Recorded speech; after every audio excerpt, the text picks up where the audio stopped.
Okay, happy to be back with more Hardspace Shipbreaker. I think we're going to maybe unlock demo charges today. I left some notes to myself last episode. I'm going to continue from those. I said that I should work on, where is it here? This Badger Star Cruiser, because it has a fuse and a heatsink. Oh, this one doesn't. Maybe it's a different one that did. Let me see if I can find it here. I know I didn't want to redo one I'd already done before, since I did a lot of those over and over.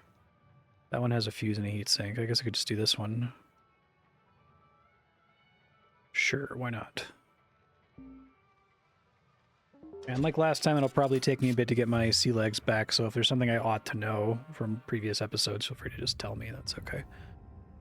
Shoot tether with right trigger. Left trigger is pull on tether. Right trigger is grapple. Okay, gotcha.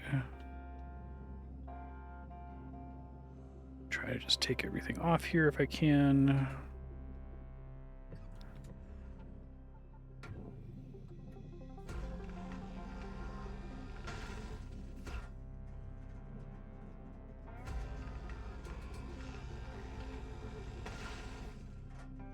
Wondering if now that I need to look for heat sinks and fuses and stuff, if it makes more sense to just search inside the ship as much as possible at the beginning to try to find them before I really start trying to disassemble things.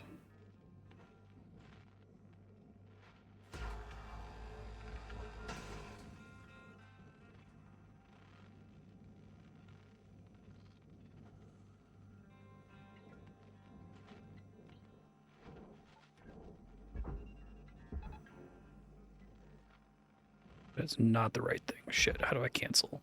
No, get back. I think I can still recover it though if it's barred, because I can still pull it out of there. It just highlights red if it's wrong. Cancel tethers is a button. Let me find it.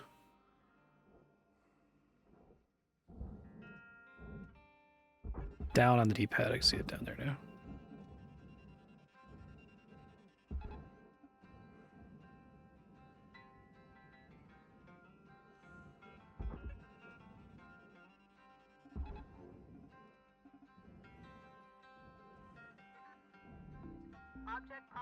Okay, first try.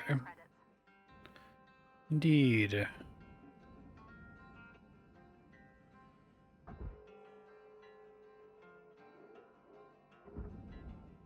Careful doing that too fast here.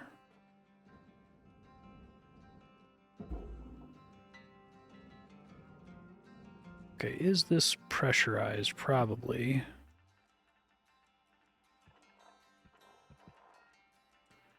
We're okay, actually. Okay.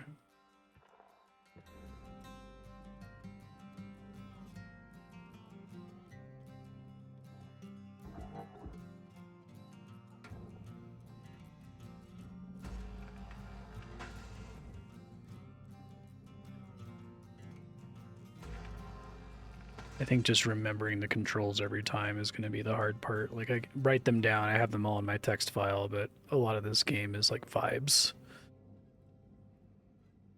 Takes me some time to get those back together each time.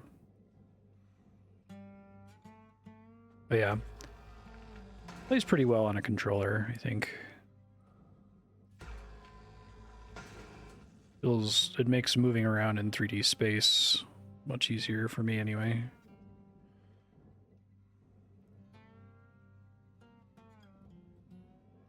Twitch chat's being weird.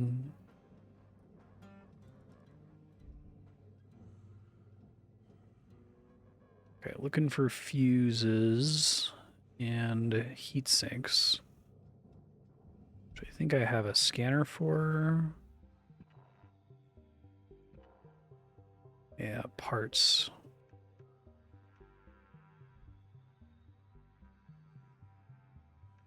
So, like, this whole thing is not a part, right? There's a part inside of this.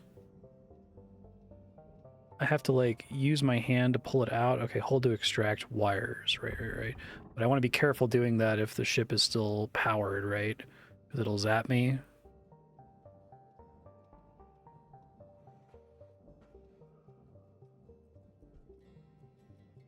Gotcha.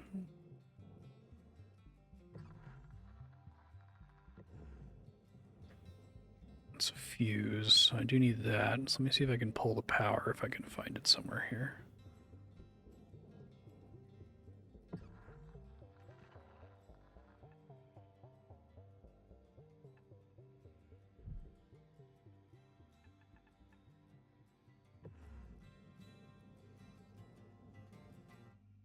Could do the thruster ejection. I can depower the entire ship if I can find that little GameCube looking thing, right? It's like a little battery. But I can never find that with the scanner, is that right? Or at least I don't have a scanner that shows it to me yet.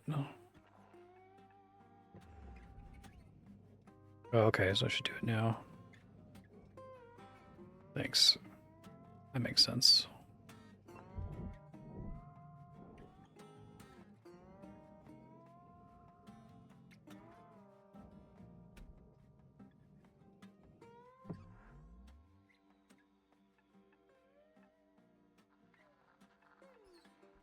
Try to get the reactor out.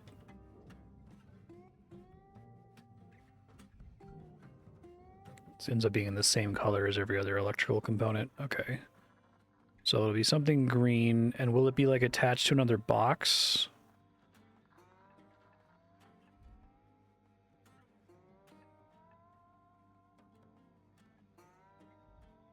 Behind the junction box in the crawl space.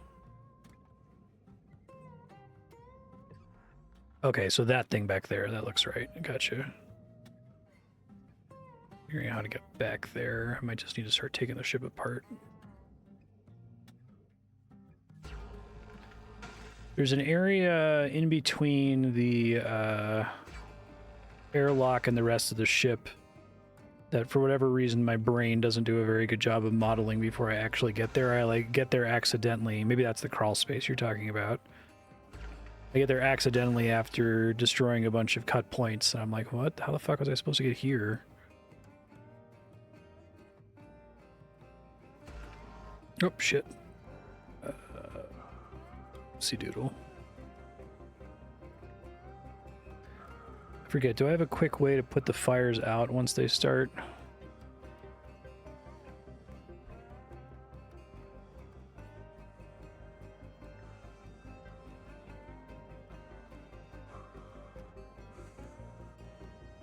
I think it's just those things are going to burn away, which isn't that punishing. Salvage is destroyed. Don't do that. Don't do that.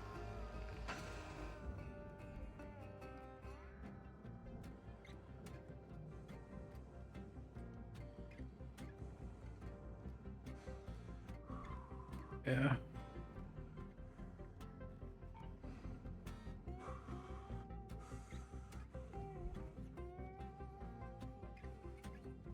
Maybe I should go get oxygen. I just realized I'm low.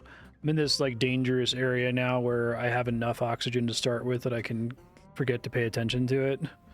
When I first started playing, your oxygen is so low that you're like forced to be attentive to it constantly.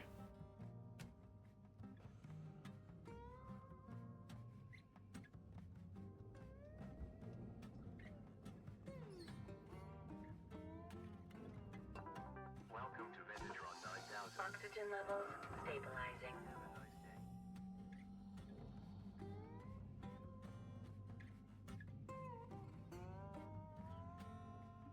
Oh, really? It'll give you credit even if it finishes burning in the barge?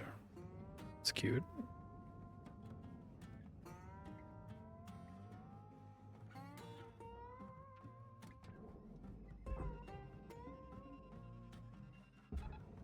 Main thing I took forever to get right last time was remembering the difference between tethers and grappling.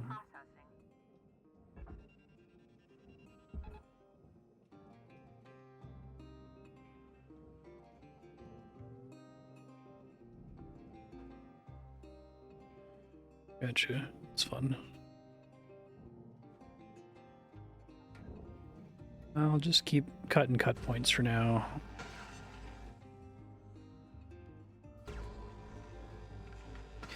Can just focusing on cut points ever cause problems for me down the line? Like, these are all things I'm eventually going to have to cut anyway, right? I'm wondering, just to give myself future Marstead notes at the end of this episode, whether that's always recommended. Just, hey, you know, get used to the controls again. Don't worry about throwing anything into the processor. Just get around and start burning these so you get access to more parts of the ship.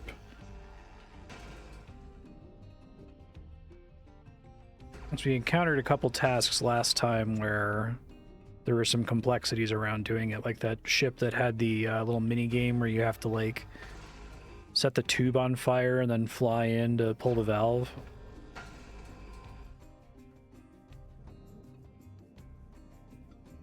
You can result in a ship getting depowered via cut points. Okay.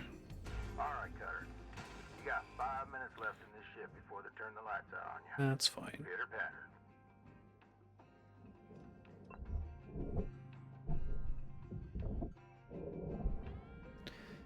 That's probably a good idea.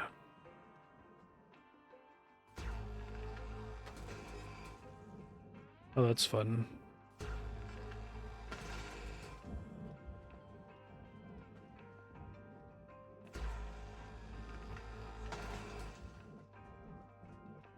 Are there, I guess I imagine that the electrical system was connected via, like, wires or something, so, like, when the parts are separated, is it like the wires get pulled taut and then break?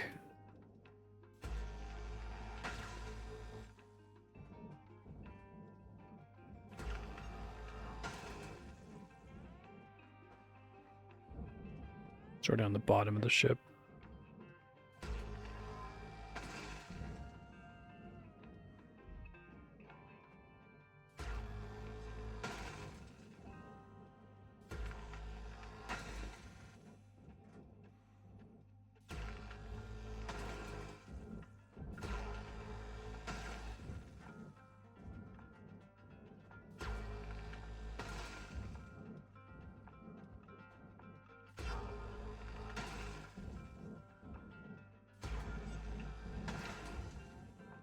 Right, yeah.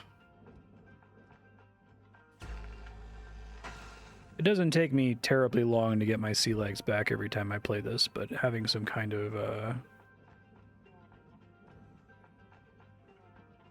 process I can go through for each episode to ease myself into it would be helpful.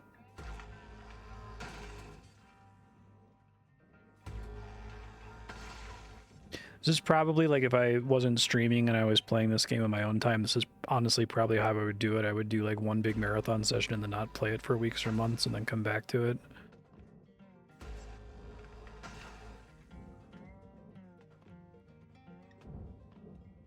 Okay.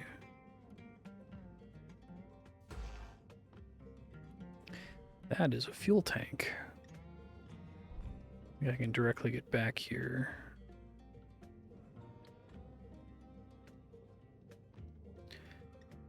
Disconnected enough stuff to get in between here yet? I don't think so. I guess part of it too is I don't immediately know when I've separated pieces because you have to wait for them to be, like, slightly bumped into to start to drift apart.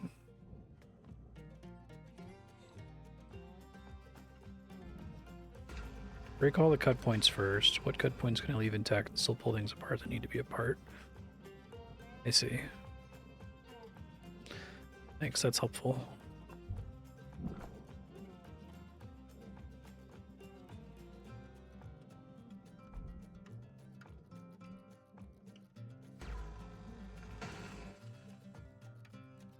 Yeah, everybody points out the mass indicator on the cursor. It's, I don't know why it's not great for me. I understand what people are saying when they point it out, but for whatever reason, I wish I had some, like, scanner vision that was showing adjacent connected parts. I guess my eyes just are never looking there, just passively through normal play, if that makes sense. I have to train my eyes to stare at it more, I guess. You got 60 ticks till this turkey's done, Cutter. Gobble gobble. Gobble gobble.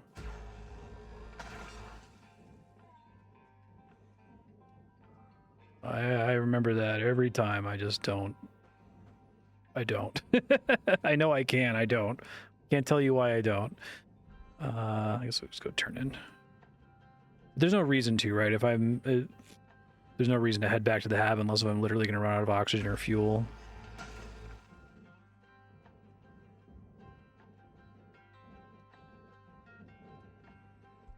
This might finally be opening up over here.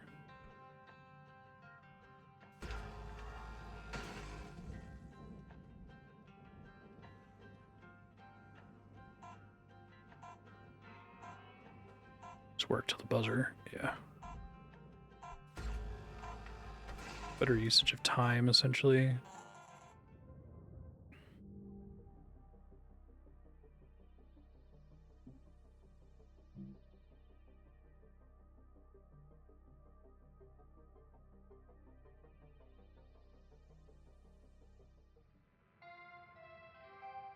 Good morning, Shipbreaker. Your theta wave levels are high. It's really Please great. administer 2 caffeine pods before starting your shift. It's funny every time.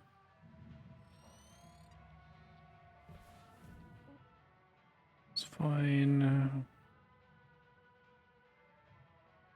Yes.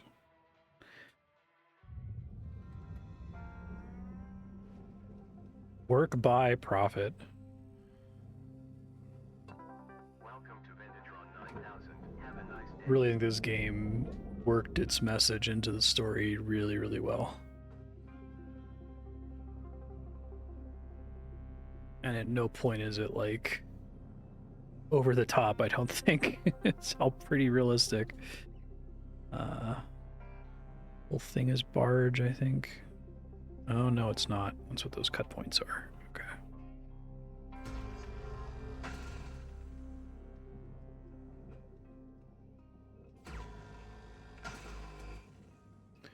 Yeah, that makes sense. I shouldn't... I guess maybe I feel like it should be easy to...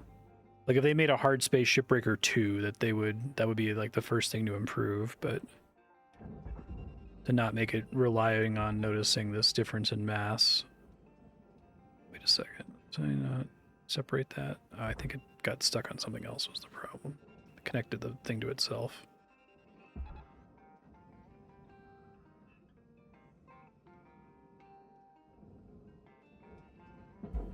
God.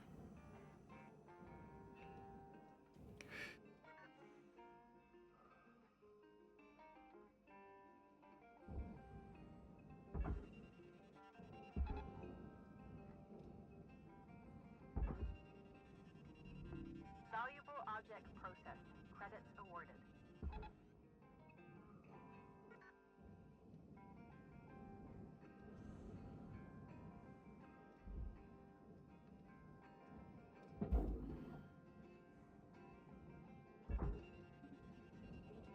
Okay. Getting distracted. It's very easy to get candy looped in this game. Salvage Data department. drive, nice. Credits transferred. Okay, so the battery I think is in here. That I can just grab if I recall correctly, right? The way I just grab something is to not tether it, but grapple it until it pops off. Okay, there we go.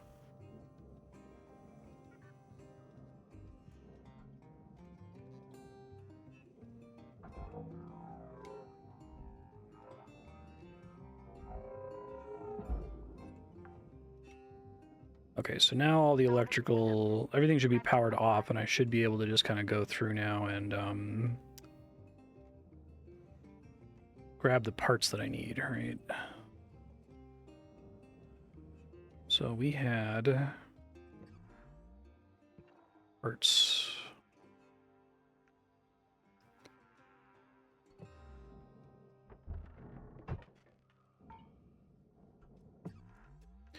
I guess if I'm taking parts, that means I'm not salvaging those parts, is that right? Okay, gotcha. Sacrificing the credits, but it's basically always worth it because who cares about the credits? I guess I'm also effectively sacrificing Link's tokens, right?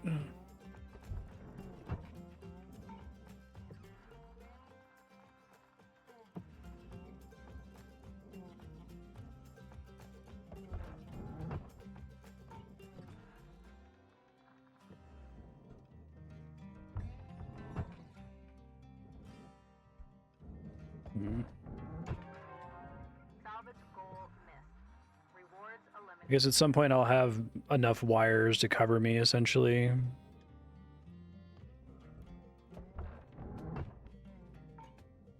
Sure.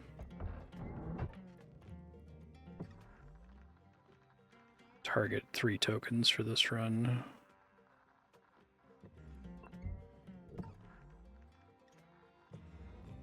Heatsink. Alright.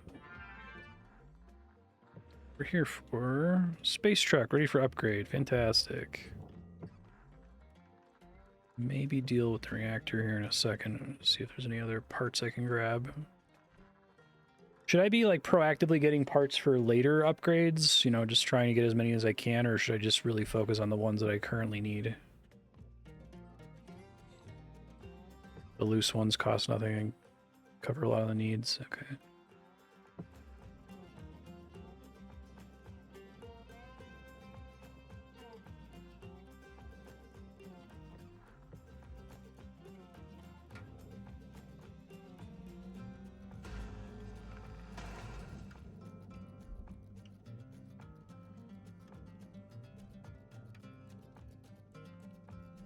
Safely pull it out of here and barge it. Let's see.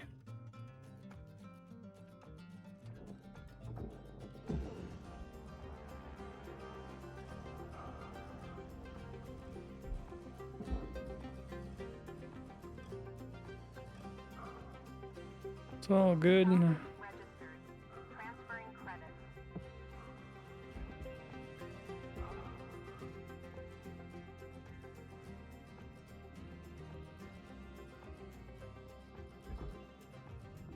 Processing valuable deposit. Credits transferred. Oh, balls.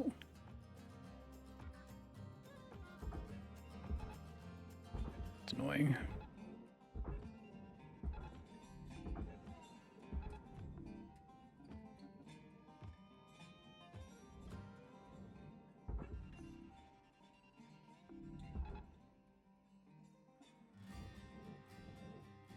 Tether is something your gravel can pull off. The tether will detach it. Okay. Deposit accepted for processing.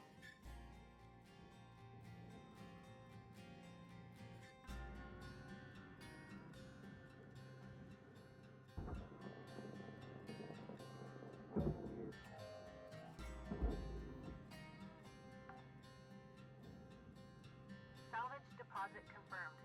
Applying credit. This whole thing is disconnected. Oh no, I still have some gunk in here.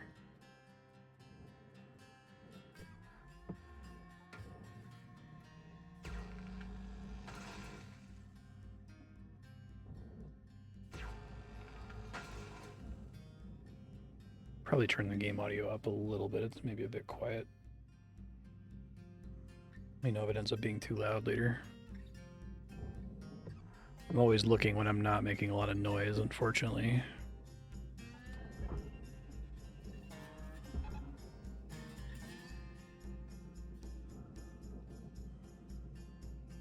This whole thing can go to, I think. Valuable object accepted for processing.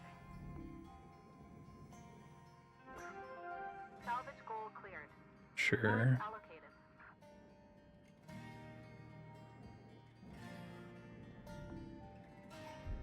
I guess kind of the idea is you might play this game enough that you get a feel for when the cut point doesn't need to be cut because both pieces go into the same receptacle, or one of the connected pieces is just a really cheap furnace piece and you can afford to dump it in the processor.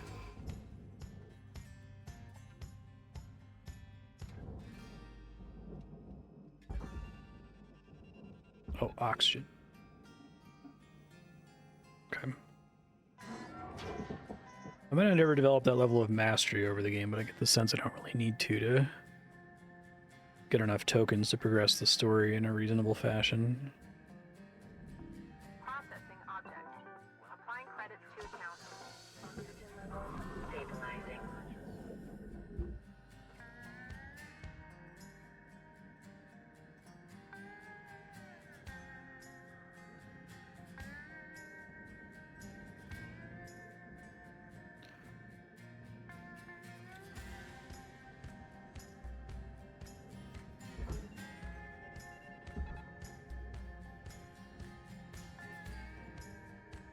beat the game without ever caring, sure. Object accepted for processing. Credits deposited. Yeah, it has little like micro optimizations, I guess. Right.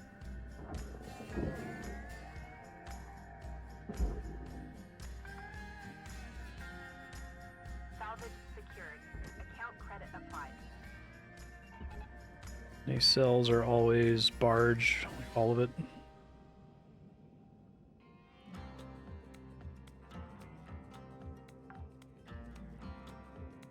Salvage secured. Credits deposited. How did I not actually separate this?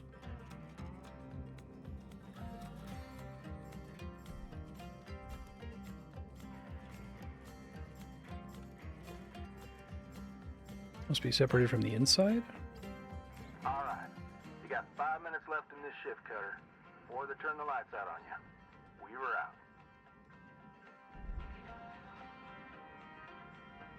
Oh yeah, I remember why I wasn't coming back here before. Okay, hold up.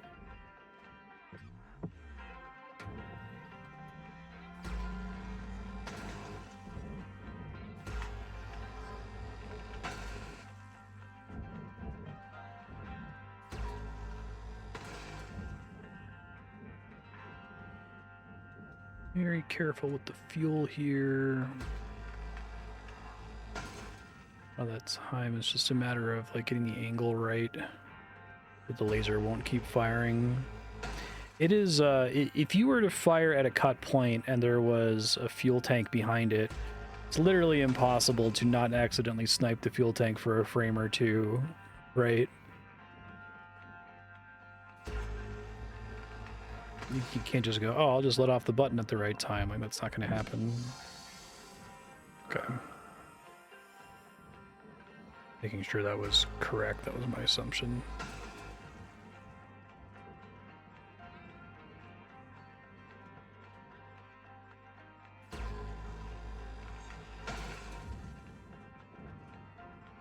Okay.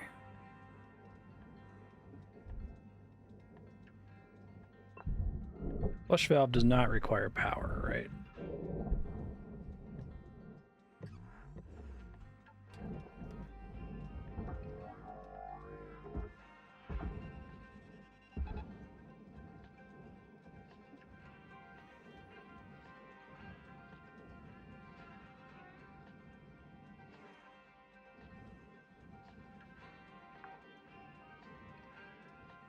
Salvage secured.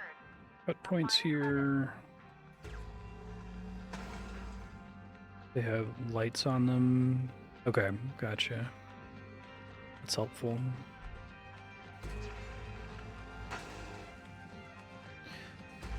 So, are there ships that are impossible for like a speedrunning, super savvy player to completely break in a single day? Or is the time limit calibrated so that someone who's really good at the game can always do it in one day? I know it doesn't actually matter at all, but just curious.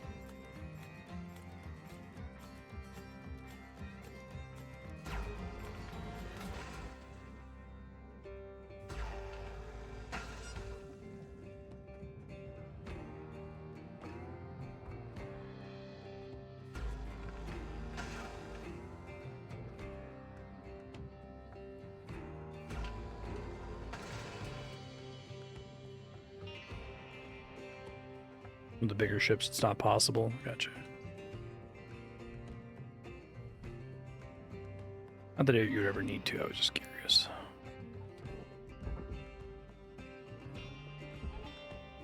Sure.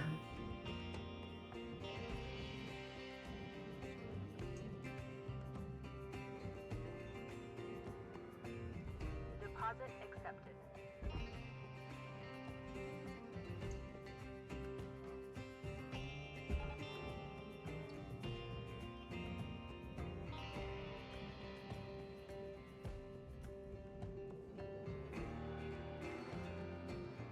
Gonna get stuck.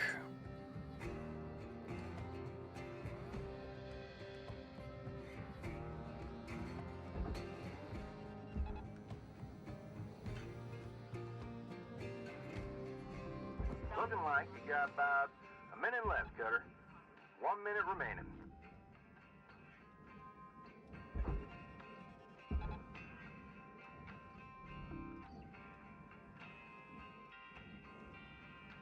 Gotcha.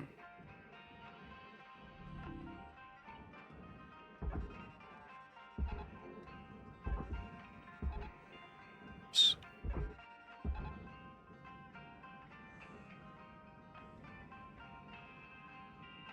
Did I ever disconnect this nacelle? Don't think I did.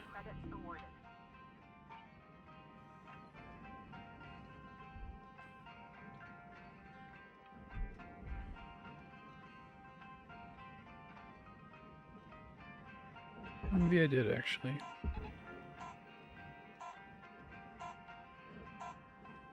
Oh, I guess it's still taking something else. Hold on. It completely freezes in space where it was, right?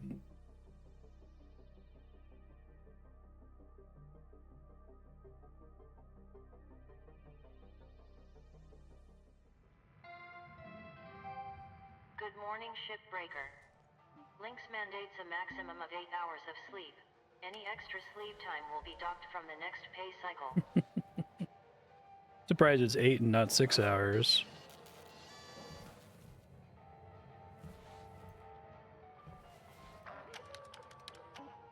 Ship doctor.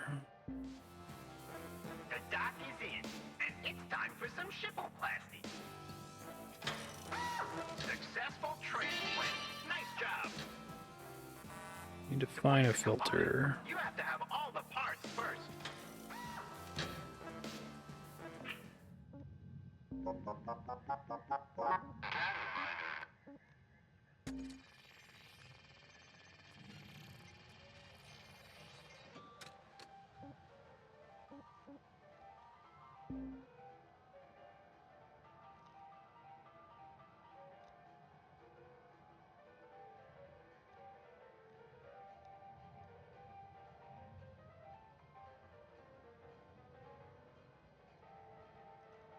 Sheer unmitigated joy of corporations exploiting humans as they see fit.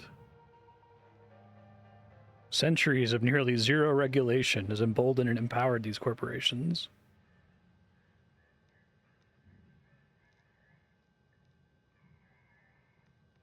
Yeah, mood.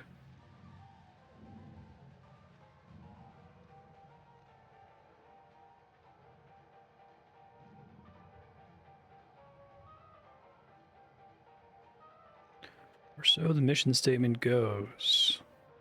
The current exceedingly dull logo of the Stellar Commission. Okay, those are fun.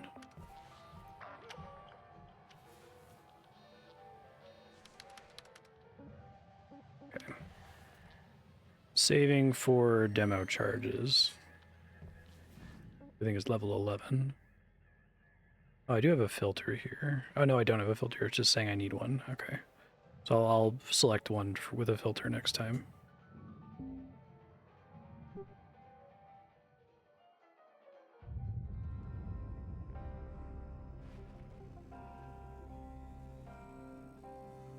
Okay, let me try to disconnect these here.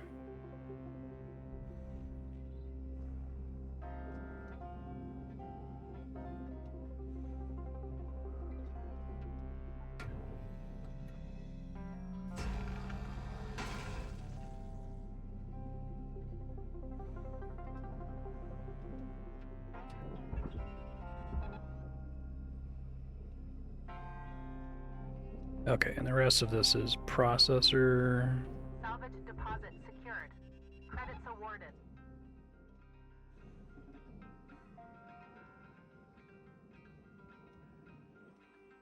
Oh yeah, good call. So that's trivial and can only be done between shifts anyway. Object accepted for processing. Credits deposited.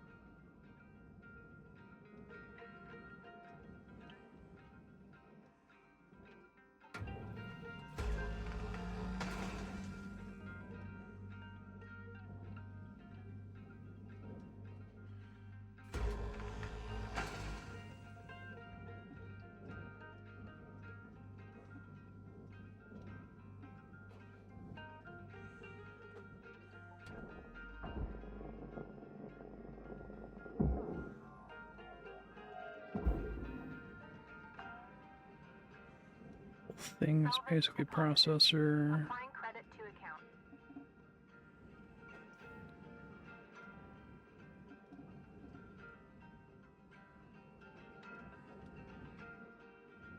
I guess maybe a version of a quality of life feature that would help me out would be when you look at a piece, if it quickly summarized, if you threw this piece as it was into any of the processors, this is what it would count as, and this is the amount you would get for all of those pieces instead of only doing that for the thing you're directly staring at. If that makes sense. So like if I looked at something and it said processor and I didn't see barge or furnace, that means, okay, I know this entire piece is just the processor. I guess maybe you could argue that's like a skill ceiling thing. You wouldn't want to disable that, but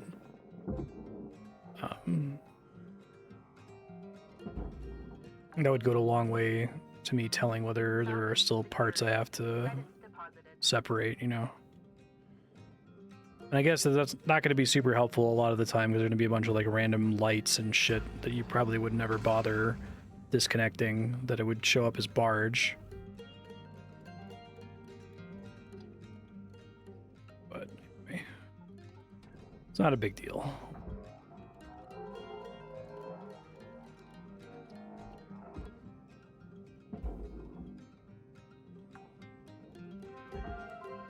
Salvage deposited. Applying credit to Under account. pressure sticker unlocked.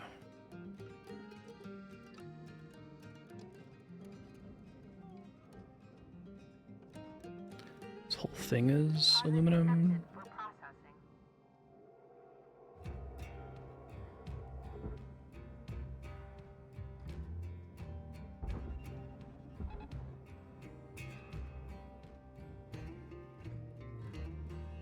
I guess some of the stuff in there is barge.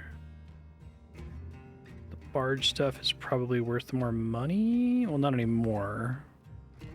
The seats are worth more than...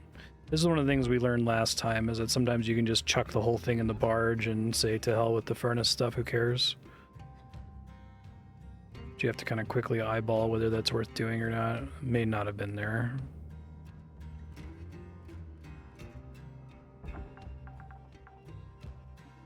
Salvage deposit confirmed.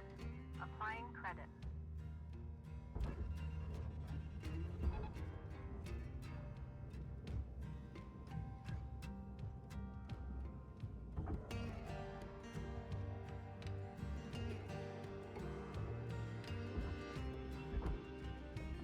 Processing object. Applying credit to account. I haven't screwed up the 4 diamond, but if I do, I'll just end the stage immediately.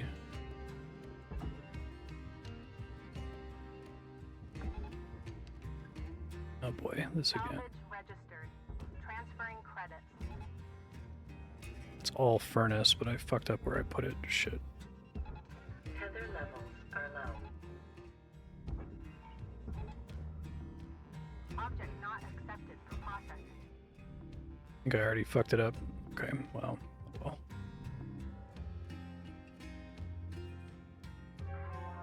Salvage goal failed. Rewards lost. Yeah, I know. I'm getting used to it again. Welcome to Vintatron 9000. Thank you for your purchase. Have a nice day.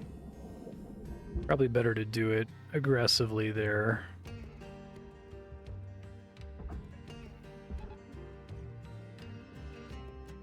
Than to just barely miss it in like 5 minutes.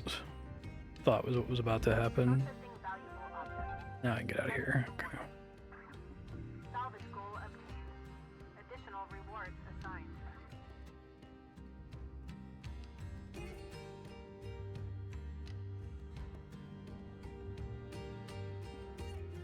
Four seems pretty achievable if I don't make any giant mistakes. Most levels.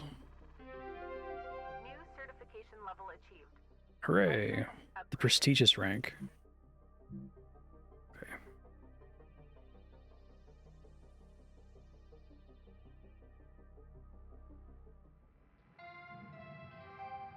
Hello Shipbreaker 9346-52.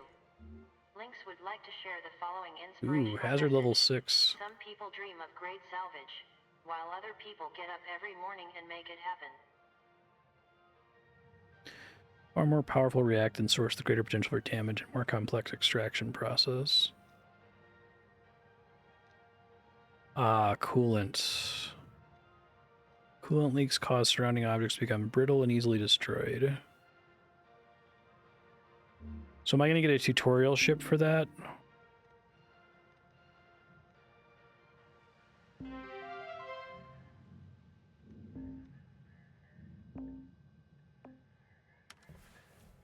Good news, Cutter. You've earned clearance to the next hazard level. This means you'll be getting Class 2 reactors now. Gnarly things. We'll start training when you're ready, and I'll walk you through them. Oh, they're not so bad. You seen one reactor, you seen them all, I think. This ain't really that simple. Yeah, I got a Well, the tip for Weaver is you there, annoyed by this Louie. guy. Don't blow it up. Cutter, like I said, let me know when you're ready to start training. Don't take too long.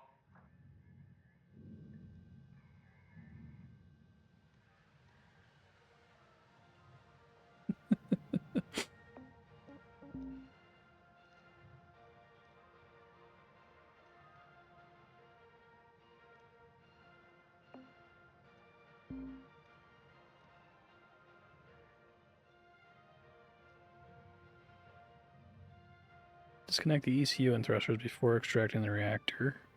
Failure to follow these steps will result in a faster meltdown sequence.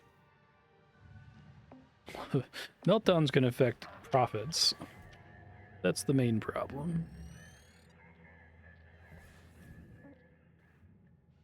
Here we go. Fine.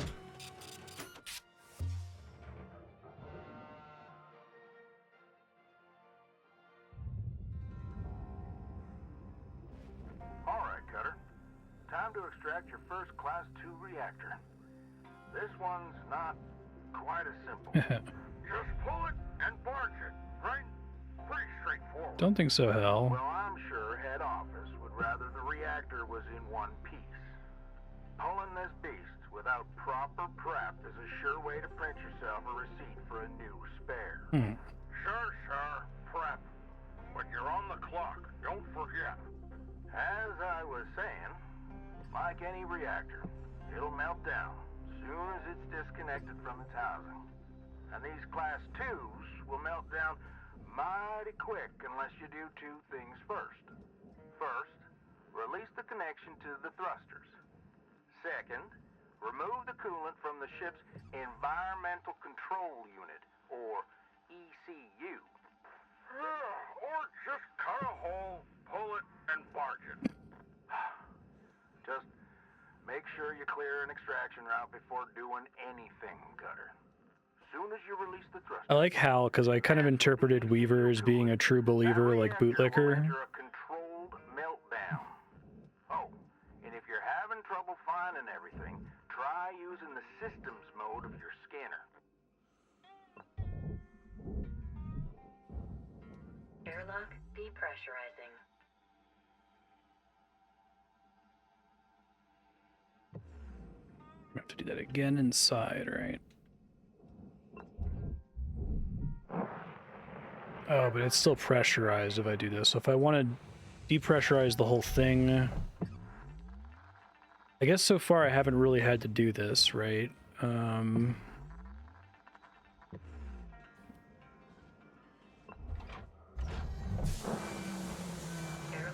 depressurizing.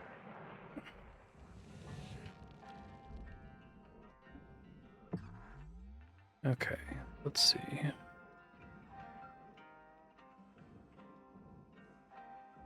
Find an atmosphere regulator. Okay, thank you.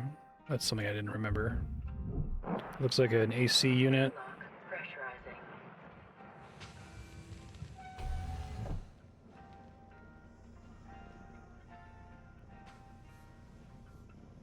This thing.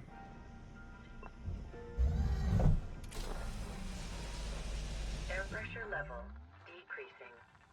Gotcha.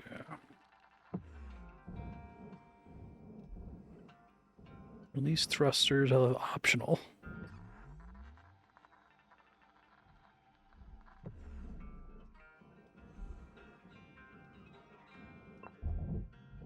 Airlock depressurizing.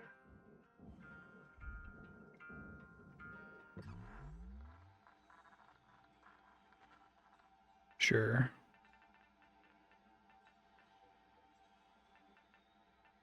All right, so the thrusters are in the back here. Usually I have to find like a button to disconnect it.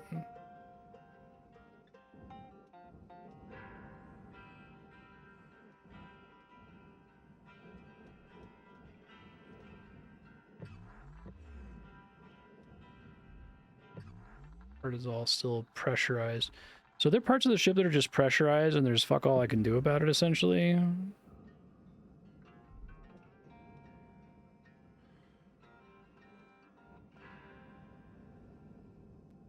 So I thought I had to get in there and, like, remove some clamps, essentially.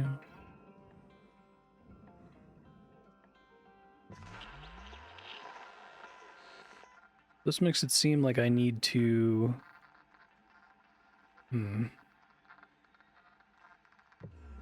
Okay.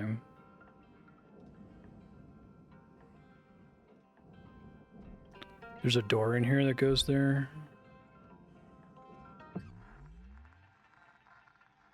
Can't see where it connects.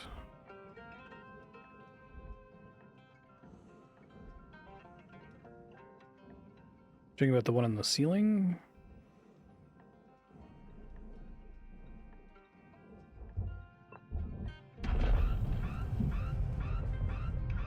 I see.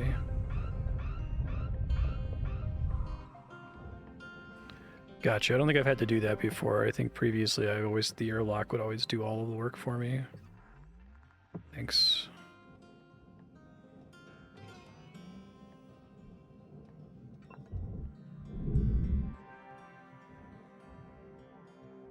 Okay, so thruster has been released.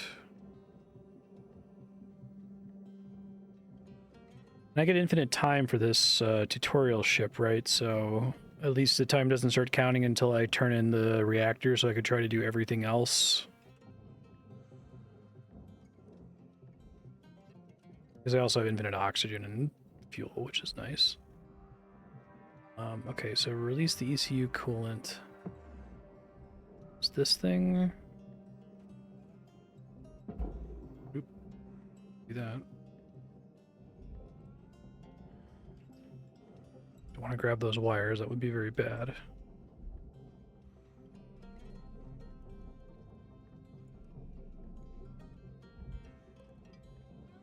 Supposed to be like a switch on here I can press.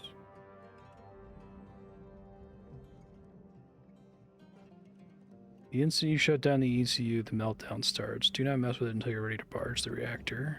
Okay. Gotcha. That makes sense.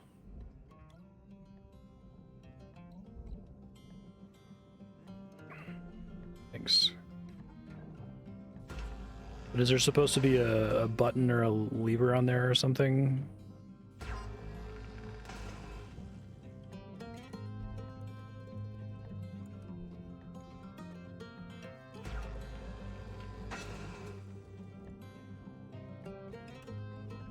Okay.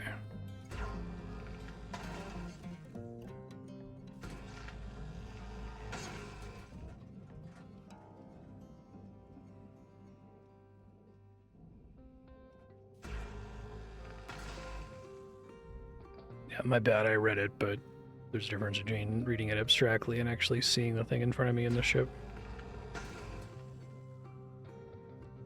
I wasn't seeing an interact prompt when I was around the thing was the problem.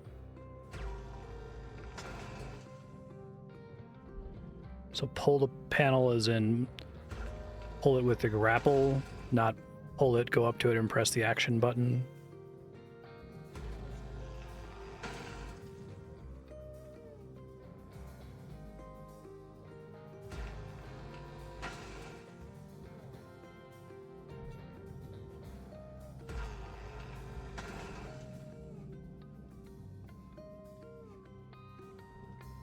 Okay. Yeah, I was worried the grapple arrows meant, like, disconnect the entire thing, which I imagine is a bad idea.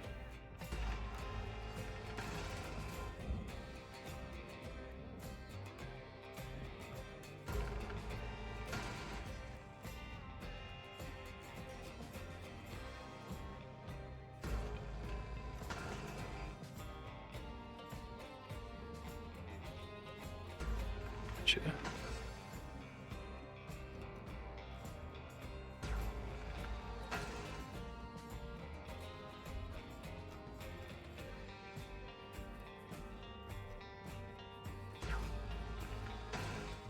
Cool, thanks.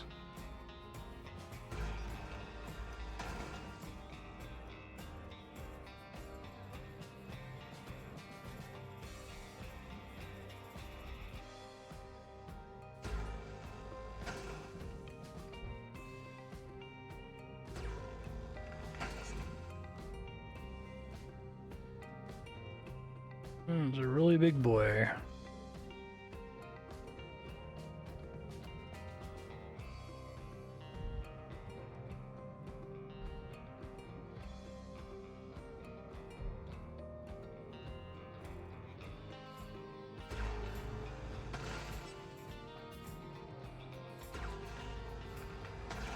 I do like this game a lot. I think it's very smart. Interested to see what else they're going to do with the franchise. Have they announced anything in the Hardspace universe?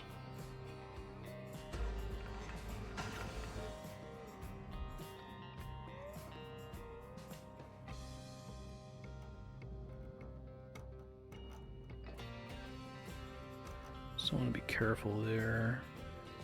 I want to make sure I can cleanly pull this guy out, I guess.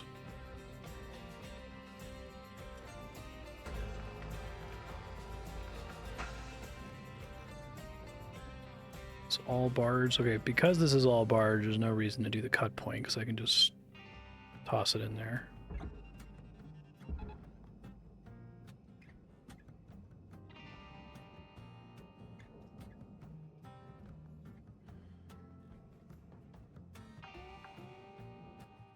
Yeah, that would suck. Account credit applied. This game did okay, I assume? There's a reasonable number of people who have played it.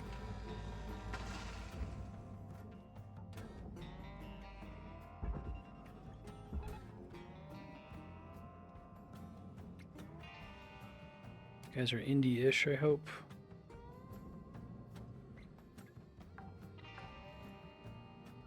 Salvage deposit accepted. Credits transferred. There's a lot of fuel.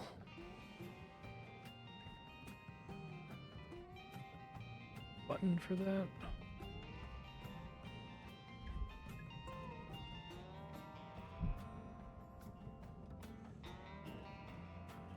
Does this kind of tank not get a flush fuel button anywhere? Yeah, that's what that is.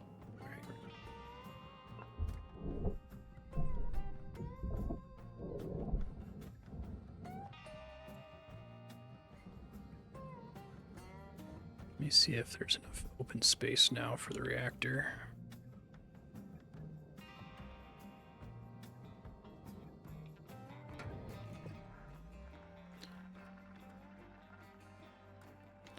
There's a lot of pressurized places I'm gonna have to be really careful about, I think.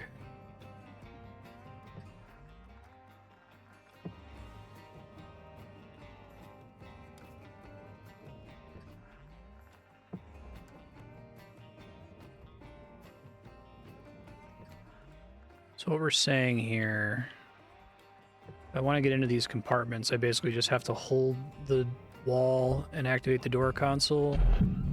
And I can know whether that's going to be a big problem or not based on how big the space is, essentially, that's pressurized.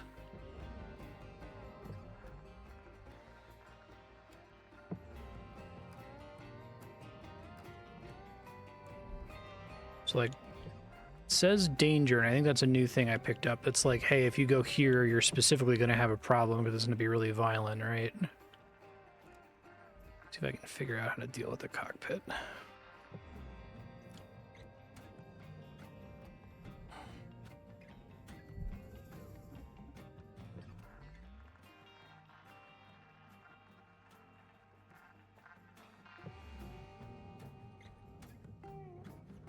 Like, it seems like I could just quickly break a little bit of the glass and do so from a ways away, right? Is there any significant risk to doing it that way?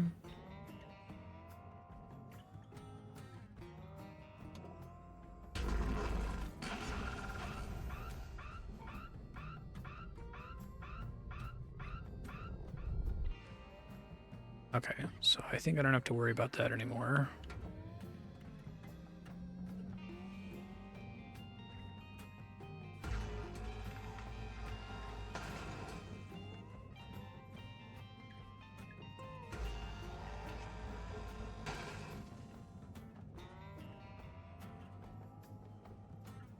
I see.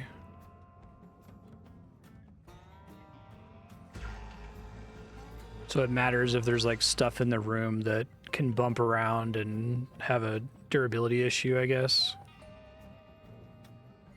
And on goes the barge.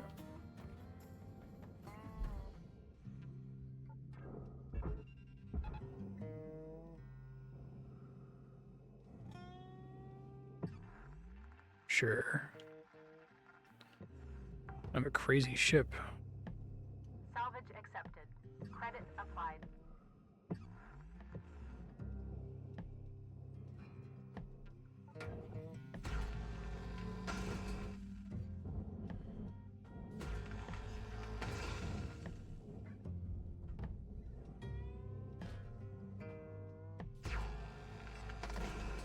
Right. I decided it would probably be fine to cut into the cockpit because the cockpit just has like seats and computers in it. Just was worried that the door, like I don't really have a sense yet for how much like damage I take if there's explosive decompression near me, if that makes sense.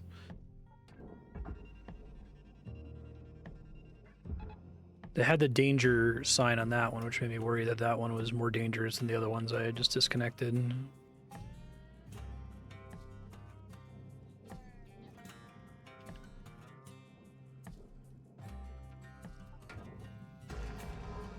They made a mistake there. I think there's... Oh, I guess part of this does go in the processor, doesn't it?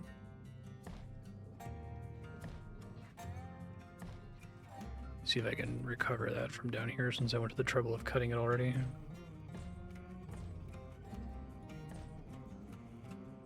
No, I guess cutting it separates the processor part entirely, doesn't it? Okay.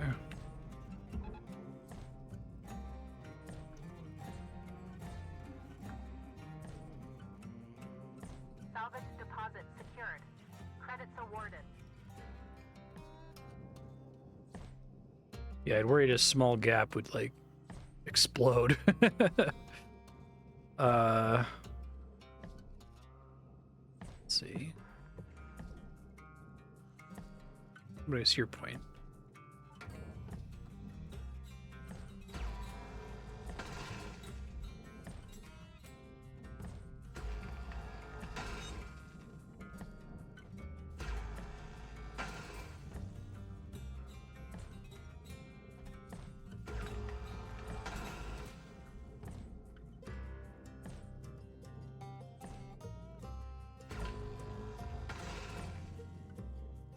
Something I find cool about this game and sort of the meta narrative is that, like, most of the people who are going to want to play a game like this are going to want to play it for, like, the joy of labor aspect, right? So it's really cool to make the story about the way that joy of labor gets exploited.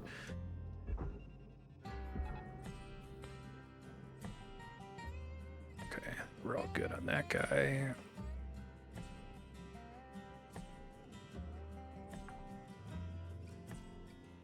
Salvage secured. Applying credit.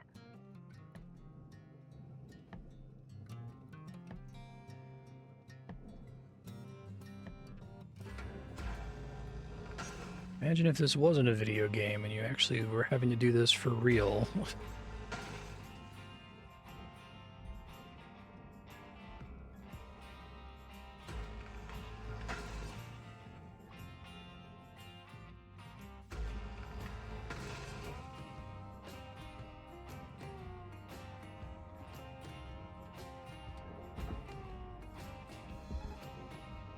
Only impact hurts you. If you hold yourself in place and out of the path of flying object, you're safe. Okay, that's helpful. Thank you. Actually, let me write that down in my notes here. Salvage deposit registered. Account credited.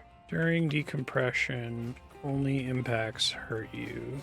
So if you hold next to a door with RB or LB and nothing physically hits you, fine. Okay.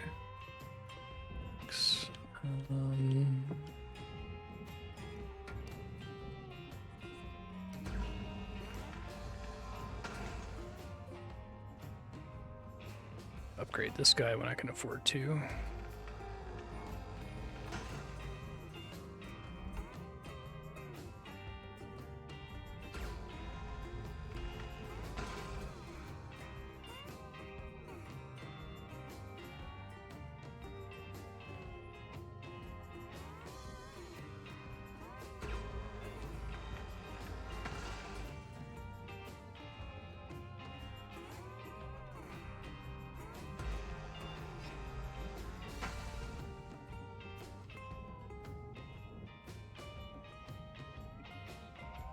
Like something can become disconnected during depressurization and zap something else?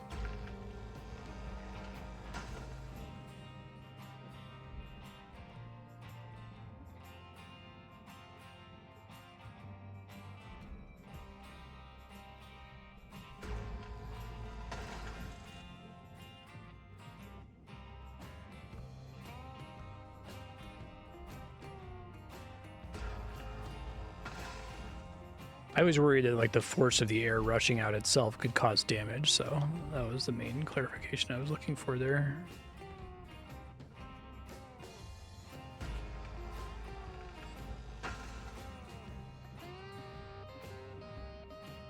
Hit by like a shockwave of air that like snaps your arm back or something.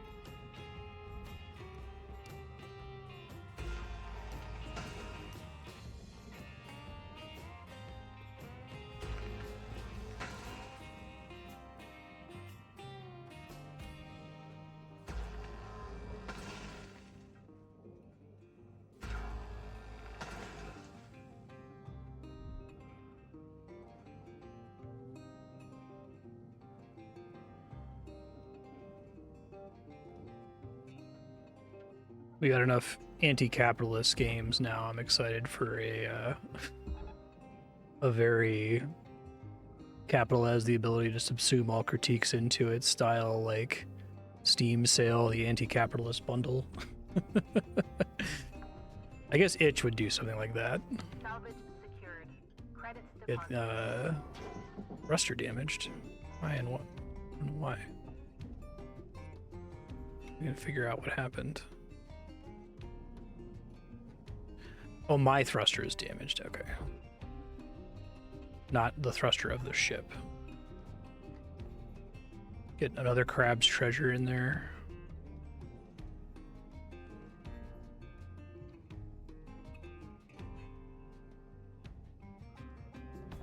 Valuable object processed. Credits deposited. Let's see, I probably have more stuff to cut. I can work on that first.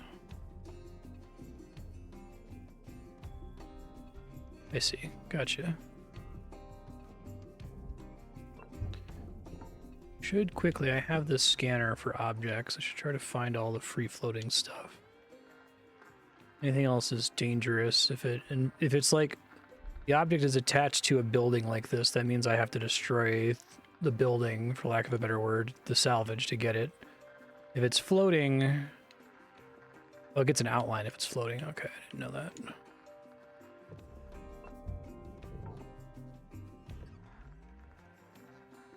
Gotcha.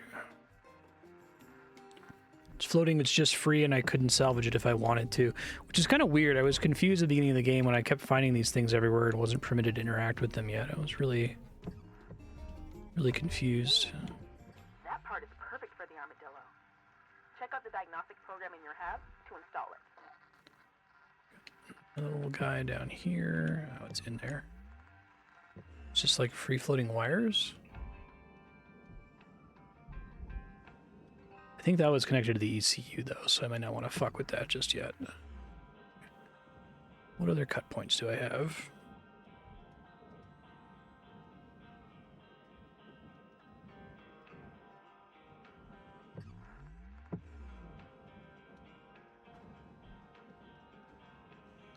Float in there.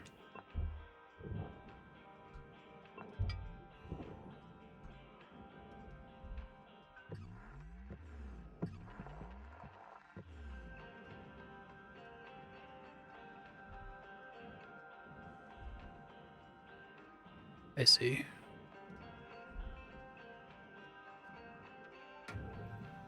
Gotta repair the cutter. I remember to do that.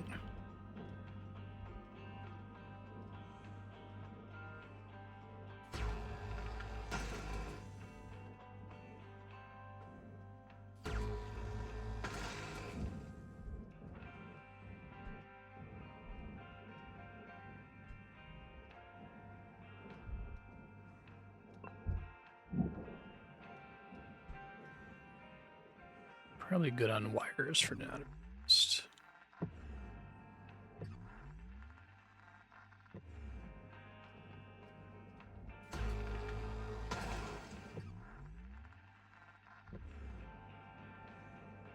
Okay, so there's a weird little airlock crawl space I have to find my way into.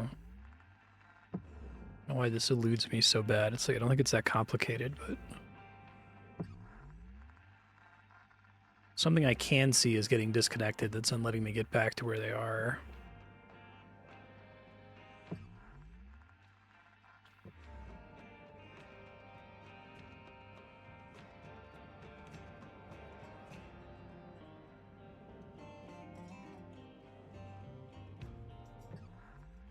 Most of my remaining cut points, the little crawl space cut points. Oh my goodness. How do I get there? I feel like I must be missing like a single one here. There might be a door. Okay. Do I have anything that will show me doors? I guess I could use this to see consoles that probably connect to doors. The opposite direction from the airlocks.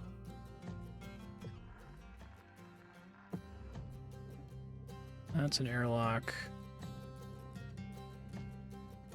Oh, it's already open somewhere. There'd still be a switch for it? Oh, here it is. Okay, that's gonna take me some time to find. Wondering if there's just a view that makes it stand out more. Not really. I guess I can try to use objects and try to look for both sides of the airlock switch, maybe.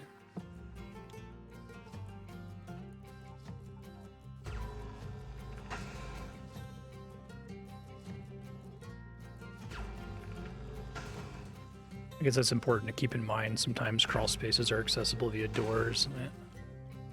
Because I think a lot of the ships I've done so far, I get to them by cut points. Making a note.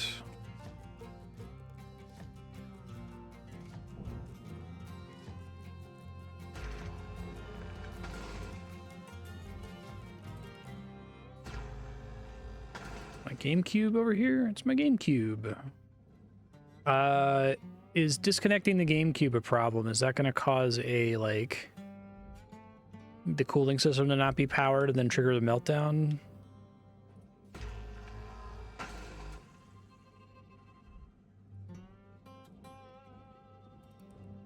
Actually, I guess I should also know.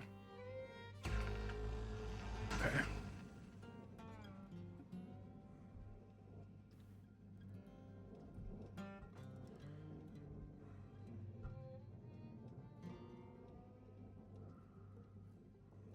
I should have one here.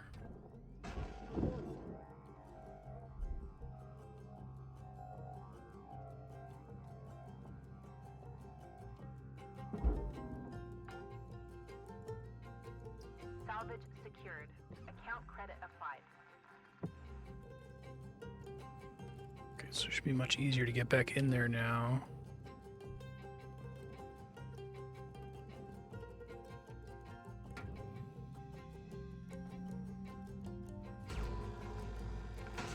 I see. Okay. Yeah, I probably should be using the split saw more. I imagine that's high skill cap stuff. To like take out the cut points more quickly or take out several in one go.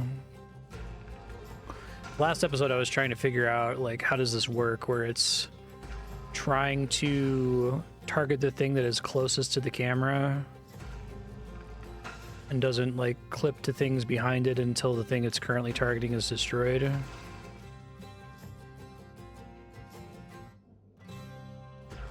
But wouldn't it constantly be clipping things to the sides of the cut points? Damaging it unnecessarily?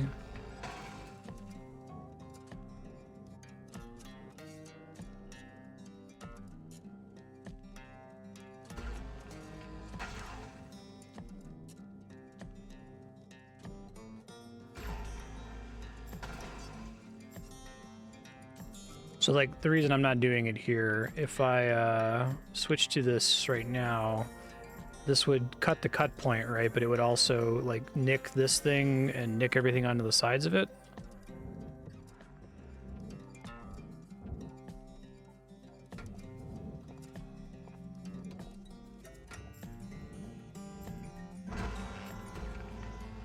Cutter damage. It would be, okay. Just coincidental that it happens to be facing something that it's not going to hit here.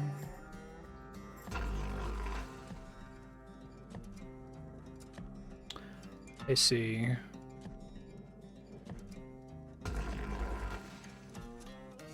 So are the dots on the outside warning me of other things it's going to hit, essentially? Is that how I should read that?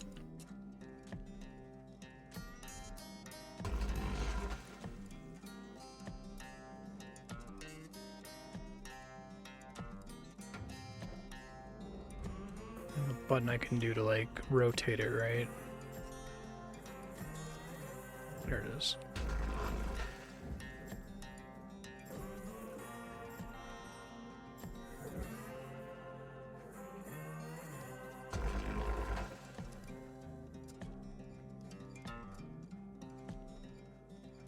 Let's see. So if they're contained within the cut point, I know it's safe to use.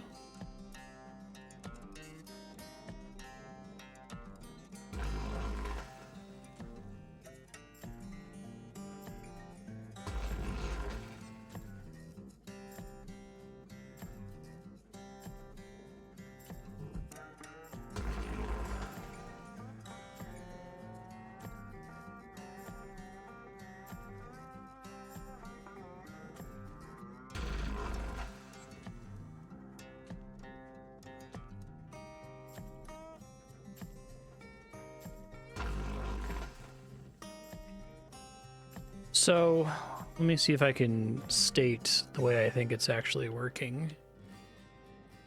If the line cutter detects a cut point as the thing that is closest to the camera, it just simply doesn't touch anything else, period, when you press the trigger to activate it. And it's just like, that's like a hack that they put in to make the game feel better.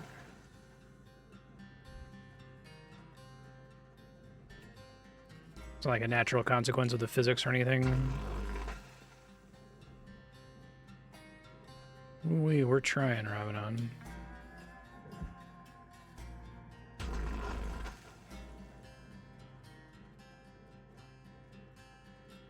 It's all objects visible to the center line.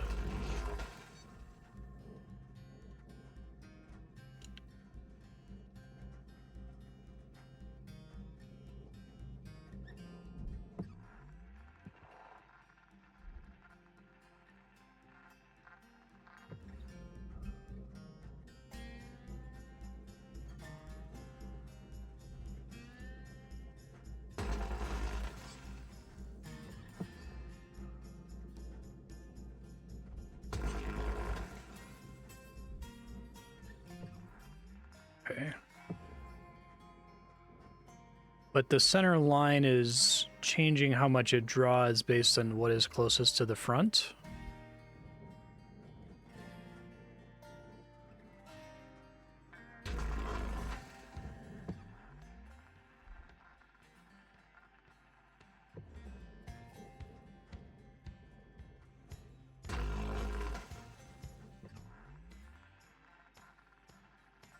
Dots are hints. Okay, maybe that's why I'm going crazy.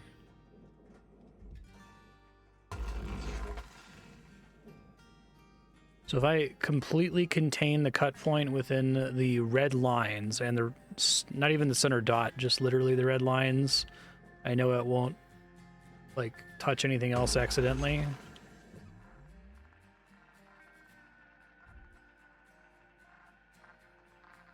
Yeah, sorry if this shit is like super obvious, but for whatever reason it's not intuitive to me.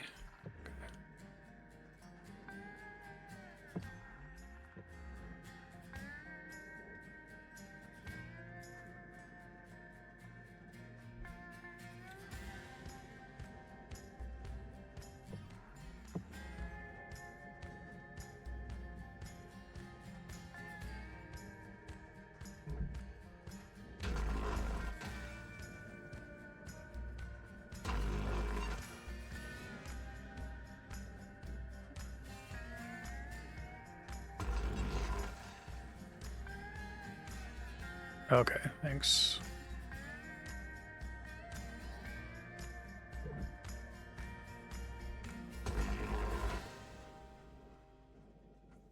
Okay. What's we got here?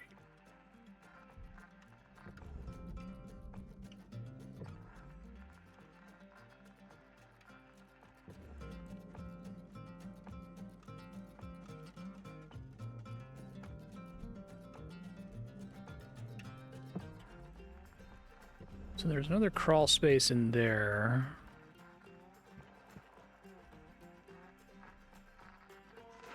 We just cut a hole in there, but I'm anxious doing random cutting this close to a reactor.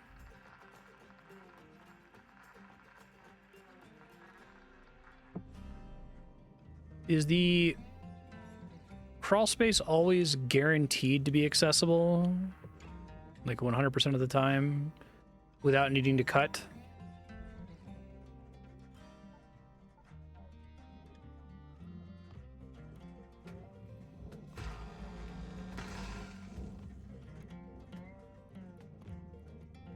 Yeah, no worries. I appreciate the help. I invited for this game. It's the kind of thing that I would probably pick up if I played it for like 50 hours, but I'm playing it in 4-hour bursts every couple months, so makes it a bit trickier.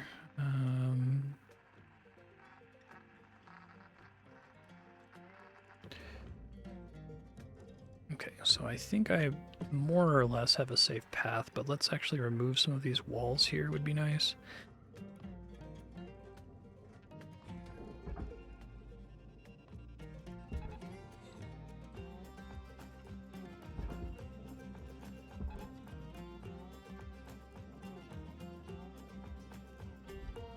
Stuck on the edge of the basket, please. It's very annoying when that happens. Processing valuable deposit. Credits transferred.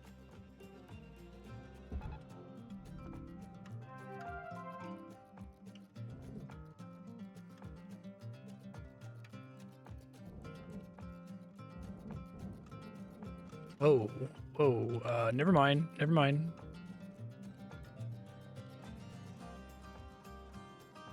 I guess it's like hooking onto the reactor and slightly pulling it there. Okay, well, I got it out generally.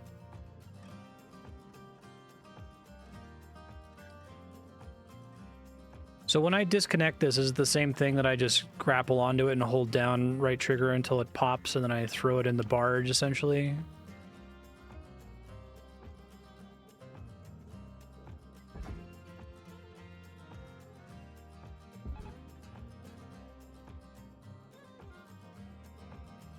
I think almost this entire thing is furnace. I guess there's some barge stuff in here.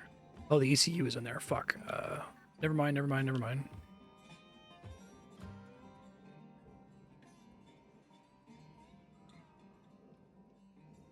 Oh, really? I can take panels off the sides of this thing? Can I take the panels off safely now? Without triggering problems?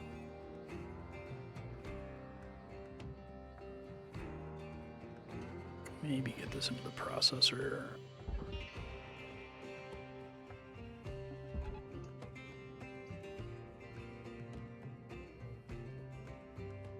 Doesn't hook onto the reactor there.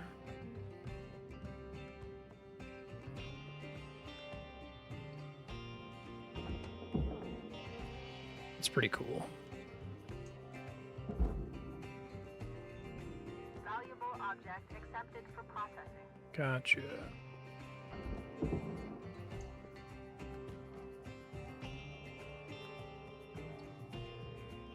Oh, sure.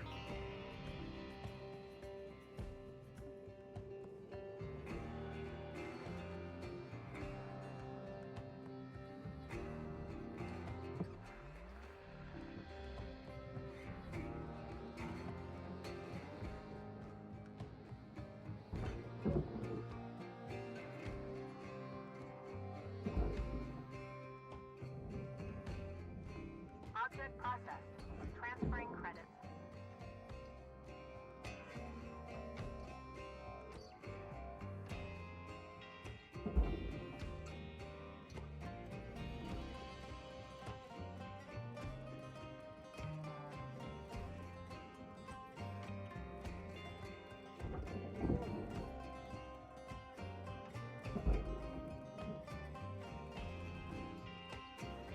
Probably don't have to painstakingly take all of them off, but it's my first time, so I don't want to fuck it up here. Valuable object processed. Okay. Credits awarded. So now I could grab this thing and disconnect it, and then throw it into the barge after the ECU has been disconnected, right? And that's in this little room on the side.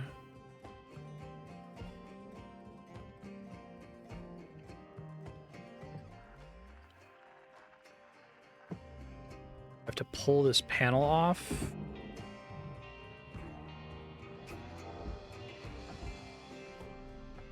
Okay, I think I'm getting it.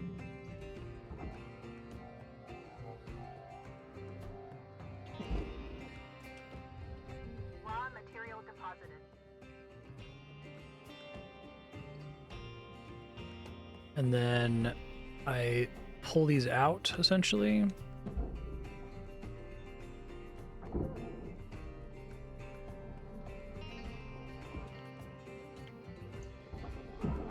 Meltdown starts when they've all been removed. Okay, I see. Gotcha.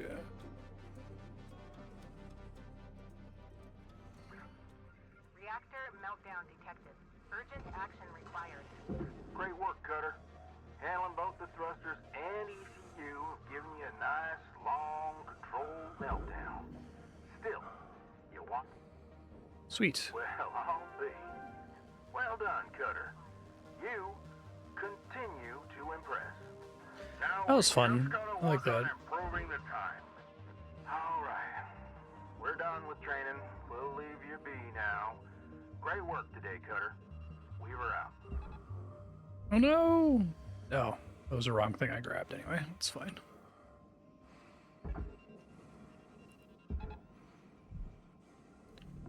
Object processed. Transferring credits. What is this whole thing? Part of it is. Is this meant to disconnect here? I don't see a cut point for it.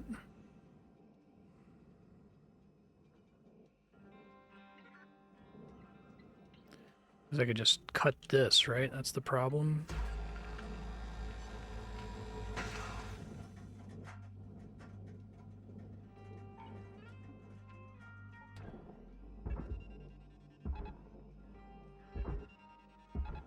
Don't get caught on the side of the basket. The rest of this thing is furnace, except for the... I guess there's still a thing inside, and I can grab that other coolant thing that I left floating around. Get in there. That's barge, the ECU itself. Okay. Deposit accepted for processing.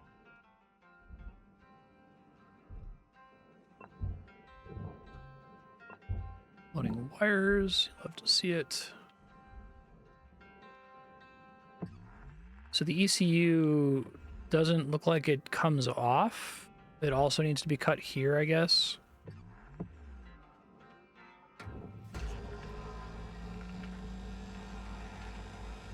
Those don't display as cut points, presumably because it would be really fucking dangerous if you just cut them randomly. Please avoid damaging valuables.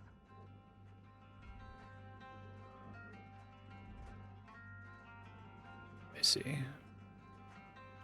Is this supposed to be a door that opens here, this thing?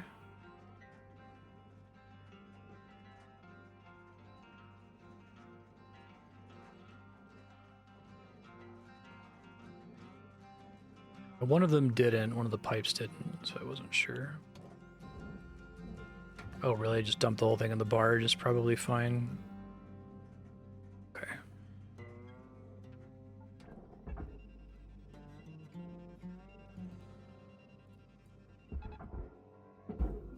I don't know why I did that.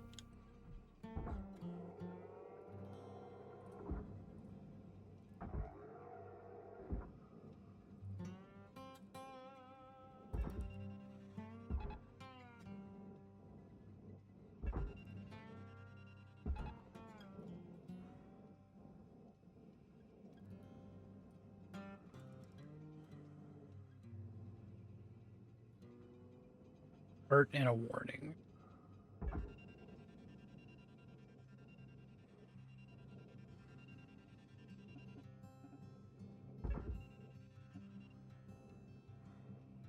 In here, it's not processor. I guess there's like a light, but who cares? Salvage deposit registered. Account credited. Gotcha. Salvage goal achieved. Rewards allocated.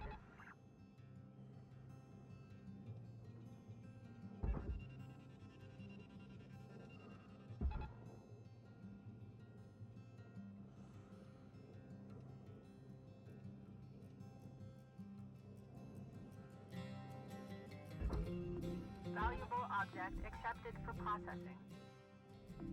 I think I can. It's not reparably tangled in the fuel thing. It might be actually. Let's see what happens as it pulls out here.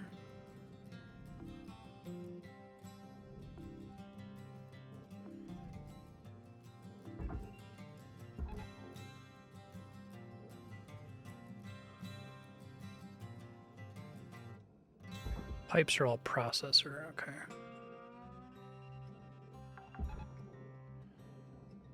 Salvage registered. Transferring credits. Caution. I'm out of tethers. No tethers remaining.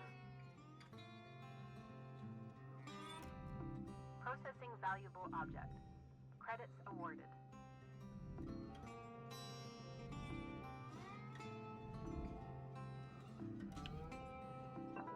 Welcome to Ventatron 9000. Thank you. Tethers restored.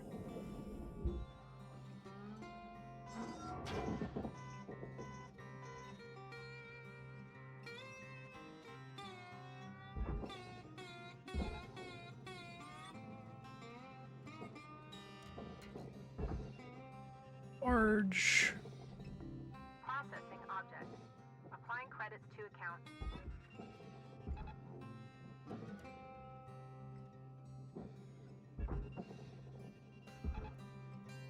Can't tell if that crate is connected or not. I guess it is, but I guess there's certain things that are connected that don't have cut points, right? Like I guess this little blue bit is what's holding the shipping crate on.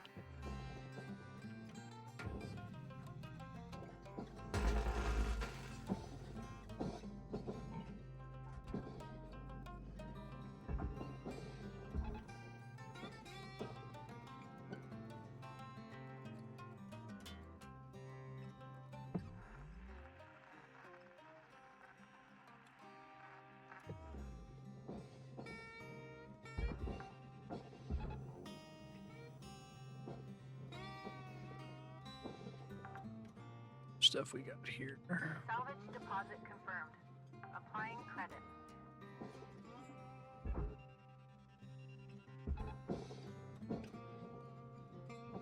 Salvage deposit accepted.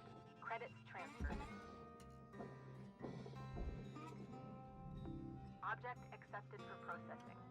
Credits deposited. It's like completely pointless to go for, but are there ships that you can actually get 100% of the value out of?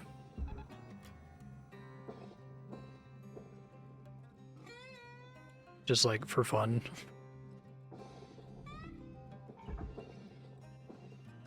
Ooh, lost the airlock console. Wasn't too bad. About to lose another one. Valuable object processed. Wall terminal, that's a little bit more noticeable. Okay.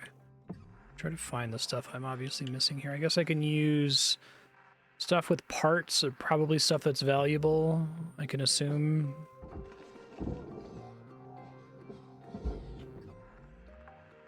Now that I have this scanner. Salvage deposited. Applying credit to account. Yeah, I assume it's never worth it, but curious if it was physically impossible.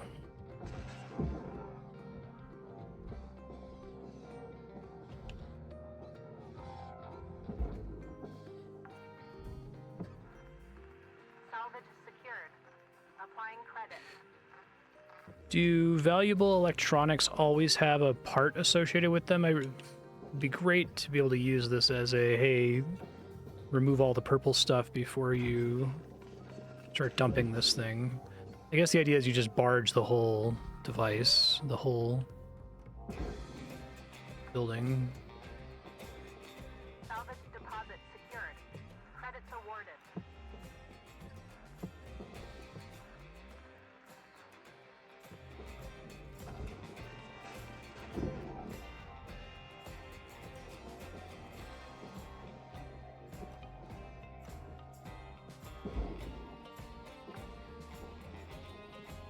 Salvage You can probably do secured. this faster instead of doing it one by one like this.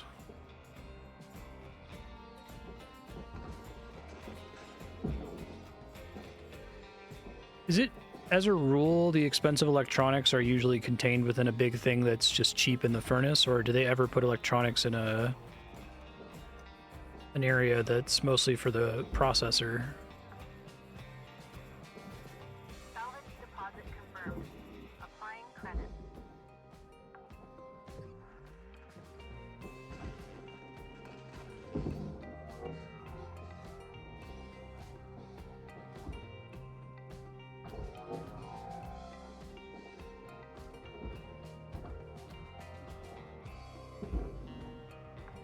Might actually go for 5s if I can in this one.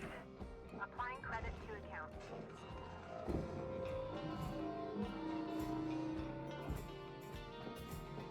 Aluminum inner closure. Let's see.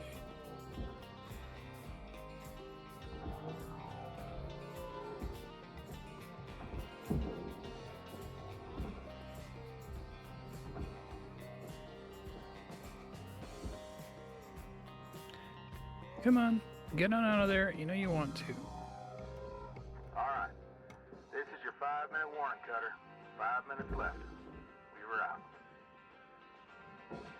Salvage deposit Okay, secured. it's everything purple. See what else we got floating around here.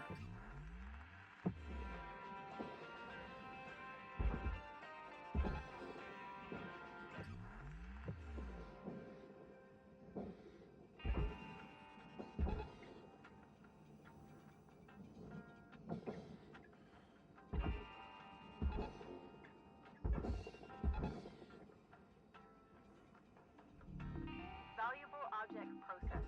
Credits awarded. Get it out of there, I don't think. It's not worth very much money, though. It's not a huge deal. No! It's just gonna get sucked in there, it's fine.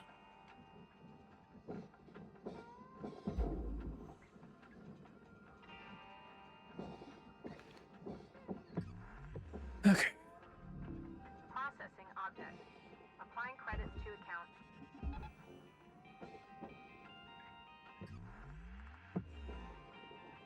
This whole thing almost is processor.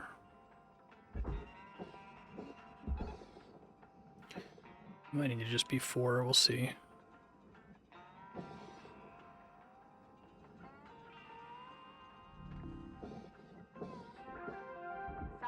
Guess the atmosphere regulator is worth a decent amount, huh?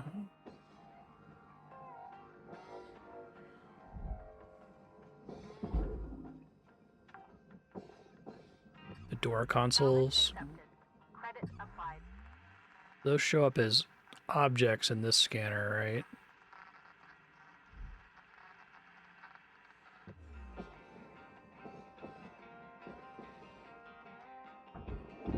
Yeah, I guess if every one of them is 78K, that makes sense. Especially in a big airlock center like this one. Deposit accepted.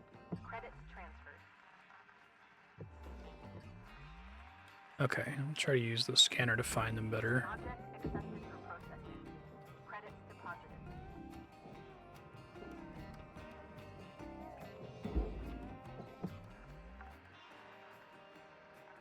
Salvage secured. Account credit applied. Those are lights. There's one inside.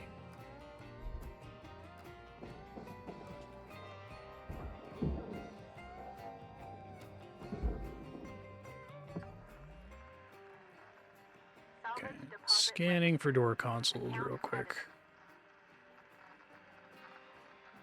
Airlocks tend to have one, which makes sense, but the whole thing from the airlock goes in the barge, so I don't need to worry about it, I think.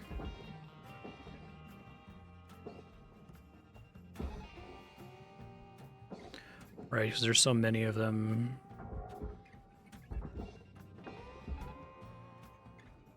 Salvage secured. Applying credit. Valuable object processed. Credits deposited.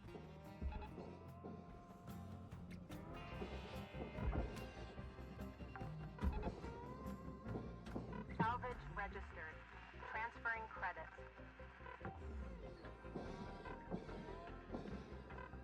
Uh-oh. Oh shit, I just saw oxygen.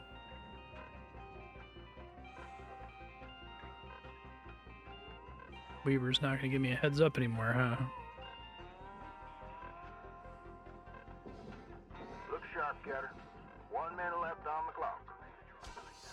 Oxygen levels stabilizing.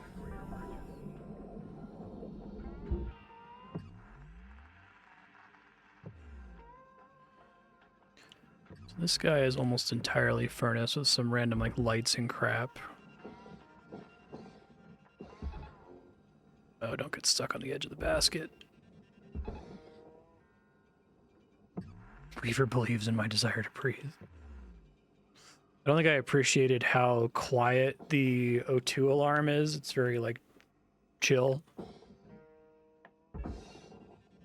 It's not like, you are going to fucking die.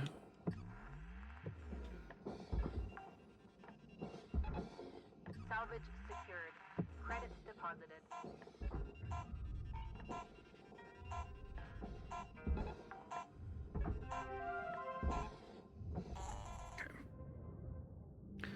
I'll come back and finish it up. It's fine.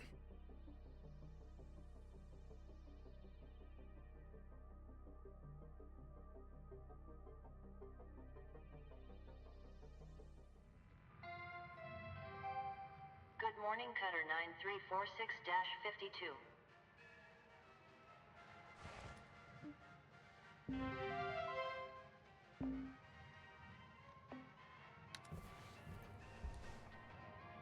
Okay.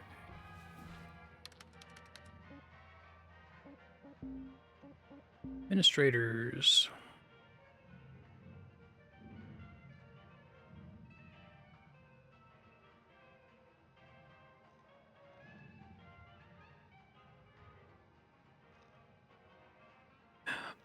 I really do like the idea that, like, the company is constantly telling you, well, be safe, right? Like, we're covering our ass by telling you to be safe, and then they have all these middle managers who tell you to, like, break the rules and just fucking do it fast, right? Very big right hand doesn't know what the left hand is doing shit. It's very true to real work. Be like, oh, sorry we designed all of our, incentive systems to get our middle managers to get you to break the rules, but that makes it the middle manager's problem. It's like it's a big engine designed to dissolve blame and micro distribute blame, right? Yeah.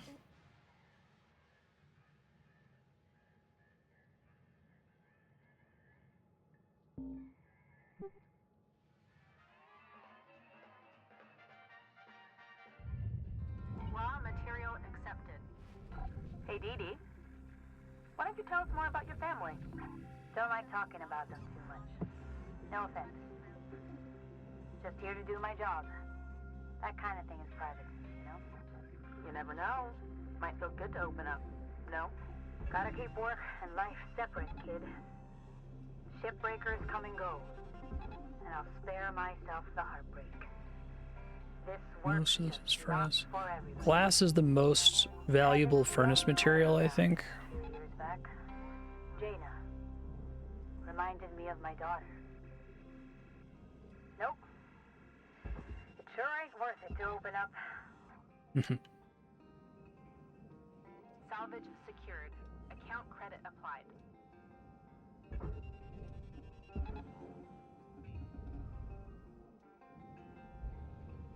I'd like to see an anti-capitalist game like this try to just narrow their focus to being about alienation. I think that would be really interesting.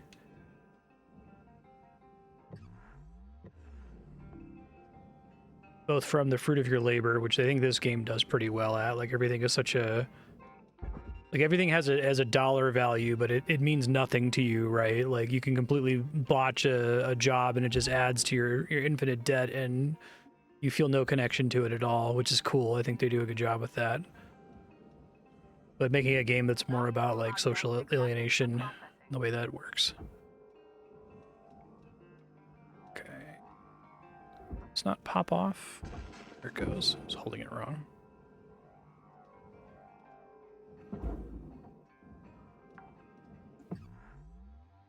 Salvage accepted. Credit applied.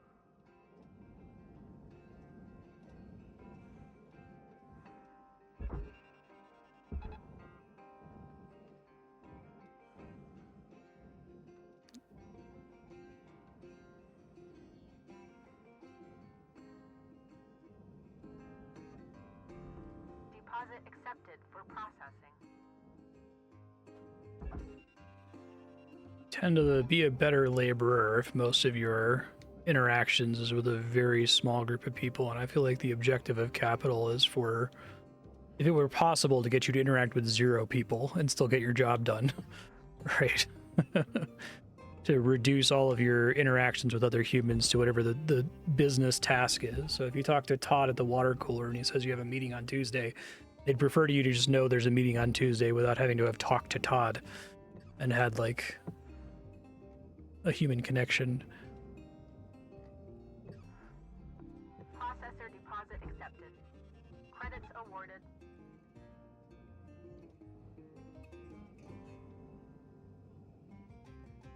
I encountered this idea recently. I think it was on Behind the Bastards, but this notion that you can kind of think of capital itself as like an emergent, fairly stupid distributed artificial intelligence, like closer to what we think of as artificial intelligence than stupid LLM bullshit, right? That it's like it has very base desires and needs, and it like acts on those needs through its vassals or thralls, which are you know, people in business, people with political power, that sort of a thing. It has like its tendrils inside of everything, and so it has a status quo it wants to protect that its individual vassals might not necessarily feel a way or another about, right? Like there might be a business person who is super into everybody at the job feeling like family and getting together, right? And doesn't actually, like if you held a gun to their head, doesn't think that human beings should be alienated from one another. But the policies that that business person supports nevertheless tend toward more alienation because that's better for the kind of like the organism of capital. Whether that person is individually trying to be a good person or not, like on average, the incentives are going to push them towards supporting systems that make people feel more disconnected because that is more profitable in the long term. So a way you could do that in a game like this would be making all the people who are talking to you be fake, right? Literally all of them, even down to the people who are like agitating for unionization, are fake. And they're doing it to like allow you to dissent within... Valuable object accepted for processing. Hey, girl 5, nice. Salvage goals within like corporate constraints. I don't think that's what they're doing with this game, which is fine. I think it's actually kind of interesting to explore, you know, a very high alienation, extremely exploitative environment, and like how can humans still try to push back in a situation like that. But I don't see this story having a happy ending.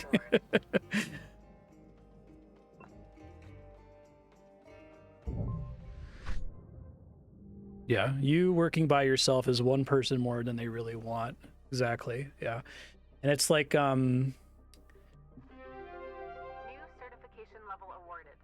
I'll talk about this more in the next mission.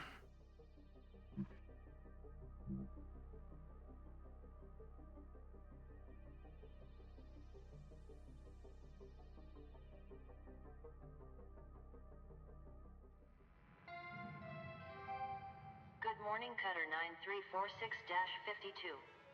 All the team at Lynx would like to wish you a happy and productive day. Uh-huh. Javelin tanker. Class 2 reactor. Okay, so I think I just want to find one that has an air filter.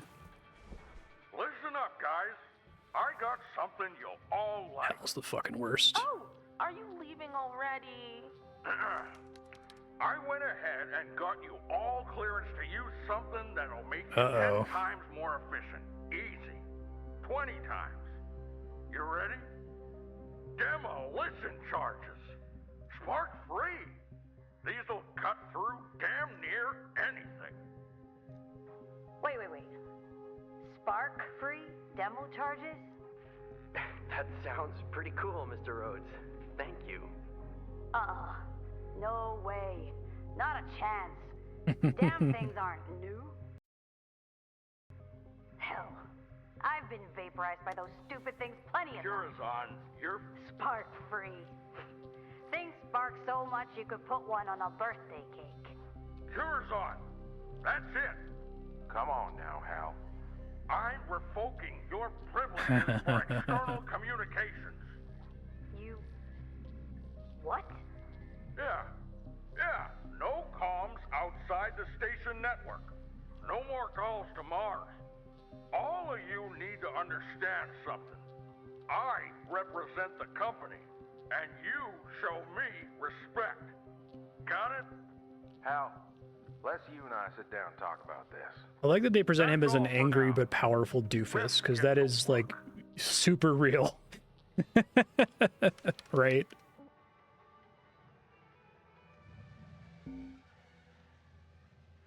Because, like, you know, you have something like The Office where you see, like, a Michael Scott who is an impotent and, like, likable doofus in certain ways. And that's also true to life. That happens sometimes.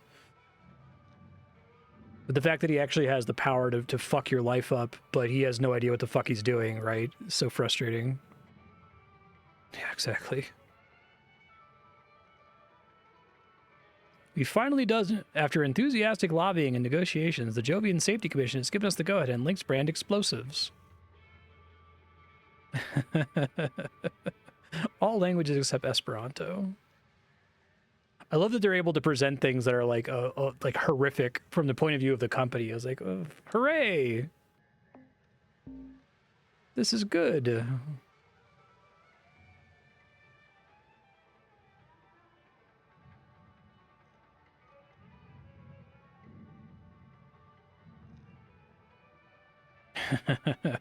Reduced recruitment and training costs by 80% and completely eliminated the need for on-site medical services.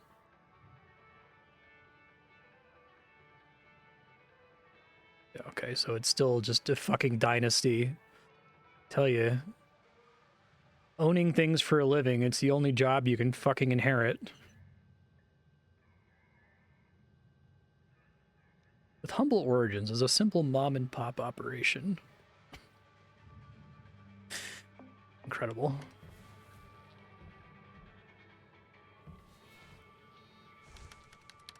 Yeah, I really like it. I had Weaver pegged as a bootlicker.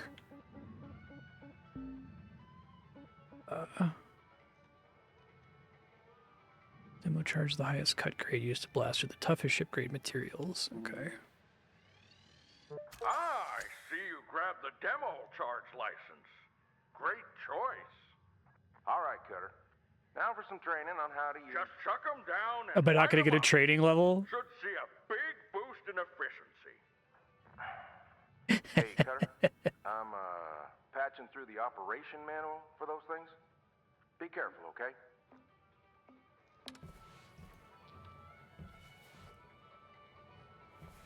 Actually send me the operation manual? I guess it's the thing he sent earlier, right?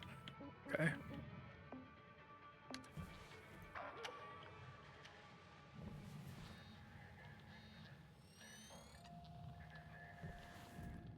That's funny. No trading mission. Haha. Good ludonarrative synergy there. All right, looking for a filter. Right, that's the last thing I need. This thing. Mackerel. Sure.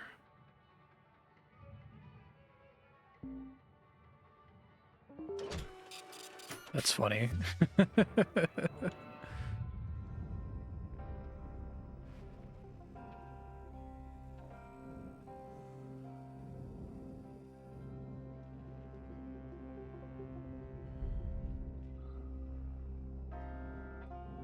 Is this actually a significant time save? I guess we'll find out.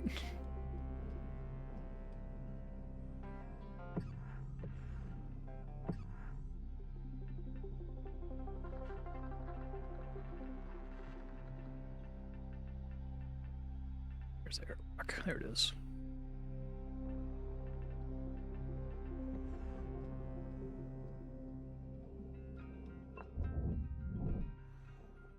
Airlock depressurizing.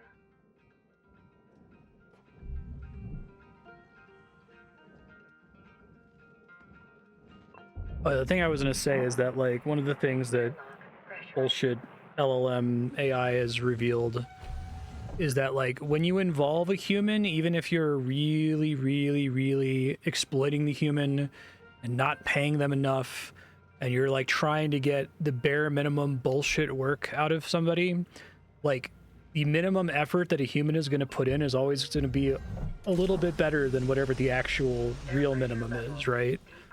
Just by nature of being a person, they're going to want to do better than capital requires of them, I guess. And that's just a little bit of free exploitation on the side. Here you go. Just because people want to do a good job, you're going to get better work sometimes out of them. And so when you start doing, like, AI art generation, you remove that aspect. You actually are able to find a lower minimum than what you previously thought was a minimum.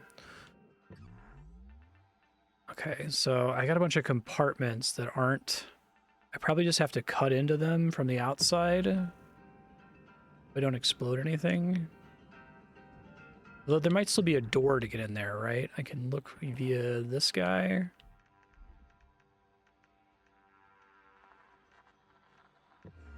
Sure. Packages.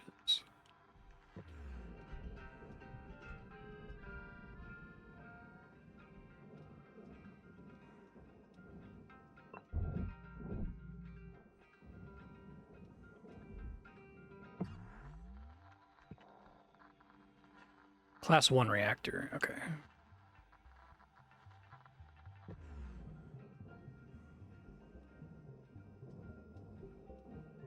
Yeah, exactly.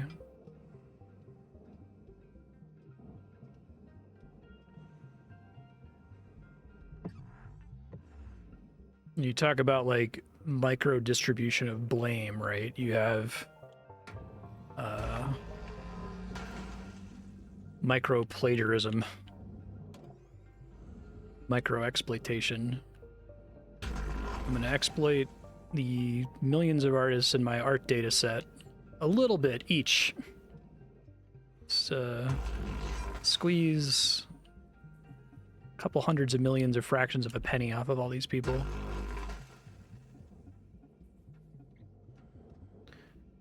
And cut the 4 large horizontal cut points of the cockpit. Let's see. So let me look for the cockpit then.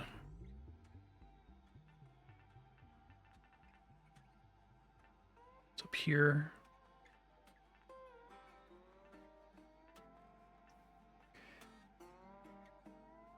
Talking about these guys on the sides. In there.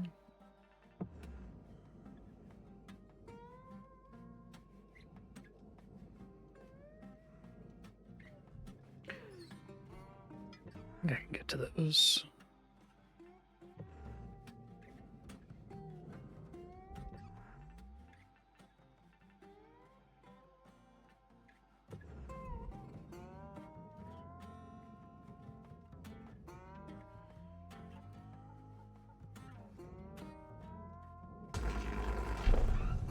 Oh, shit. Is that because I clipped a wall there?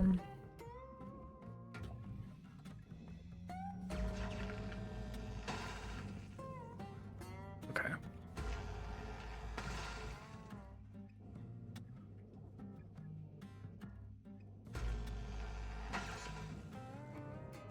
Gotcha.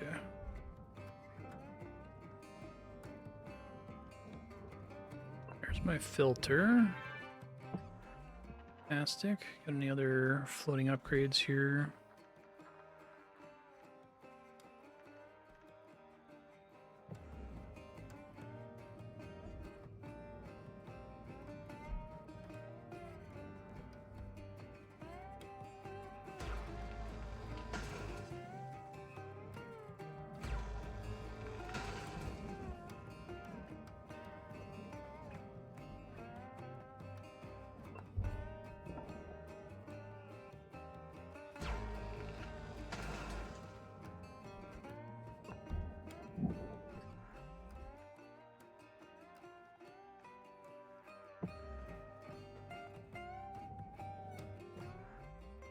Makes sense. You're not floating slightly. I'll just do the thing that everybody in this channel hates. I'll have had a thing not work for me once and then swear off ever using it again because the other thing works 100% of the time. I'll probably try using this saw again.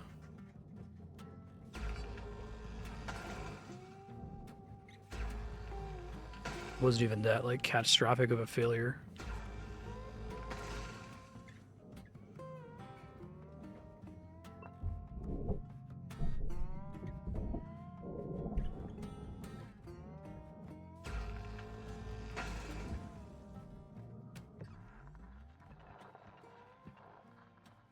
Sure.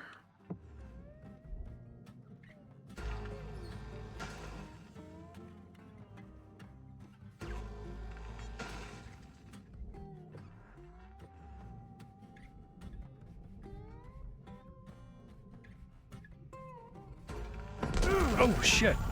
I thought I wasn't facing it.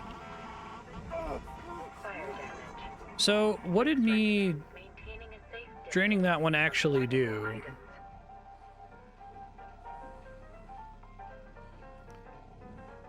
If the thing still explodes, I guess the problem was I clipped through it, so I didn't see that it was still in front of me there.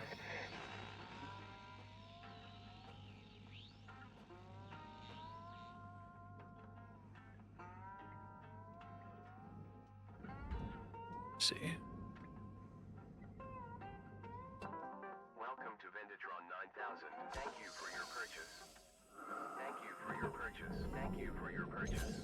Have a nice day.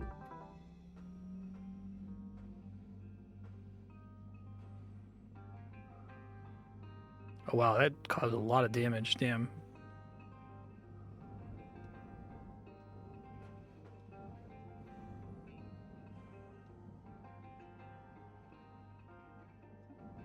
Yeah, I misunderstood what happened because I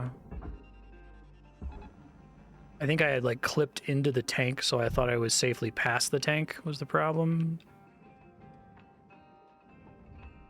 Material accepted.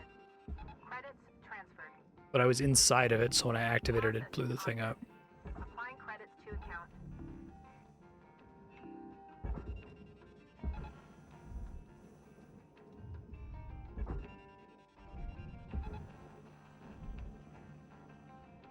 Okay.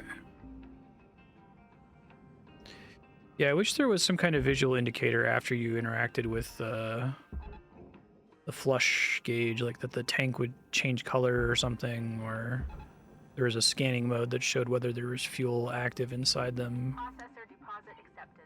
I guess you just kind of have to keep track of which levers you've pulled. It's probably true to life, I guess.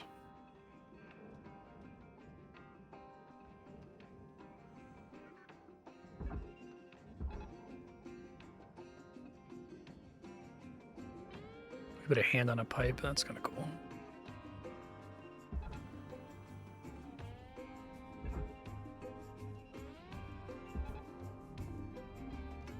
Object processed. Transferring credits.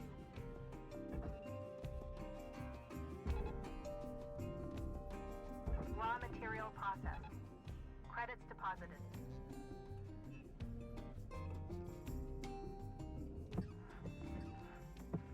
That's barge.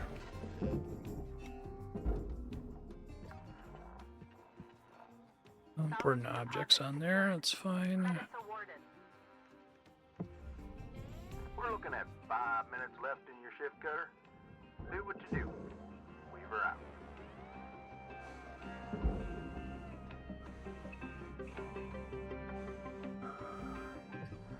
Salvage deposit registered. Account credited.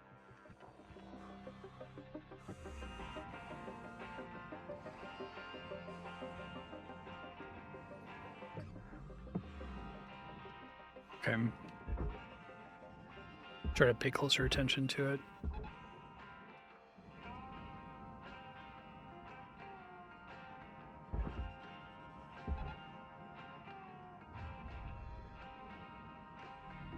Valuable object processed.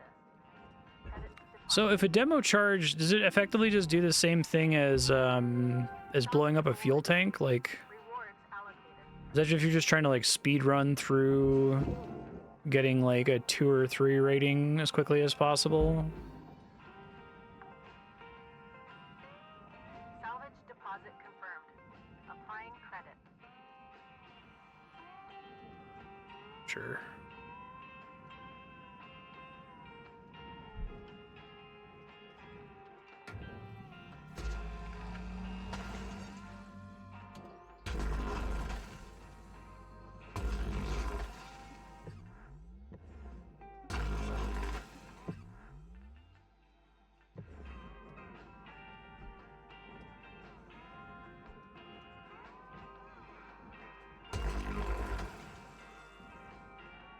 Oh, interesting.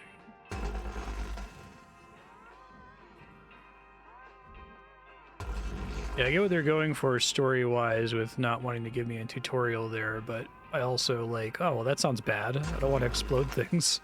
Phonotext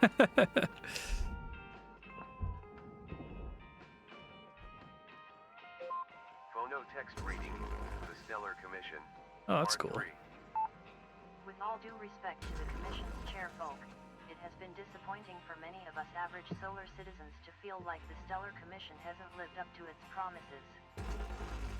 After the win in the fight against the AI revolution, many looked to the Commission to provide further protections for human labor across the system.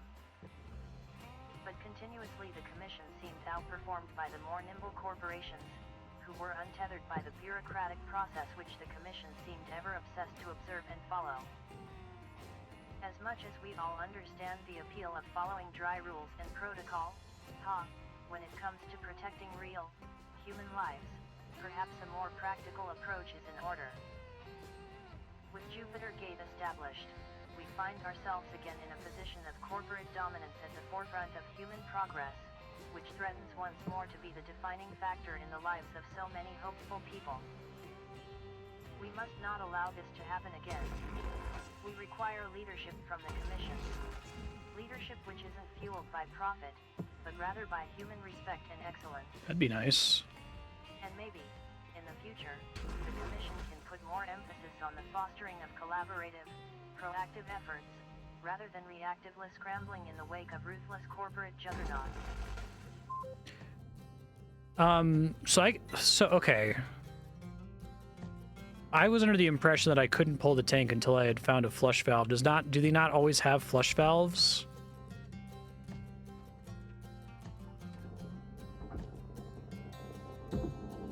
Okay, I see the lights coming off there. Gotcha.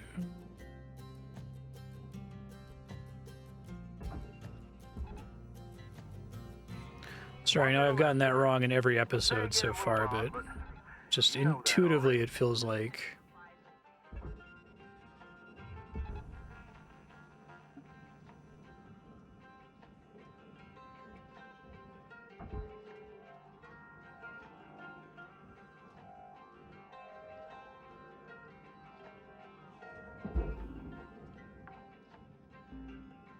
So if there's a valve, the valve always is required to detach it. Maybe that's the part that I wasn't getting.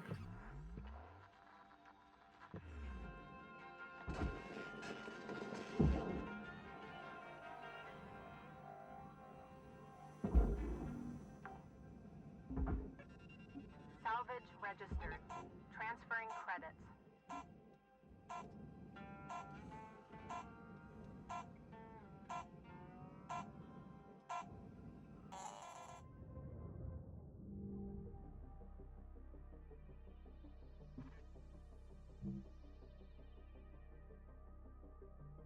The term ghost ship originates from Earth's ancient mariners.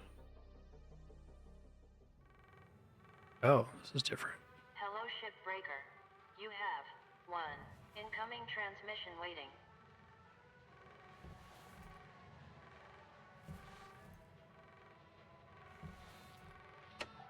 Hey, folks. This is a private channel.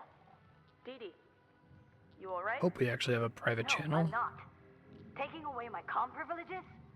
Family's probably worried as hell about me now. I'm working on that, Dee Dee. I'll get your comms back. Wait, whoa. Is he actually allowed to do that? He is. Didn't think he would.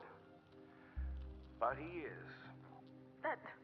Does he outrank you? It's complicated, Lou. Still think he'll be gone in a week, Dee Dee. If he isn't, I'm gonna float over there and kick him straight out of the airlock. Nice. If I get my hands on him, ooh. All right, hold up now. Let's not get all fire and brimstone. We can still sort this out. Now, why don't we all just call it a day? Get some shut-eye, and we'll hit this up tomorrow, all right? We were out. You're saying demolition charges... Super split saw that can cut anything in a line, causes explosion morning, damage. Cutter. It's time to begin your workday.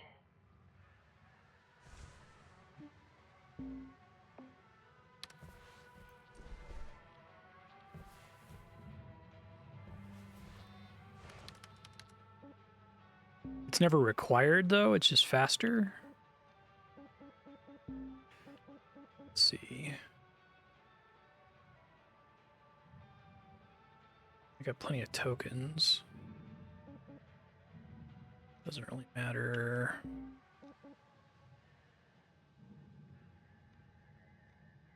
Legally ambiguous kick. Yeah, okay, that's helpful. Better break is probably important if I'm getting it to be faster in general.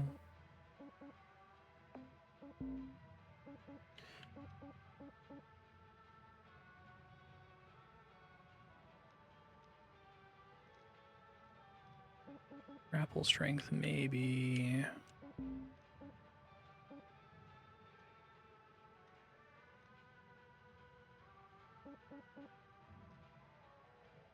E capacity might make my life a little bit easier. Take that. That's level 15.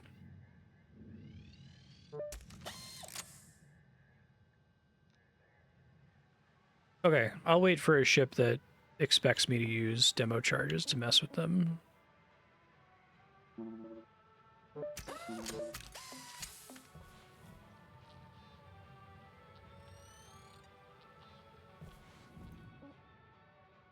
Okay.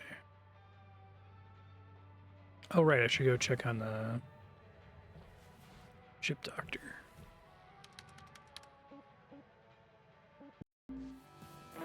Hi, I'm Shippy. Need help with a triple pot bypass? Let me know. Need a rod. Oh, okay. Nice work. If I had a hunt, I'd be proud.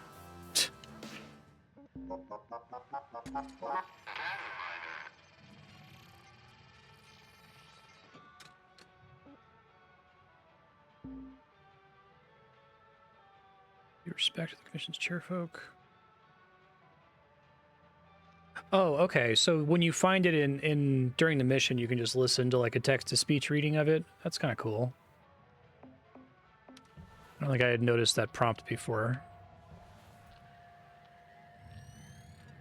The perfect game to have like an audio log playing. There are some games where I hate audio logs because it's like I need to focus on the game, and it's significant enough like attention departure, especially if I'm streaming, that I have to kind of like just stop and listen to the audio log attentively.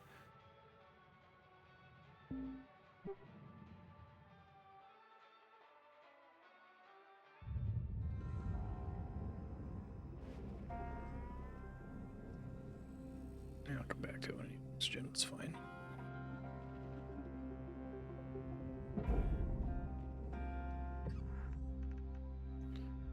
That is quite a bit faster. Okay.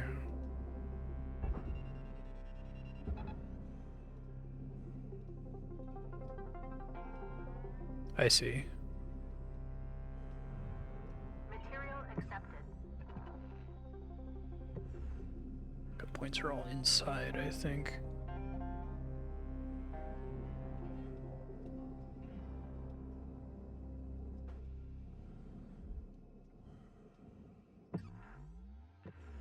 $100 for a bottle of water.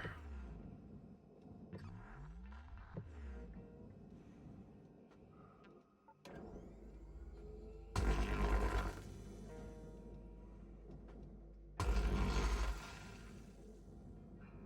right, let me add a quick note to my future Marstead file. Draining fuel tanks is draining the pipes connected to the tanks, not the tank itself, and is required to detach some, but not all tanks. Otherwise, pipes are a fire hazard. Tanks are always a fire hazard, even if you are clipped into them. Okay.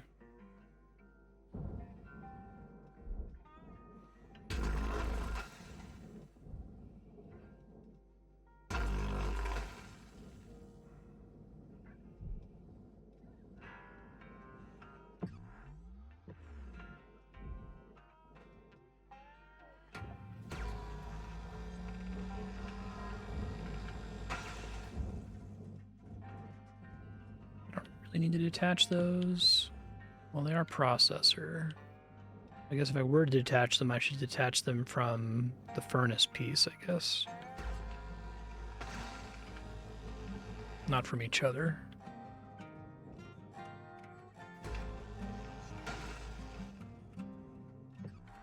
It'd be really fun when this game is done. I'd love to see some behind the scenes material for this game if they've done anything like that, like a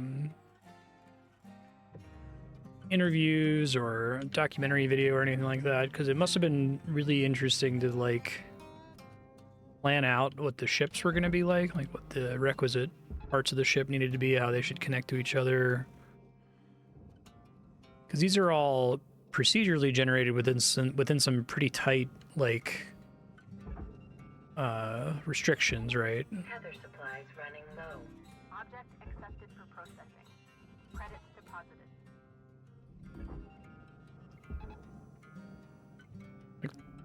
The basic ship design is authored, but then there can be minor variations.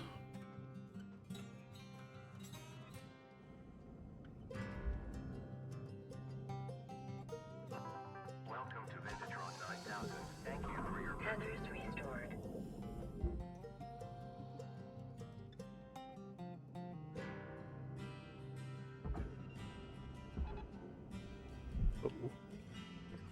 But real fast now. Hey, Bucky, how you doing? Deposit accepted for processing.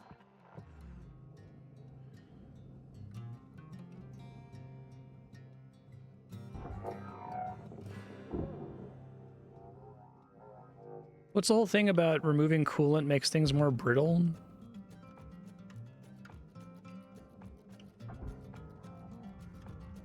Is that only for ECU coolant tanks? Salvage deposited. Applying credit to account. Billing. Oh, okay. That makes more sense.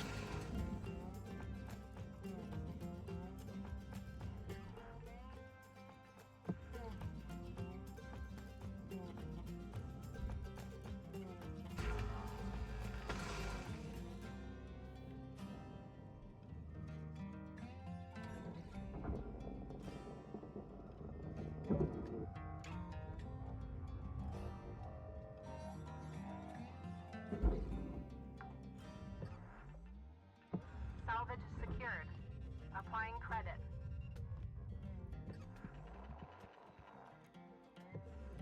Get the valuable shit out of here if I can.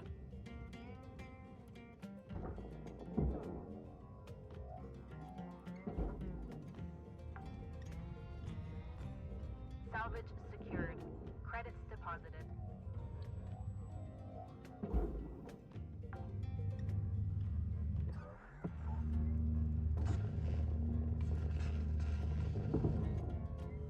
I guess, like, theoretically, you could tether all of the... You could pull all the terminals out and then tether together them and then just pull that mass out. Seems like that would be hard to do, though.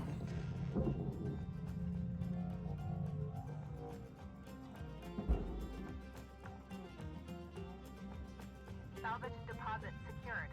Credits Okay, that's cool. So you could do it on purpose.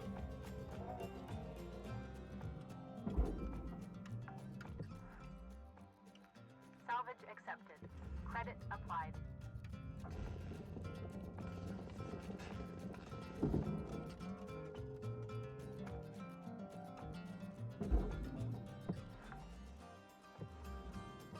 Salvage registered.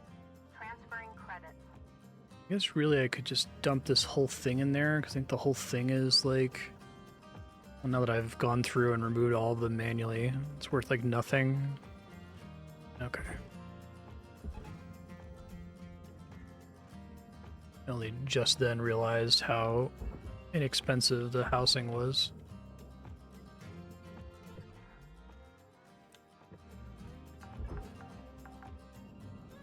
Salvage deposit registered. Account credited. Salvage goal met. Rewards will be paid. Hooray! Love having a salvage goal be met. Deposit accepted for processing.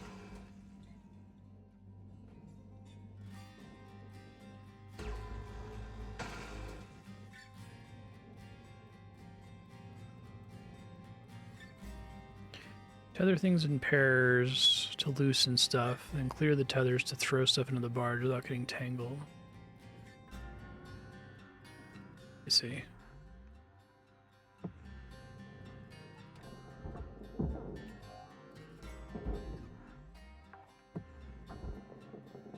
Salvage deposit confirmed.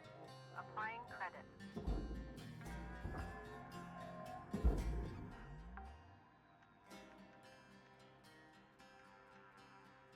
Don't have to disconnect that because that whole thing is going in the barge eventually.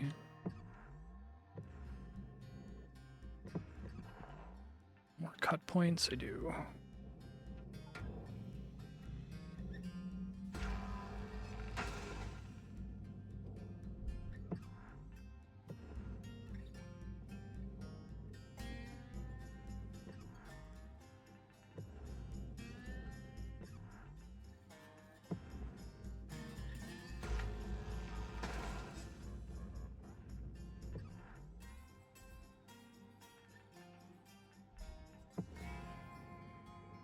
Like the idea that this universe has an anti-AI revolution.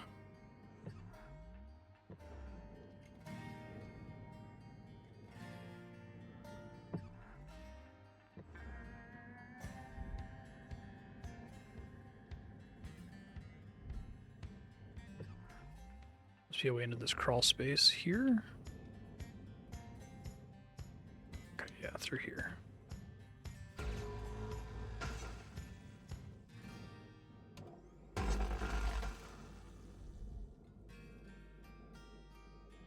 You like that that's higher risk.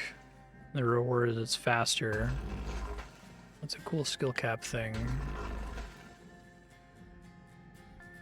trying to make myself do it so I don't do the oops, it didn't work once, so now I'll never do it again thing.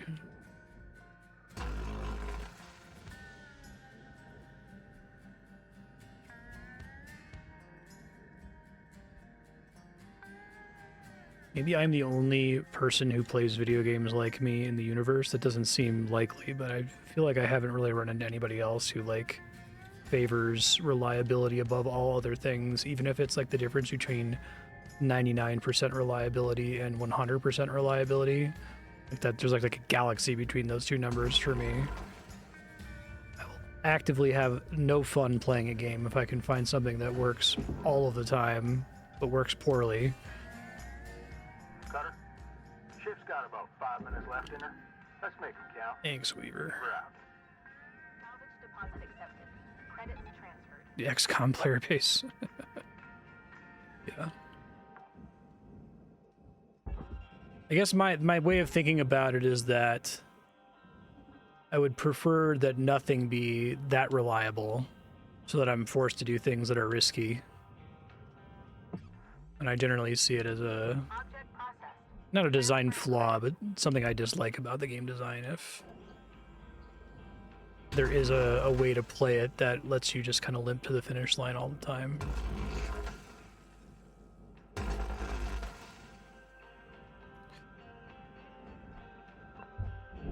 Okay, see the yellow light turn off this time, right? Okay, got it. So that was one of the ones that you had to pull the valve to be able to pull it, otherwise it would be unpullable.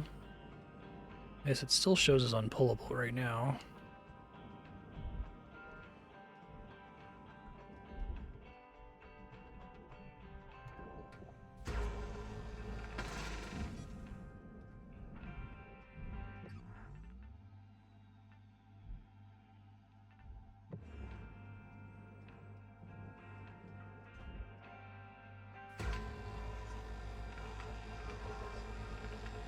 Oh, really?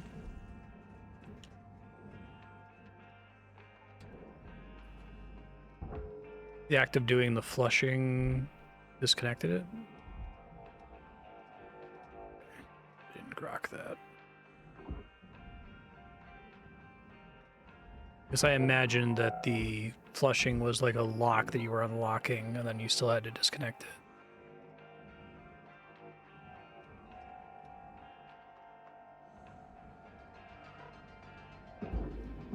Oh, come on.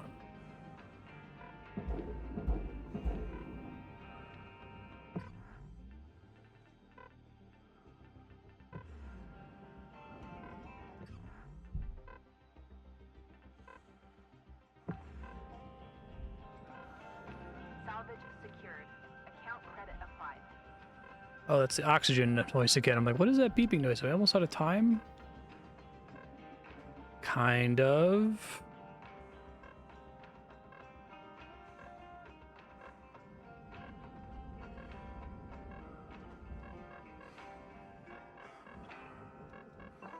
Welcome to Ventatron 9000. Oxygen levels stabilizing.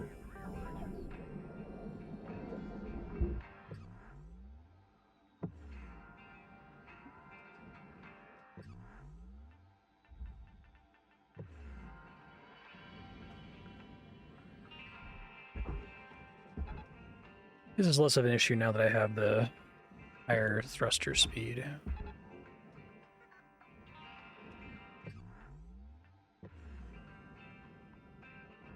Disconnect that from the inside. Yes. Okay.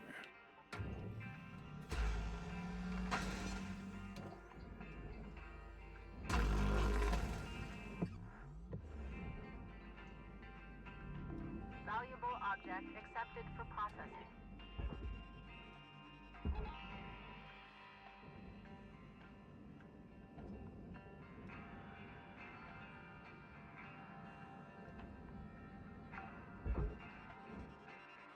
Salvage deposited.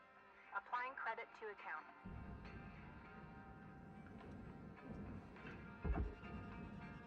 You got about 1 minute till the yard goes dark, Cutter. Thanks, Weaver. Processor deposit accepted. Credits awarded. Salvage goal cleared. Rewards allocated. Got 3.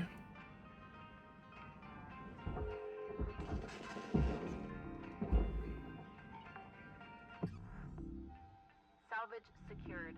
Credits deposited.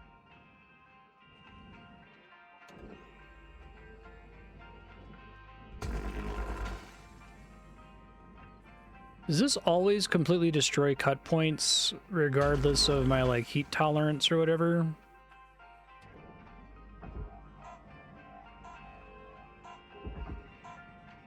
Oops. That's the beeping I thought I was getting before.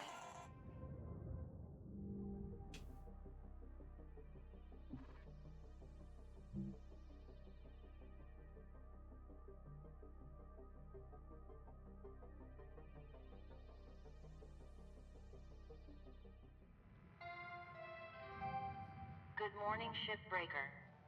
This is your daily wake-up call.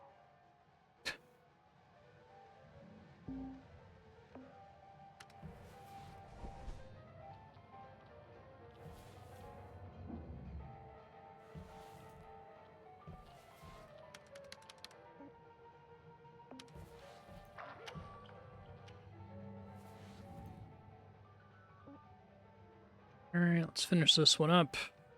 You get to 4. 5's probably not happening. I need to find a rod after that. Processing valuable deposit. Credits transferred.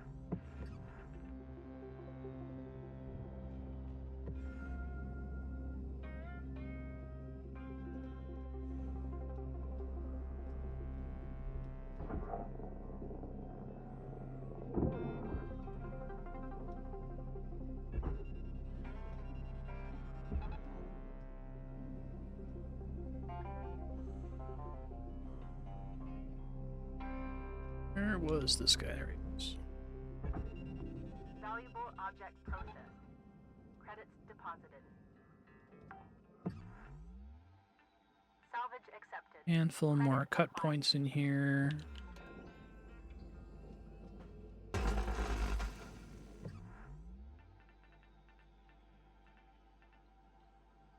I think I can pull that guy out.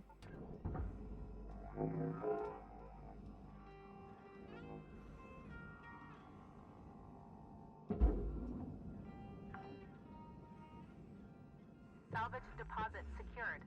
Credits awarded.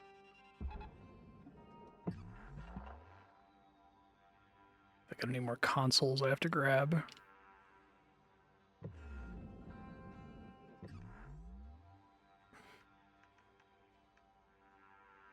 Not really.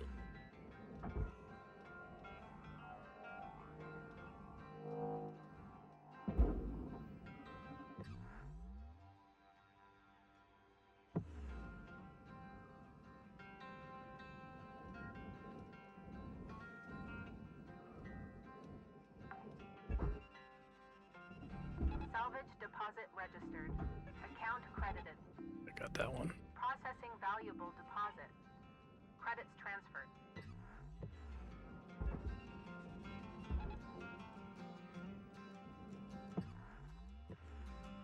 Thing is mostly furnace, it looks like.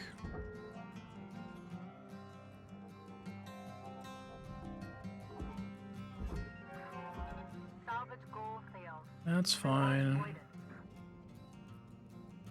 I wonder if I just send the rest of this big thing into the barge, if that'll get me over to 4. Probably. Processing valuable Not object. that. Credits awarded. Couple more cut points in here the next.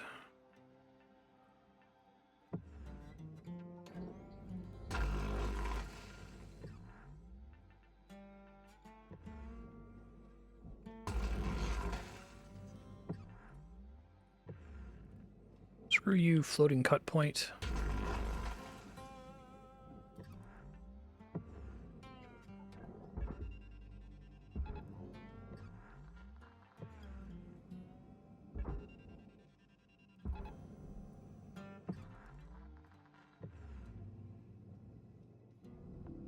Valuable object processed.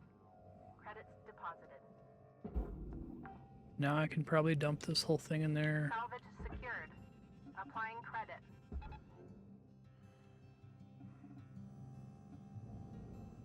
Because the whole thing is still too heavy for my current tether strength. I can't multiply tether strength by just doing 2 tethers, right? That just changed the trajectory.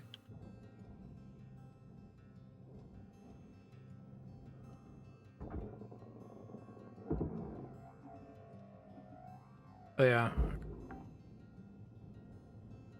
Salvage registered.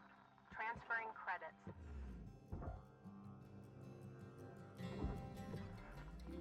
Whoa. That freaked me out. Salvage. Here we go. Account credit applied. Good enough. Salvage goal obtained. Additional rewards assigned.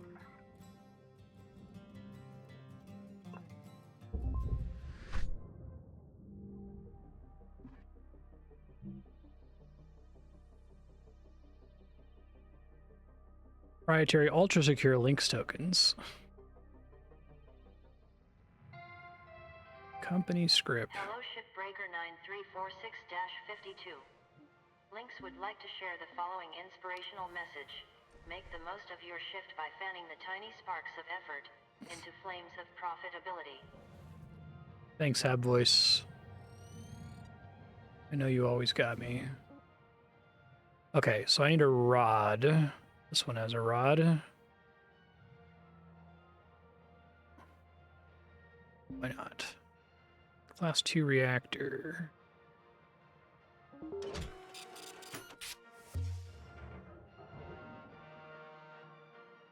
Church of the Machine God. Hey Should have there, checked to fellas. repair stuff, I forgot. Thought I'd share some words of wisdom this morning. This is from Megan Rye Paulson's book, Owning the Future. Oh no. You should read it. Okay. Focus. Focus is the brawn of the mind. Focus is power. Focus is Well, that didn't work the way I was hoping. Focus on what you want to achieve.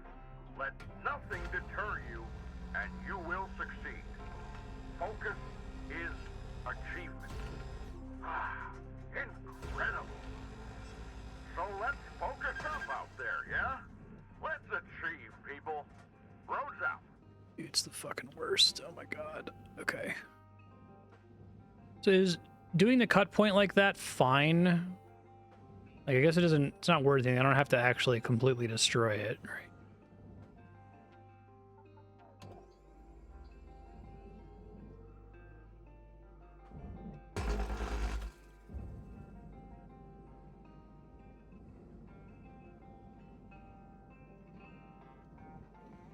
Great.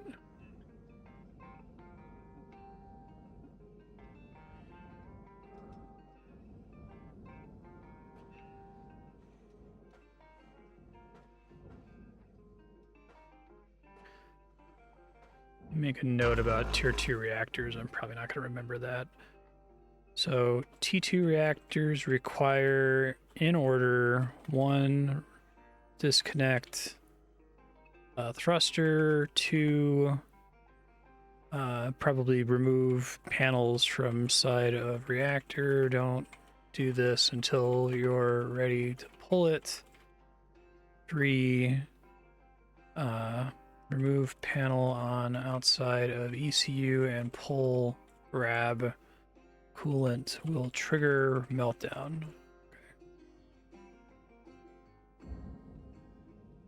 Doubt future me isn't remember that.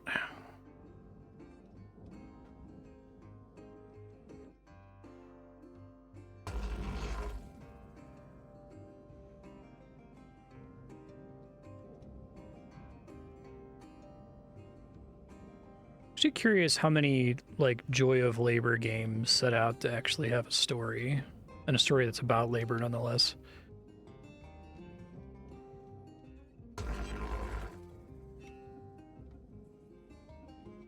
A lot of them I think are like, you know, Euro Truck Sim or whatever.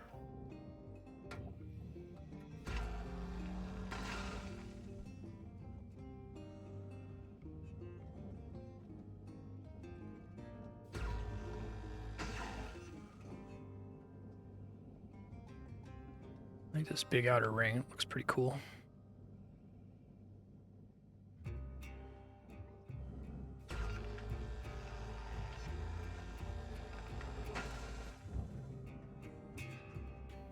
Doke.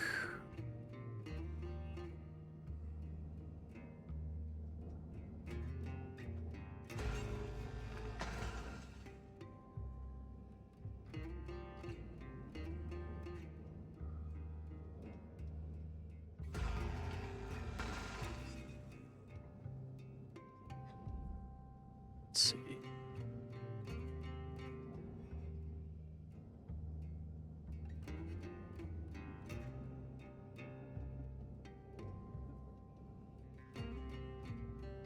I think these are disconnected now. 2,000 kilograms.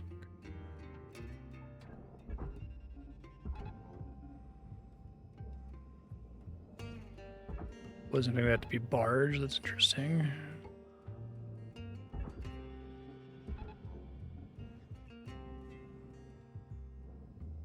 Very cute, Ben.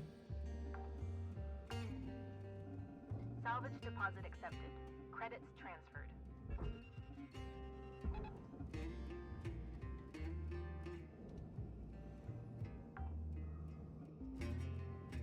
Salvage deposited. It's already been split. Applying credit to account. I like just destroying the cut point because then I can always tell that it's been cut to look at it from the right angle. Tether supplies dropping. Salvage deposit confirmed. Applying credit. It's funny that the little voice will tell me when my tether supplies are dropping, but not when my oxygen is low. Okay. About what really matters here. Salvage secured. Credits deposited. Welcome to Vintatron 9000. Thank you for your purchase. Have a nice day.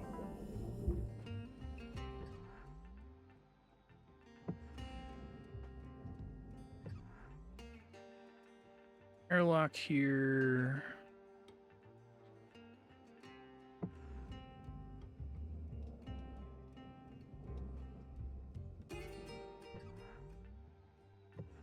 Apartments on the sides.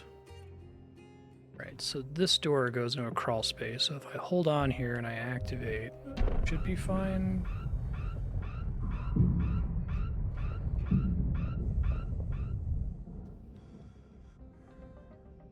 Low. Loading purple crap that I need. I need a rod somewhere.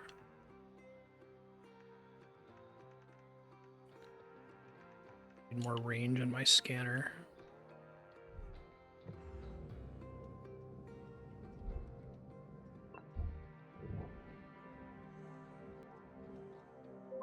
Phonotext reading. The Stellar Commission. Part 2. It wasn't until 2283, during the wake of the AI revolution, that the Stellar Commission found the grit we deserved from them for so long. It is here where we can chalk up a clear win. Advanced AI systems were on the rise, decimating work opportunities for hundreds of millions across the solar system, and causing unimaginable human suffering. Of course, large corporations, as always, had nothing more in mind than profit, and were further spurred by their public image as the drivers of human advancement. However, finally finding their voice and the right tools to enact and enforce policy, the Stellar Commission, in an enormous pushback against corporate power, outlined new regulations around artificial intelligence, practically outlawing its use in order to safeguard human jobs. Better late than never, am I right? The corporate conglomerates have had simmering resentment ever since this moment of heavy regulation and strict enforcement.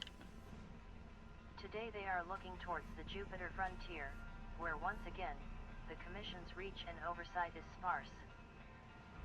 And so the cycle repeats. As a species, our greatest flaw seems to be to never learn from history, and that there's some among us who would gladly grind their fellow humans into a pulp for $1. It appears we are doomed to repeat the mistakes of our past, time and time again.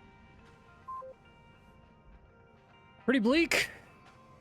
It's not wrong.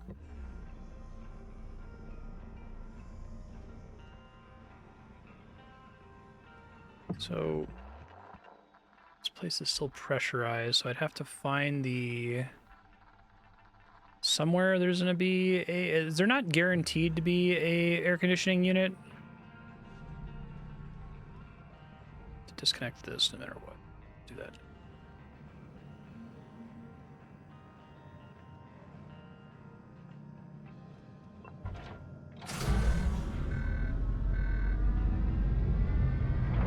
It's really interesting that like so much science fiction has predicted that like AI would replace human work and be this huge problem because it would be so amazing. And I don't think really anybody predicted that actually it would do all of that and be fucking terrible. Fucking useless garbage, right?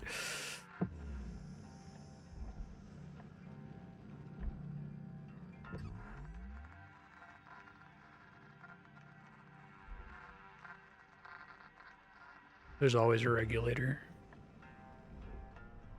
Find it somewhere.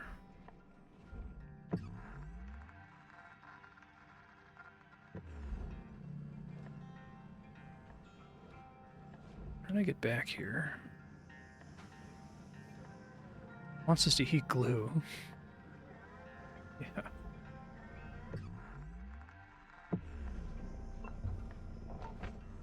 It's in the ECU room somewhere.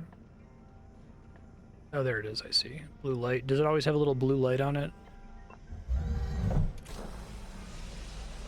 Air pressure level Sphere. decreasing. Regulators. You got 5 minutes remaining in your Have shift, blue Gunner. lights. 5 minutes. We were out. It seems like it has legitimate use cases for, like, doing fraud. And again, for micro distribution of blame, if you want to call that a legitimate use case. In that case, it actually does a thing, right? I guess counts. Airlock depressurizing.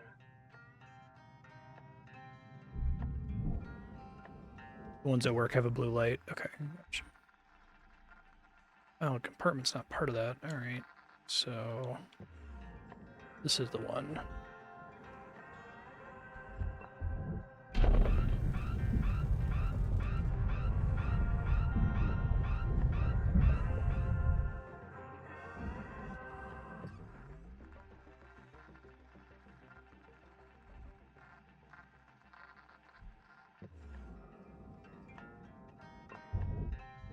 Airlock depressurizing.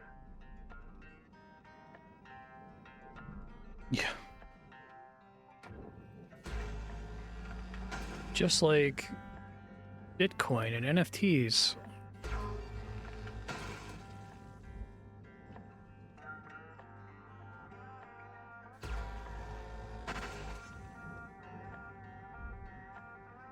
Great for fraud.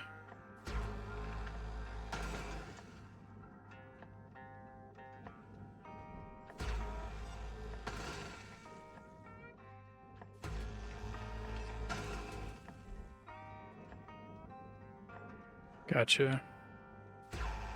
I was just going to open the airlock from the other side. Does that not work? Does it automatically cycle both doors as an airlock?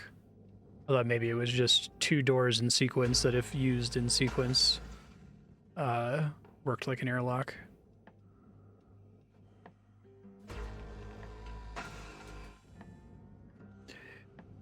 Yeah, I used it for my Dungeons and Dragons game, and I've been hesitating to publish the rest of it because I'm kind of guilty for doing that. It was like when it first came out, I'm like, oh, this is kind of a cool tool for dungeon masters if you're not trying to make money off of it. You can kind of quickly visualize something that's in your head and give your players a very fast at a glance. But I feel really guilty micro stealing from millions of artists to do that.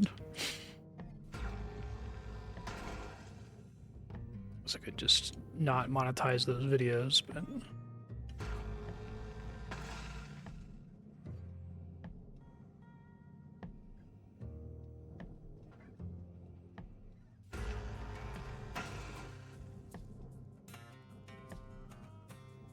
okay, using it as placeholder art.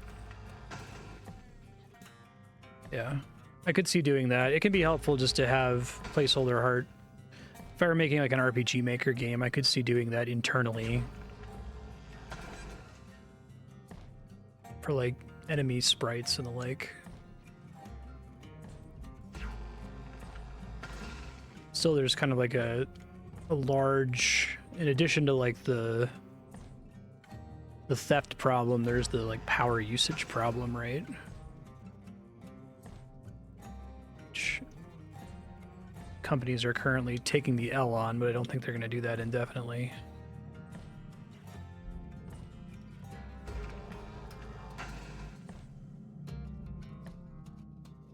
Gotcha. Yeah, that's at least, you know, in a little more nebulous zone. This is your 1-minute warning cutter. Bring it home.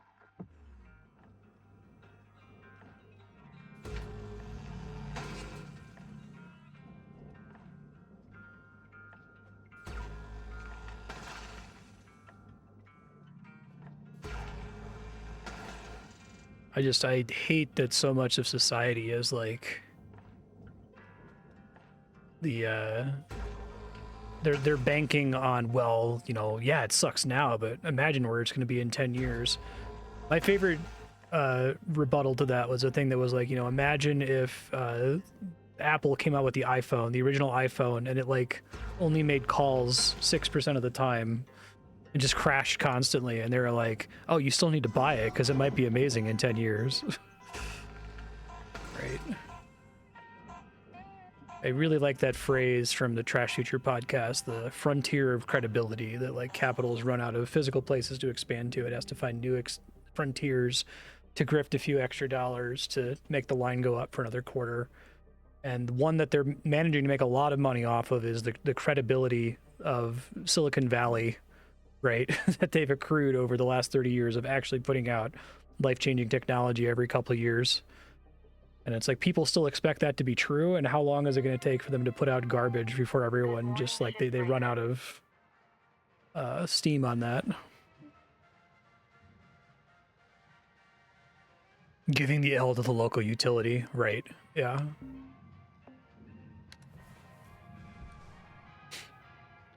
Yeah, I might be off base with that, but I suspect that there's, again, not thinking of like individual bad actors within capitalism, but thinking of capital as like a big, almost like an organism, like a simple organism, right? There's a need in the system to not have energy be less scarce, or to have, you know, because green energy, the move to green energy seems to be threatening energy scarcity. Like, we need as a society to find something to waste energy on, because that's not acceptable. And there's no like individual person who's out there saying, I can't wait to waste all this energy, right? It's just this network of incentives that's kind of making that happen regardless. If my life had been different, I wouldn't be up here. I'd be working with animals. Well, it's even worse. It's bad in academia and like academia adjacent. Like, Andrea is working for the Los Alamos National Lab, and they're telling her to get funding. She's gonna have to argue for why her project involves AI. And I told her, just fucking say it has AI. Just say it does. They don't know what it is. Say that the thing that you're currently using to generate plots is AI, right? It's already close to that. Yeah. Thanks, Dee Dee. I'll keep that in mind when I finish. Yeah, but like an individual rolling coal is not making like massive, like those people do suck. I'm not like saying that no one individually bears any responsibility, but it is not any one like mustache twirling supervillain who wants to waste all this energy, right? It is like you can place the burden entirely on their shoulders, is my point. Yeah, it's because a bunch of stupid people have no idea how LLMs work. They're like, you need to argue, if you want to get funding for your project, you better make sure it uses AI in some way. And it's like, Jesus fucking Christ. Like, this is not new technology. We've been using this for 20 years. I could relabel the thing I'm already using and call it AI if that'll make your dumbass happy. And I think you could honestly get away with that gambit in a lot of organizations. Just tell them it does. And if they ask you, well, what does it actually do? Like, challenge them to say, well, what do you think it does? Like, what do you expect it to do? Right?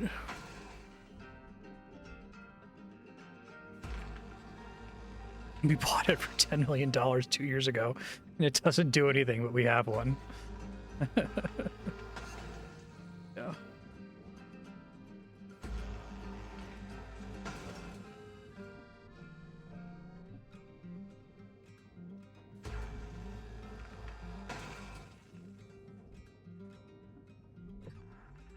Oh, it bothers the shit out of me. It's like massive psychic damage every day. How much people have bought this like marketing gimmick. I think This Name Is Lame made the best possible comparison because we were talking about technologies where like marketing just decides to call it a thing that it obviously isn't. Right? Like it's not AI, that's not full self-driving. You can't just say that it is and then market it as though it is. And This Name said, yeah, it's like those fucking hoverboards, right? The little Segway scooters that they were briefly marketing as hoverboards. You can't just call it a hoverboard. Well, apparently they can, and that's a new exploitation frontier, right?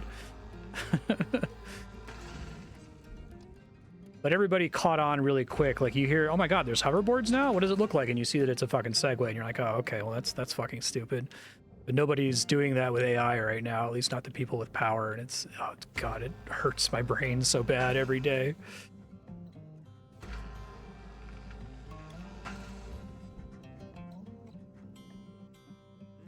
Let's see if I can do this any faster.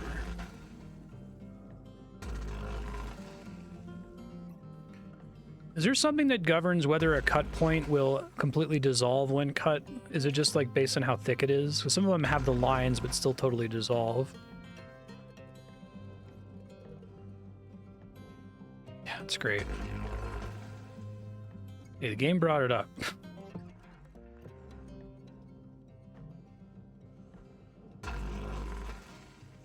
Fair game.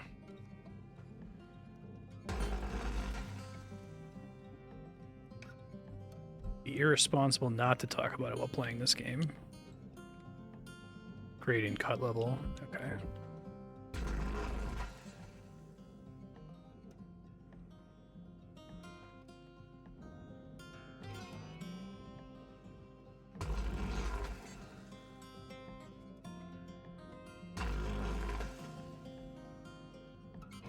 Yeah, exactly. Right, and they're all in this like crazy like rat race to be like to not be the one that misses out, right? So they all feel like taking the L is worth it right now.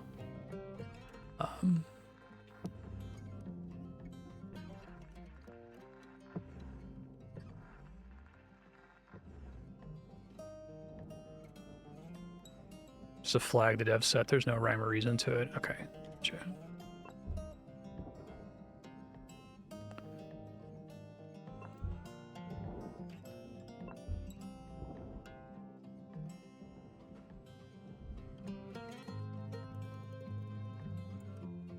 Let's see if I can start working on dealing with the reactor. Where was that?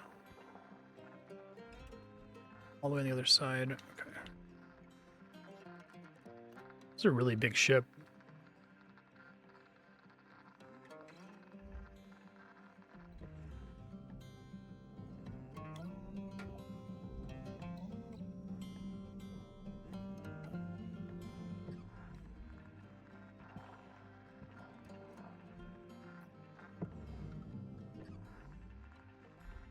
Points in here.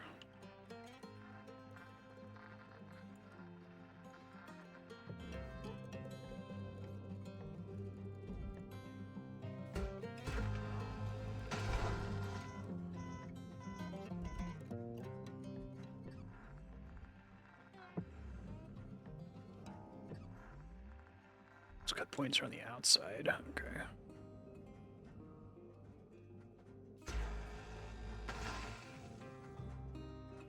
Sorry.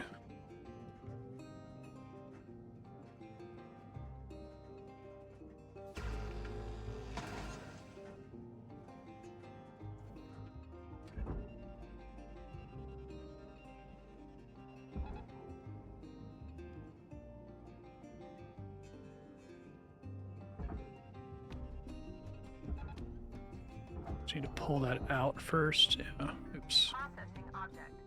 Applying credits to Ooh, account. that may have been a mistake. I think it's recoverable, but.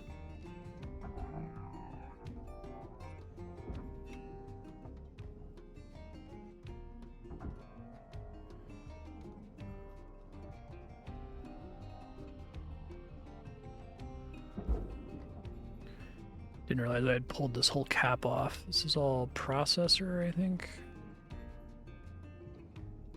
Okay. Okay, man. There we go.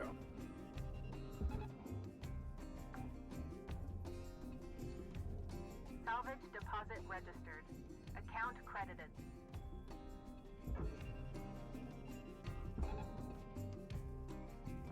Deposit accepted for processing. Warning. Fuel levels are low. Oh, yeah. This is the biggest ship I've worked on. It's amazing to do this in 3 days. Outside my capabilities, I think. Welcome to Ventatron 9000. Oxygen levels stabilizing.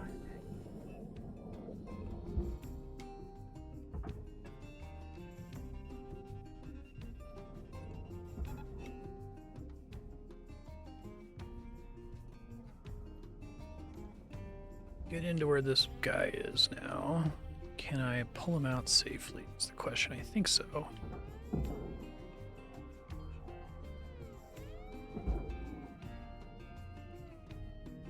Valuable object accepted for processing.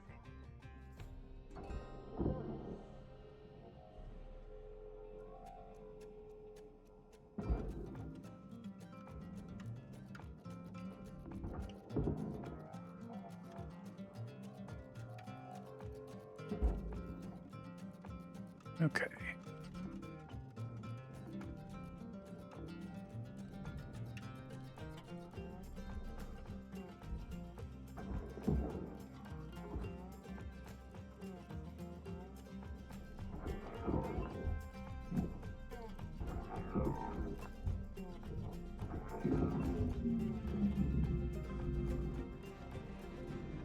Basically, you could pull the reactor faster than this, but that time limit would be shorter, is that right? Reactor meltdown sequence triggered. Urgent action required.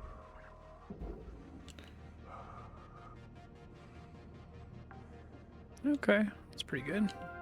Salvage goal reached. Got about 5 minutes left in this ship cutter.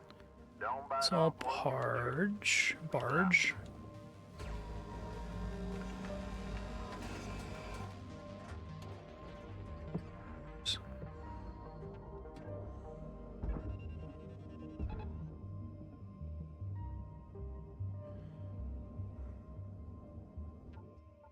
Really feels like the tether concept is what makes this game like playable. It would be really Salvage secured. tedious without tethers.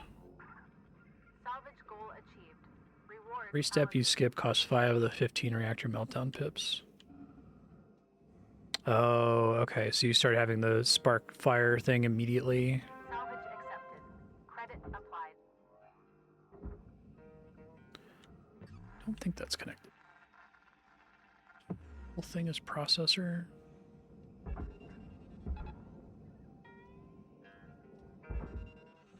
Apparently last episode I remembered that it sucks for things to get caught on the basket, and so I really try to not place things in a way that would cause them to get caught in the first place.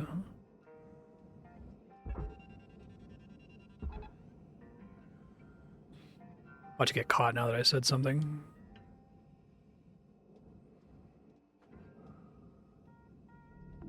Object processed. Transferring credits.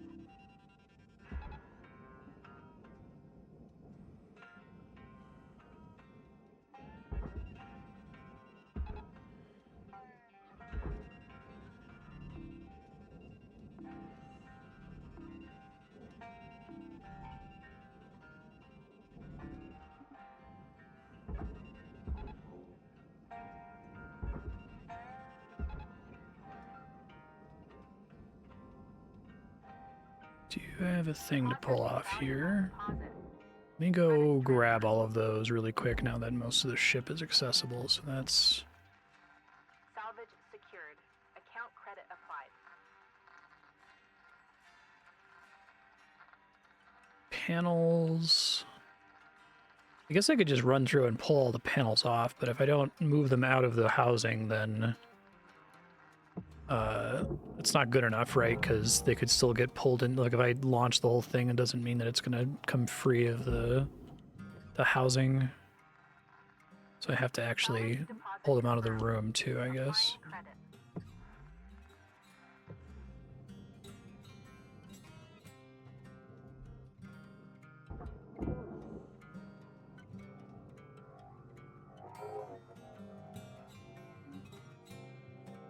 Super turned around. Where the fuck is the barge? There it is. Salvage deposit secured. Credits awarded. Oh god.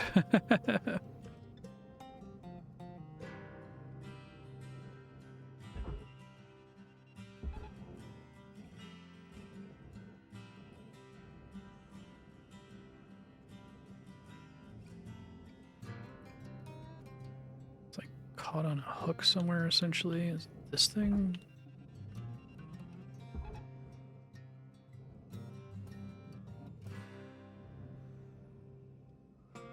I see. I need to like pull this down first. Hold on. Down and away.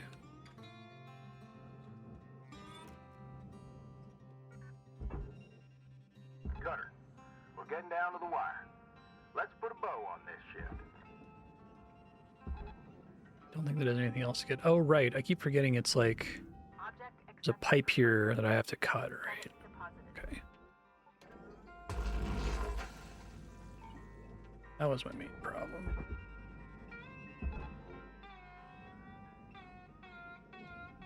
Oops.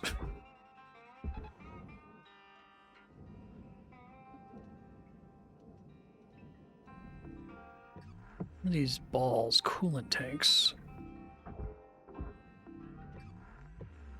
And the whole thing is barge, if I can find where to disconnect them. No cut points. Does this entire ring go to the barge? Oh, not all of it.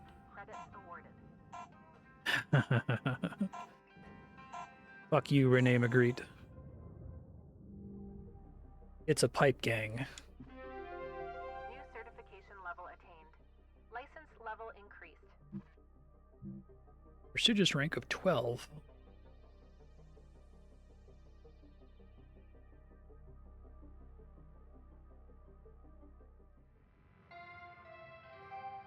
Good morning, Shipbreaker. Your allocated shift time will be commencing shortly. Power generator. Work on salvage containing power generators connected to a distributed breaker system. Move the fuses at each breaker. Write this down. Power gen. Fuses at each breaker. Indicator. Lights show current level. Fuses are safe to extract. Safest to extract at 0 current.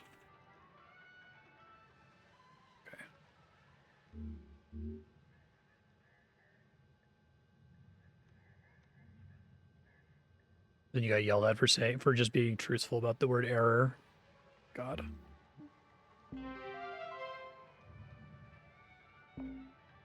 The kind of thing that invites the seagull managers, right? Fly in, shit and everything, and then fly away. Well, I think we should talk this through a bit more. Yeah, Joseph. Something you'll learn about being a manager, always be pushing your people. It's how they grow. Uh-huh. Now, I see so much confidence on this crew. I think it's time to bump everyone up a hazard level. Hal, this is too soon.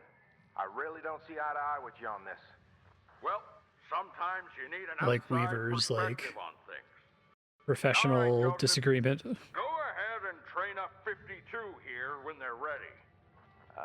Sorry, Cutter. I'll help ease you into this. Just let me know when you're ready to start training. Weaver out.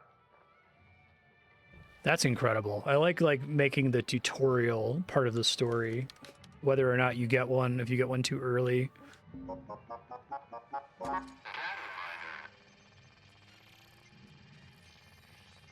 Okay, that's the one I just listened to. Phonotext reading, The Stellar Commission, Part 2. It wasn't until Yeah. 2283, during the wake of the AI revolution, that the Stellar Commission found the grit we deserved from them for so long. Oh, that's helpful. It is here where we can chalk up a clear win. Advanced AI systems were on the rise, decimating have work that, though. opportunities for hundreds of millions across the solar system, and causing unimaginable human suffering. Let's stop, because I already heard that. Repair.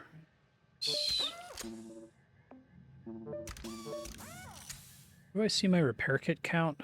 Oh, the 3 repair kits available. Okay. Let me grab more of those outside. Suit integrity.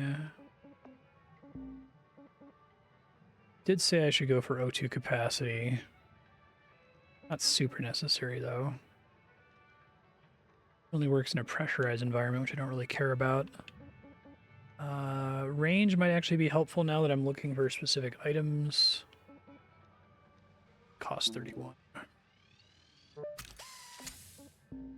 Rusters, don't care.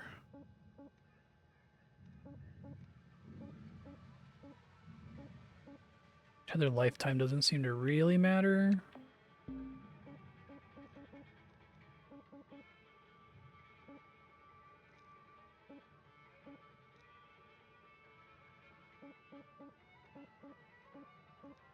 Oh, really?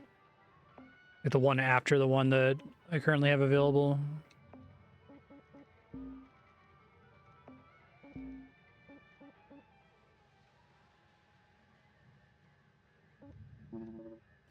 Grab it then.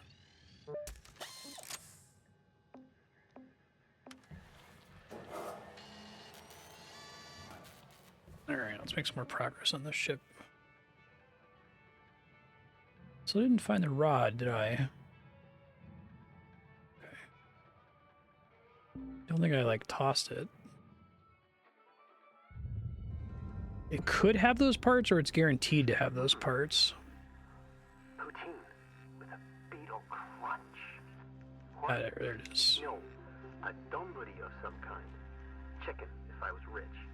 No, you know what? A gooey, frickin' pizza with real cheese. Drifted off again there, Kai? Oh, oops. Hey, Weaver. Sorry. Yeah, I'll get back to it. No need to apologize. The food is sorely hurting up here. Trust you me, I know. Didn't realize how good I had it back when I was clam fishing Earthside. Kill for a clam stew right about now. You used to fish for clams? I'm reading about I clams. remember reading about clams. Never got to try some, though. Yeah, the work was mighty arduous for sure. But I like the warm bowl of cricket clam pizza. stew That's is a nice break from the usual grub I was brought up on. Maybe one day we can all grab a bowl together. Clam stew? Oh, I love that. Thanks, Weaver. You bet, kiddo. 2 at once that time.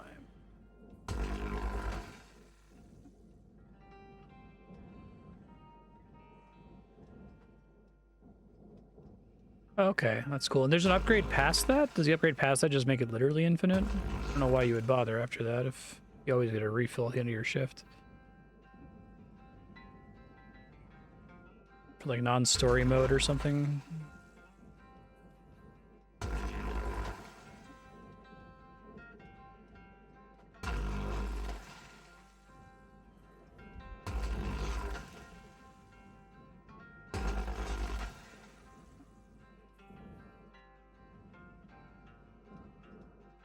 I see. Gotcha.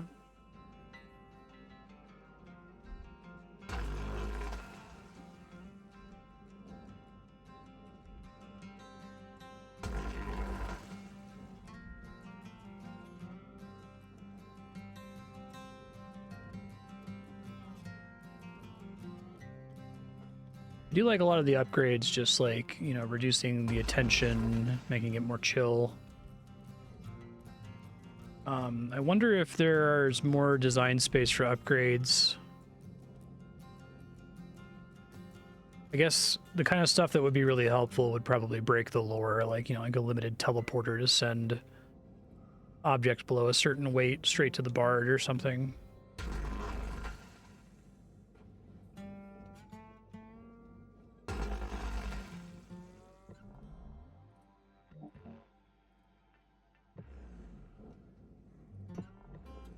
Or external cut points I have to worry about.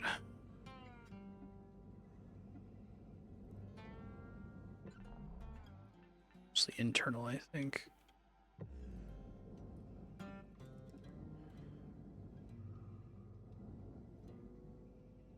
Oh, I just saw this one goes up to 7. Okay, that's cool.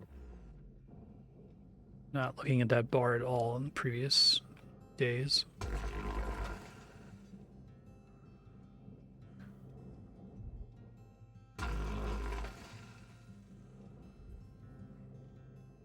So I found that getting on ships that have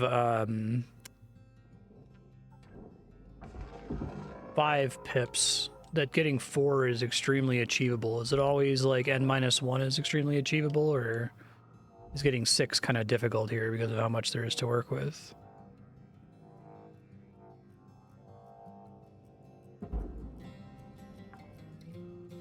I guess in 5 pip ships, you can get 4 if you chuck all of the, like, big housings full of barge stuff directly into the barge. It might invalidate you for 5. Salvage registered. Transferring credits. Okay, that makes sense. Is it the same relationship between the second to last pip and the last pip in every level?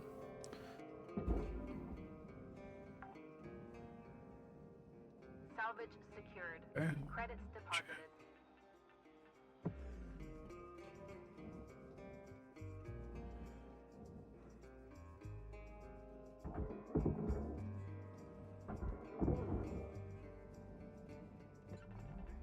Let's focus on cutting here.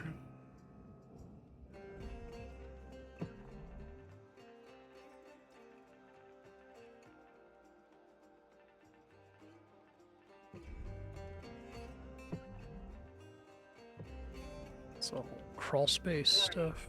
Fuel levels are low. Fuel supplies are available for purchase at the Master Jack.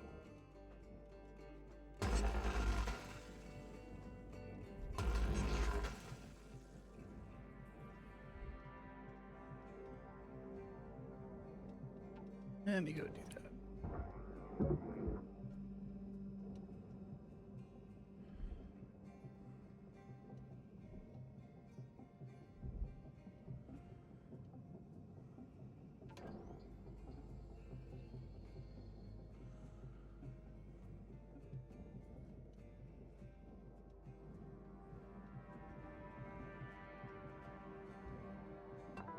Welcome to Vendatron 9000. Thank you for your Fuel levels restored.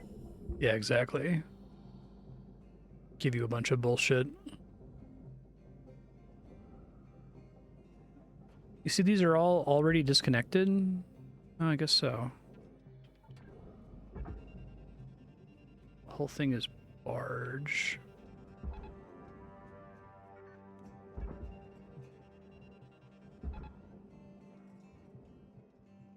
Okay, I see. They just kind of fit neatly on top of that thing.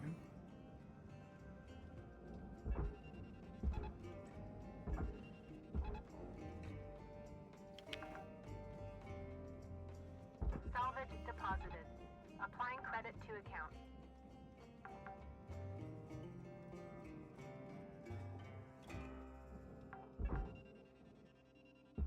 Salvage deposit confirmed.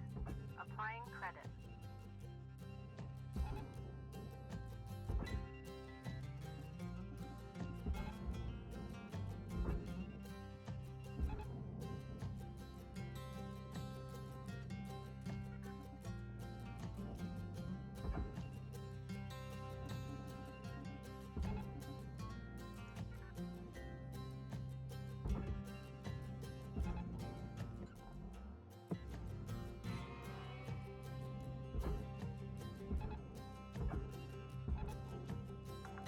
Most of this is processor. Oh, the clamps themselves are also barge. Okay. Because this is where it would be nice to have more tethers, because you're just firing so many of them off over and over.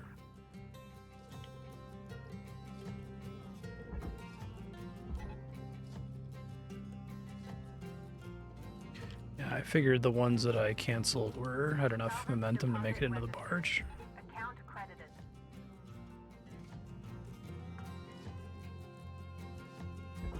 Oh, there are?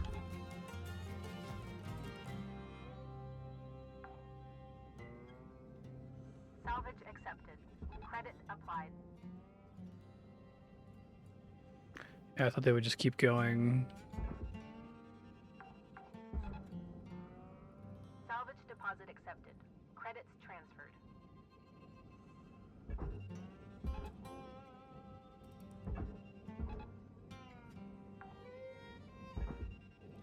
Salvage registered.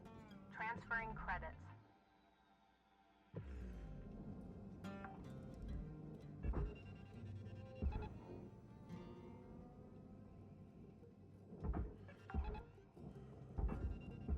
Salvage secured. Applying credit. Right.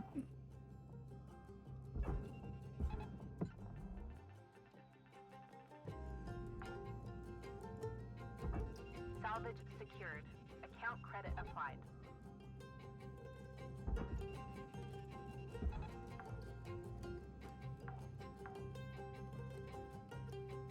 Salvage secured. Credits deposited.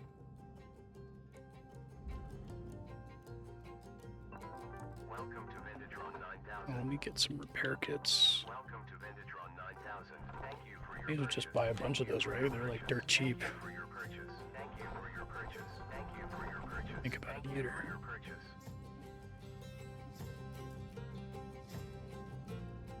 All right, Cutter. You got about 5 minutes to fill your boots. 5 minutes left. Weaver out. Thanks, Weaver. Looking out, bud.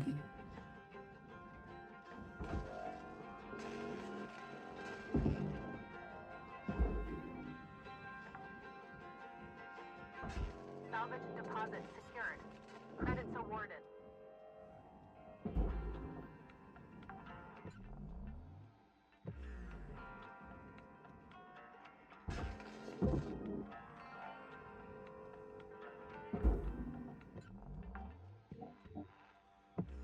Salvage deposited.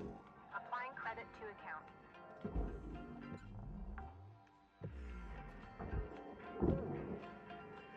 This is not aluminum, so I think I do need to pull everything out of here manually. Salvage secured. Applying credit.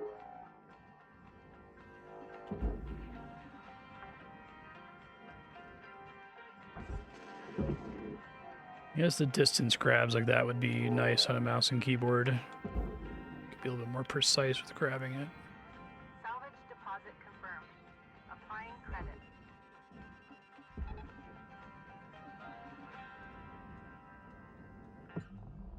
Still a panel to grab.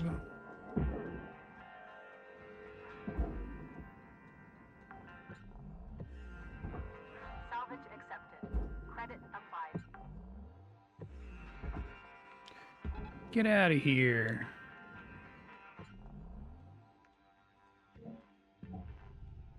Back to cut points.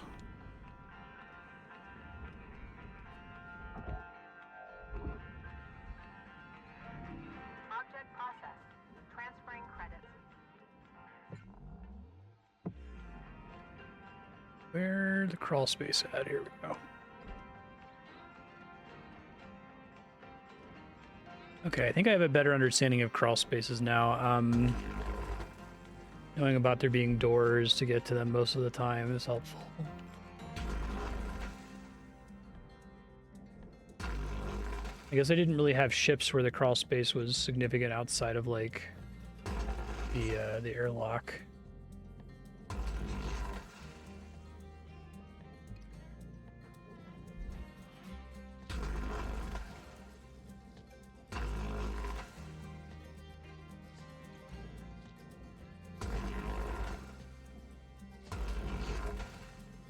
Salvage destroyed. Oh, what a... Please revisit your training. Fuck. Never again.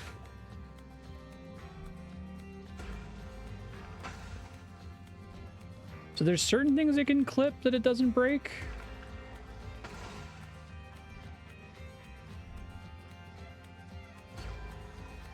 Just the problem with the saw is that, like, it's specifically for going fast, and, like, going fast makes you way more likely to fuck up.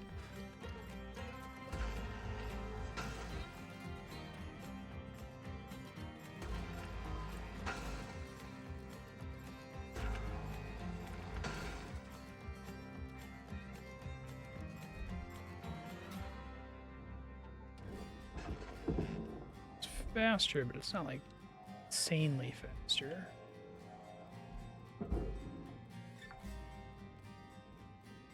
Salvage secured. Account credit applied.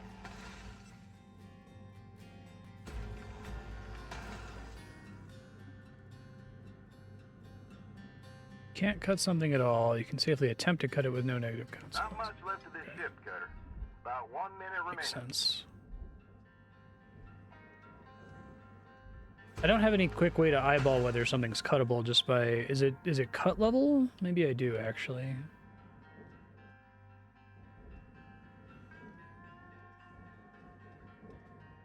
If that's maxed, or is there an X if it's impossible?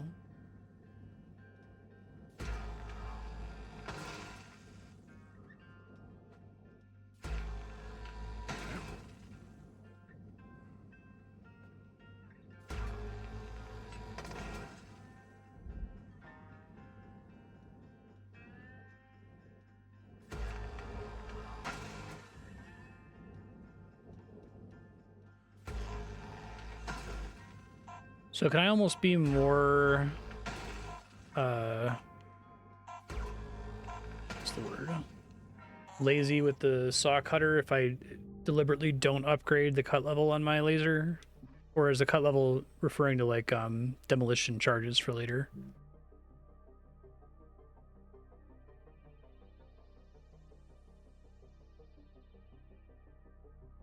Let's see. Good morning, Cutter 9346-52. Today's weather report, clear and sunny, with a high of minus 270 degrees.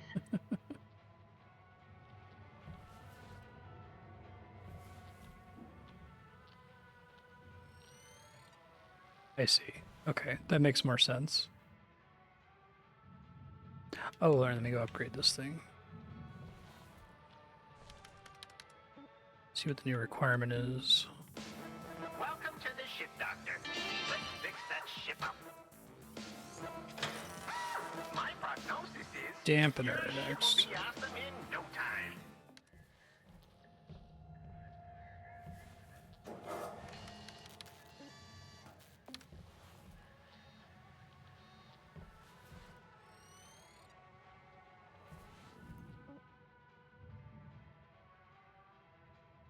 Really? Okay, so demo charges were new. Gotcha.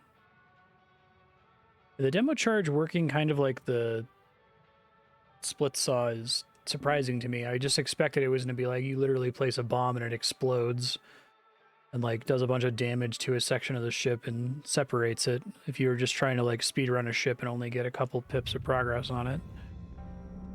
From the name. Hello there, Rook. Just want to say, you're getting good. We should talk technique sometime. Cutting's practically an art form, you know? Do you know about the Guardian cut? How to do it? Saved my ass Guardian the other cut? day. You want to avoid a violent decompression? Instead of one cut, make a bunch of fast, long cuts. It spreads out the pressure and avoids a massive blowout. Oh, that's cool. Hey, we should race sometime and compare notes. That would be fun. Maybe we can wager protein cubes. Make it interesting. Think about it. Blue out. Major protein cubes.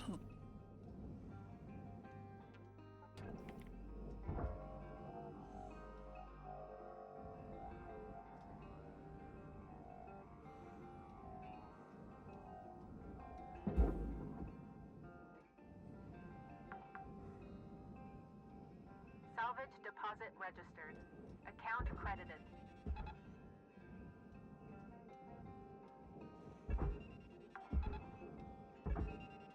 Salvage God. registered. Transferring credits.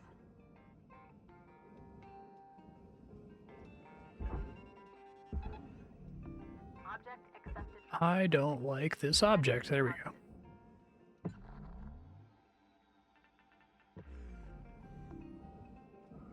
Right.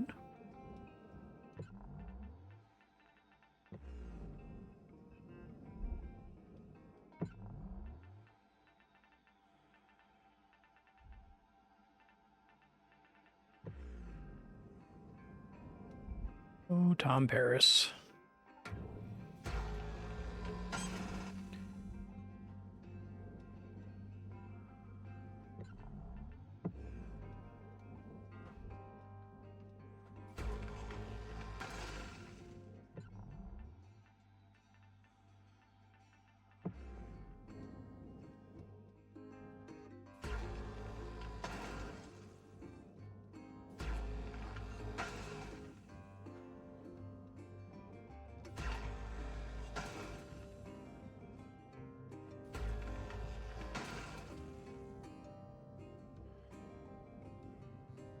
I guess that makes a ton of sense about in early access, them removing the ability to upgrade the cut level, because like players who are really good at the game had discovered tech.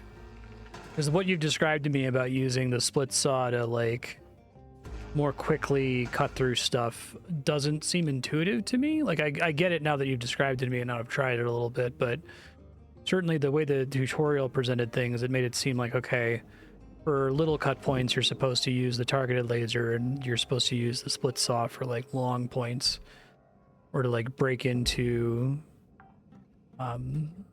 pressurized areas. Doesn't seem like too much of the development focus was on making early access players happy.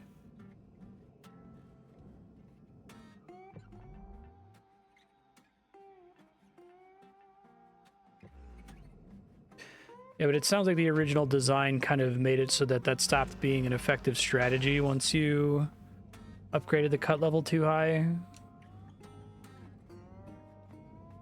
So it would either naturally lead players to not want to upgrade the cut level if they figured that strategy out early enough, or would stop them from doing it later on in the game.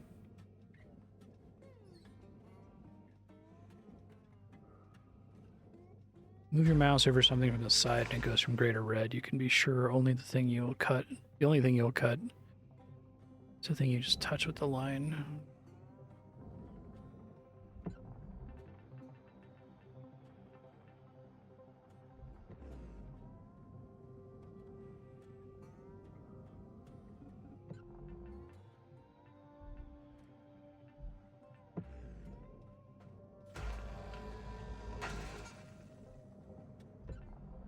I think this game survived early access pretty well.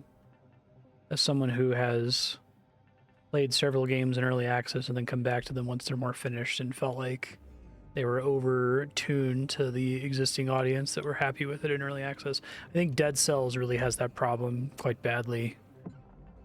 I like Dead Cells a lot, but the people who were super into it early on seem to be really into like speedrunning it and playing it basically perfectly. So all of the like mid and post game stuff is about being perfect right away, never taking hits. Let's see. Processor deposit accepted. Credits awarded.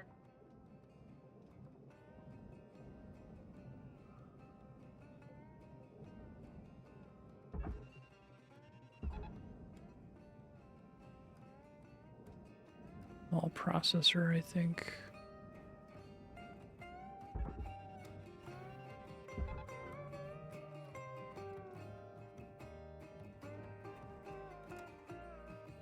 Yeah, I appreciate that. I think early access is powerful, and I do think, you know, responding to player feedback can really improve a game for the better, but I think you can kind of get screwed in that space, right? And it can be difficult because, you know, I constantly criticize the fucking Path of Exile developers for having these bizarre design lines in the sand and refusing to change despite the product they've made being very different from what they set out to make. That drives me crazy to the point that I can't even play that game. It makes me so mad. But that's like the extreme version of not rolling with the punches and trying to change the game into what it's evolved into, right?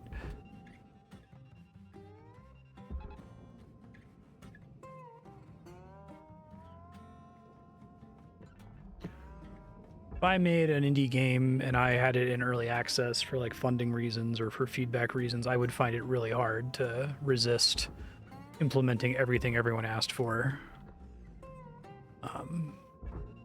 I already kind of encountered that with like the voting system. I really had to like force myself to be like, no, I don't want it to work that way. Sorry. Sometimes.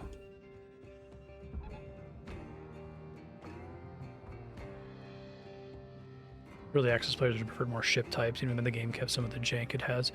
Yeah, big props to them, because I can definitely see that happening, right? That's been the issue with, what is it, or what I identify as an issue with Factorio, which is an absolutely incredible game that just has never been able to slow down, I think, to try to really improve the new player experience. It sounds like a lot of the problems with the new player experience are pretty effortlessly solved with mods and shit, but I think that kind of comes from, like, you know, Factorio comes out pretty early on and is already in a very acceptable state to where people are very happy to play it as it is. It's much easier to make those people happy than it is to make people who you don't even know are interested in your game yet happy, right?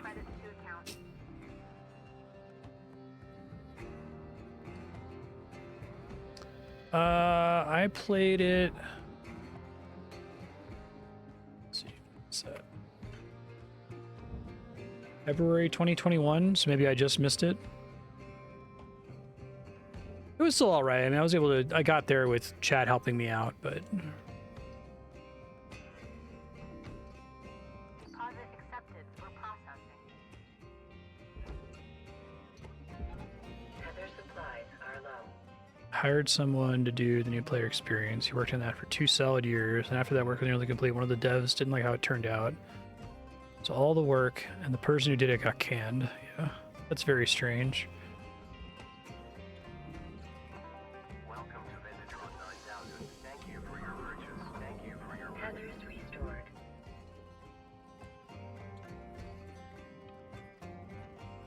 Yeah, you can have more abstract problems like that, where you've kind of accidentally, your game has been around for so long that people have already sort of self-selected for the way that it currently works.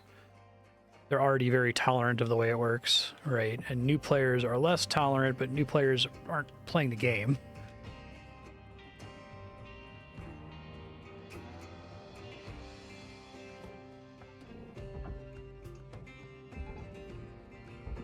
I think this whole thing is furnace. Make sure there's no... Wait. There's some crap in there I want to grab first.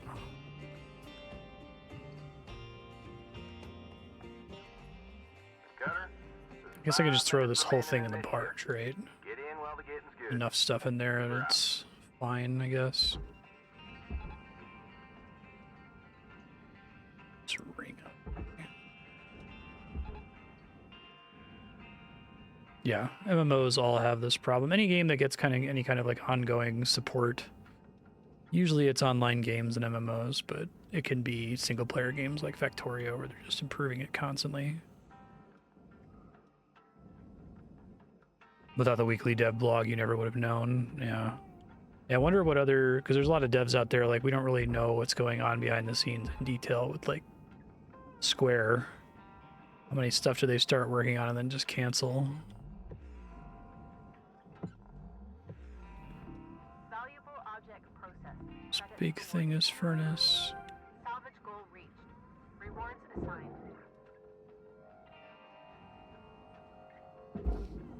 Yeah, it'd be nice to see them change tack with the expansion coming out. I'm kind of excited for that. To be fair, I love Factorio. That's one of the few games that after beating it on stream, I immediately booted it up and like played it again and got the all automation achievement. Salvage deposit registered. Account credited. Hey, Tryhard, how you doing? I think that's a real challenge, though. How do you identify that there are people who might like your game more, like, and might actually super like your game, but none of them know to say anything because the way it's currently oriented is, like, extremely off-putting to that crowd.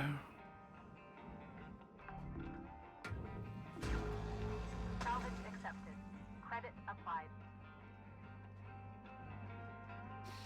That's cool.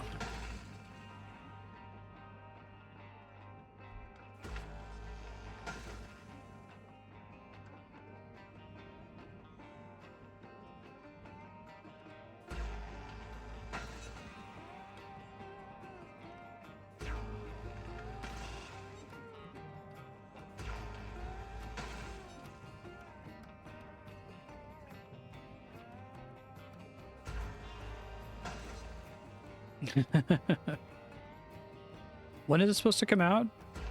People want to put it on Subblock, I'd be down to check it out. It takes place after you launch the rocket, right? It's like all in space. I guess I'd probably have to prepare a save file for it. I probably can't use my save from stream from years ago.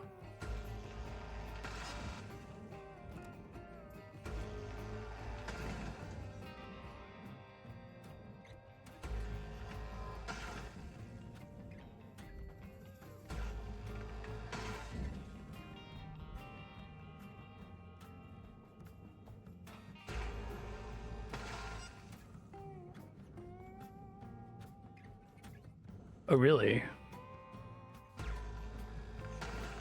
Interesting.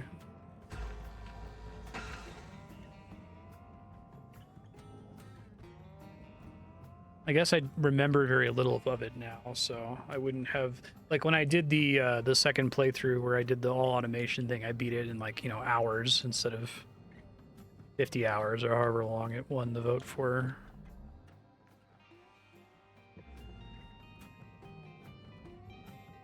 Like less than 10 hours.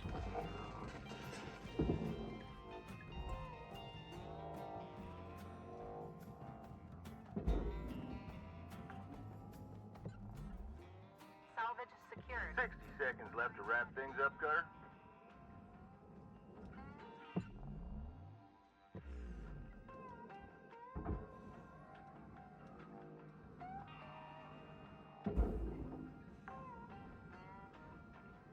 Salvage deposit confirmed.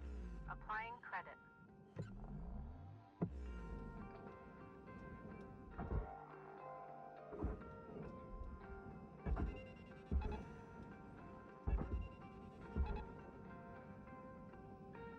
Housing can just go in there.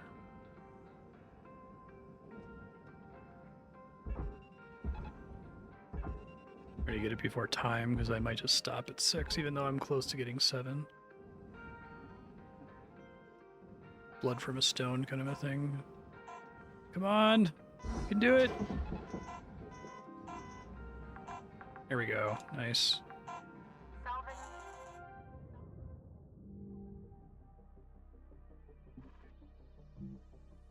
Oh, yeah, and Minecraft is looking to win the vote soon. By the way, if anyone's interested, there is a community Minecraft server that I have up running all the time. The plan for when Minecraft wins is that I'm going to set my spawn point somewhere different from where it is currently and like slowly work my way in the direction of where everyone's been building stuff. So if anyone wants to play on that server and build stuff, some info in Discord about how to get on the server, tag me about it if you can't find it. Maybe make an announcement about that soon since it's at the top of the voting system.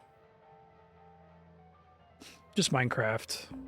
I actually haven't played it since alpha, so it's going to be a mostly blind playthrough for me. The last time I played it, I think the Nether had just come out. That's the last thing I remember. My understanding is it's a completely different game now.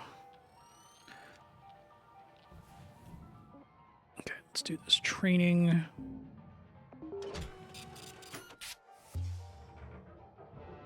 AI is illegal and cannot be harvested or salvaged by Lynx employees.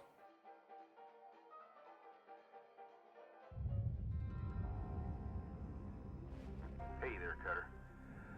Gonna really need your full attention today. We're going over the power generator. Hold up now. Training time has not been authorized. Quote us to me. Hal, power generators are highly hazardous. Joseph, you've got to promote self-sufficiency in your team. Let 52 here hash it out. Nothing like a spare or two to let the lesson sink in. Hal, Look, I gotta report if we're not hitting quotas. Don't want to draw Rye Paulson's attention now, right? all right, Cutter. I'm adding some tasks for you to follow for this shift only. Just make sure you pull them fuses before going for the power generator. Fucking great.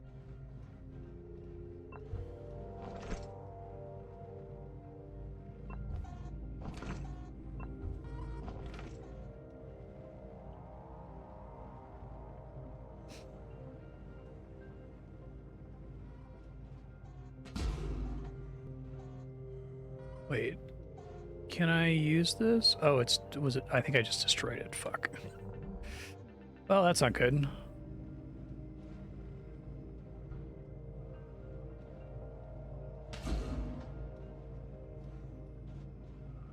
Or are they sometimes just broken when I come in here? If it's... There's one of them fuses, Cutter. See them blinking red lights? Wait till they're off, then pull the release lever. Don't forget to salvage that fuse.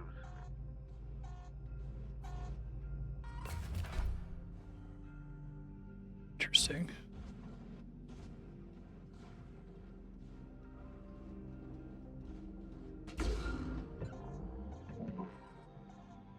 That's not a fuse that you can claim. Okay. Oh, I see. Gotcha.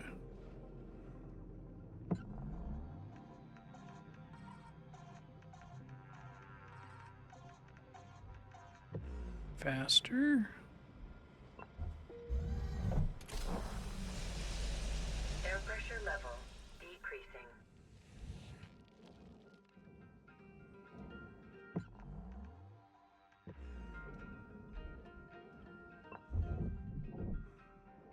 Airlock depressurizing. You get all the fuses though, right? Before I go to the power generator.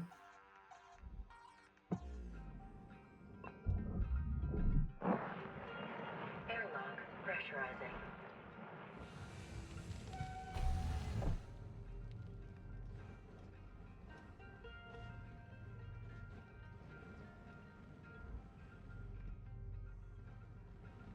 How do I get into crawl space here? Not through here, right?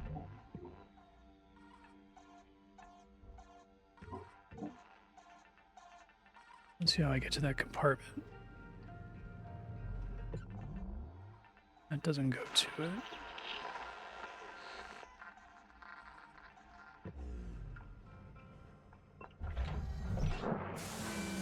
Airlock depressurizing.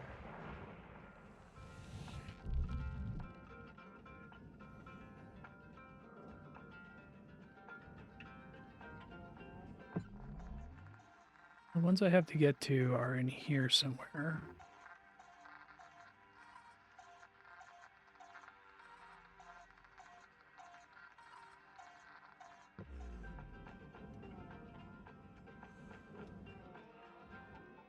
Let me try this thing they were talking about. Quick cuts. Oh, I can't cut the outside of this. So I could try demo charges.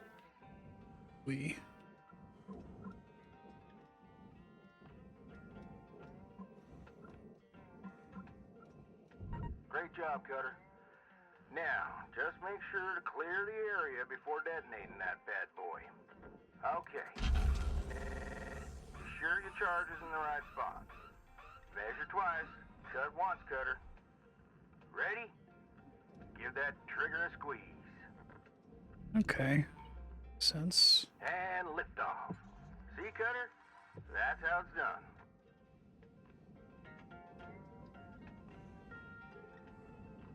Well, I've depressurized it successfully, but I still don't see how to get in there.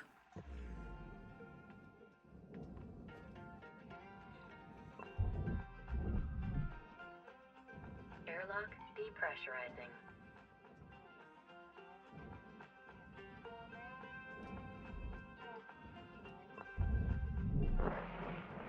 Airlock pressurizing.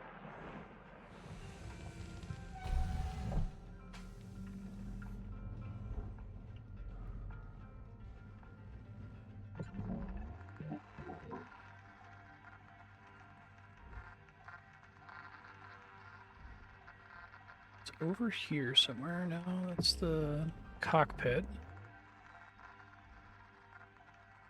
That beeping thing over there, right? Like, where the fuck? Is it accessible from the cockpit? Airlock depressurizing.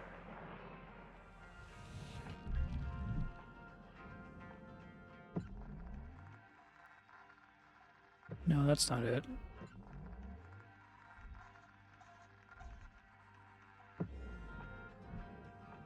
It's a crawl space that goes all the way around. Airlock pressurizing. Like a U shape, but there's only one entrance to it, is what you're saying?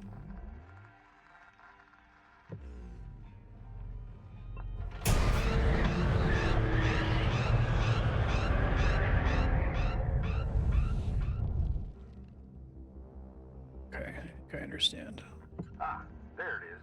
The power generator. Now, these beauties carry a heck of a charge, so be extra careful or you'll be fried to a crisp.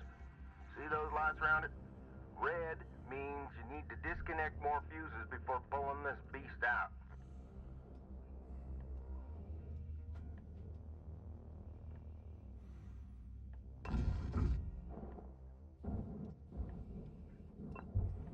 Let's see.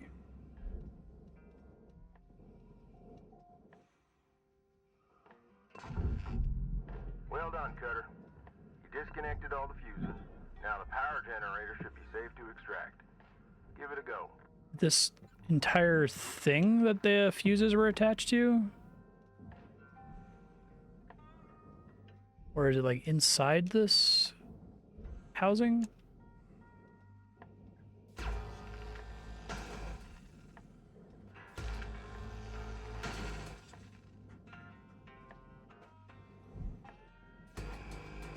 Triangular bit.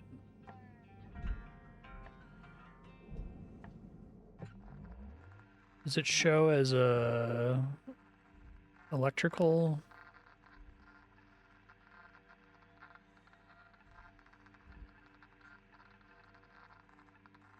That thing? Oh, okay.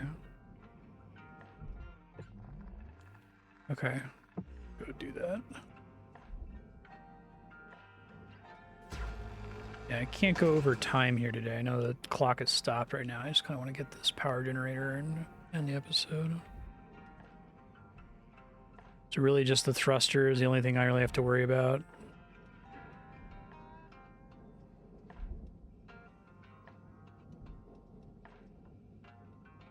Warning. Fuel levels are low. That's not good.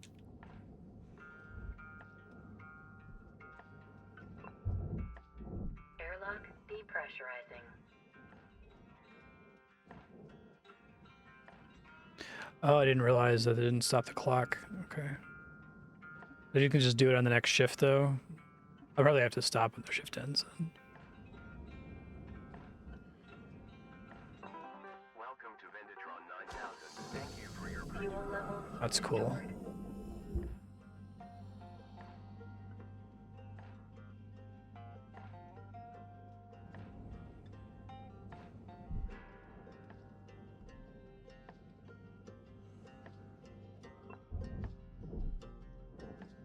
Airlock depressurizing. Shit. Airlock pressurizing.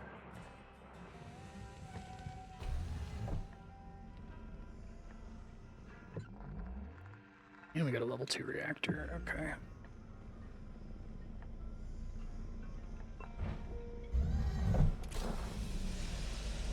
Air pressure level. Cutter, we got 5 minutes left till we call her a day. We were out.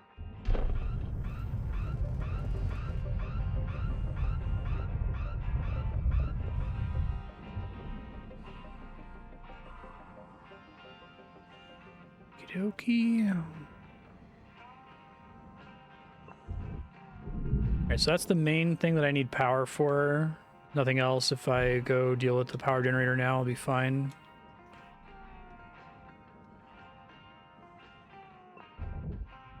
Airlock depressurizing.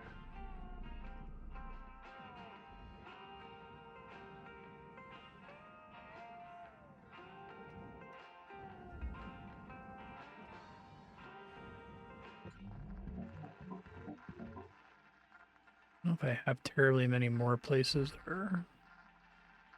The airlocks themselves. Yeah. This thing. The whole panel, or behind the panel? Oh, here we go. Okay, let's see if I can open a path out of here.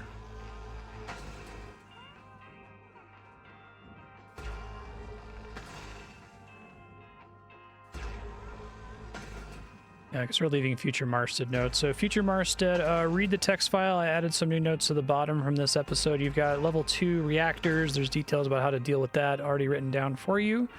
So I'll repeat them here.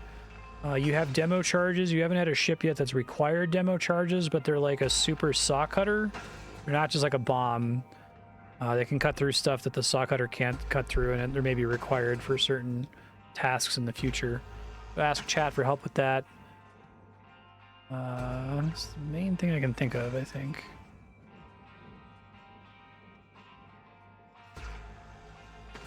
In case I don't finish this mission, you just learned about these power generators. In order to pull them, you need to pull all the fuses so that it's safe to pull them off. And then only once you've pulled the fuses, you can pull it off the wall safely without dying, and then throw it in the barge. Yeah, he sure does.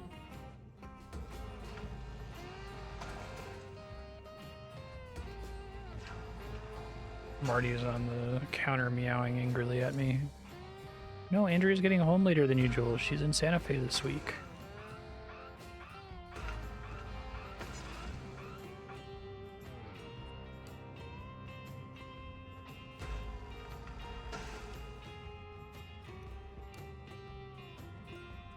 Starting to drift apart yet. Something's still connected here.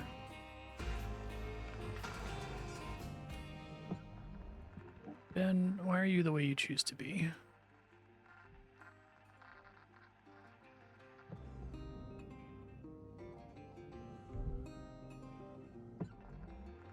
Must be significantly bigger cut points somewhere.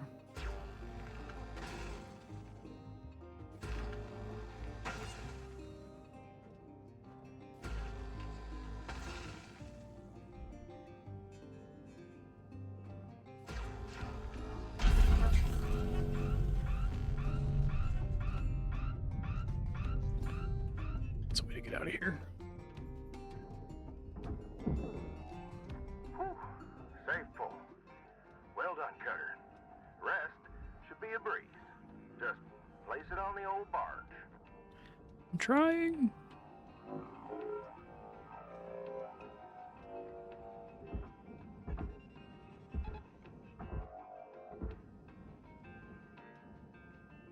Go, go, go.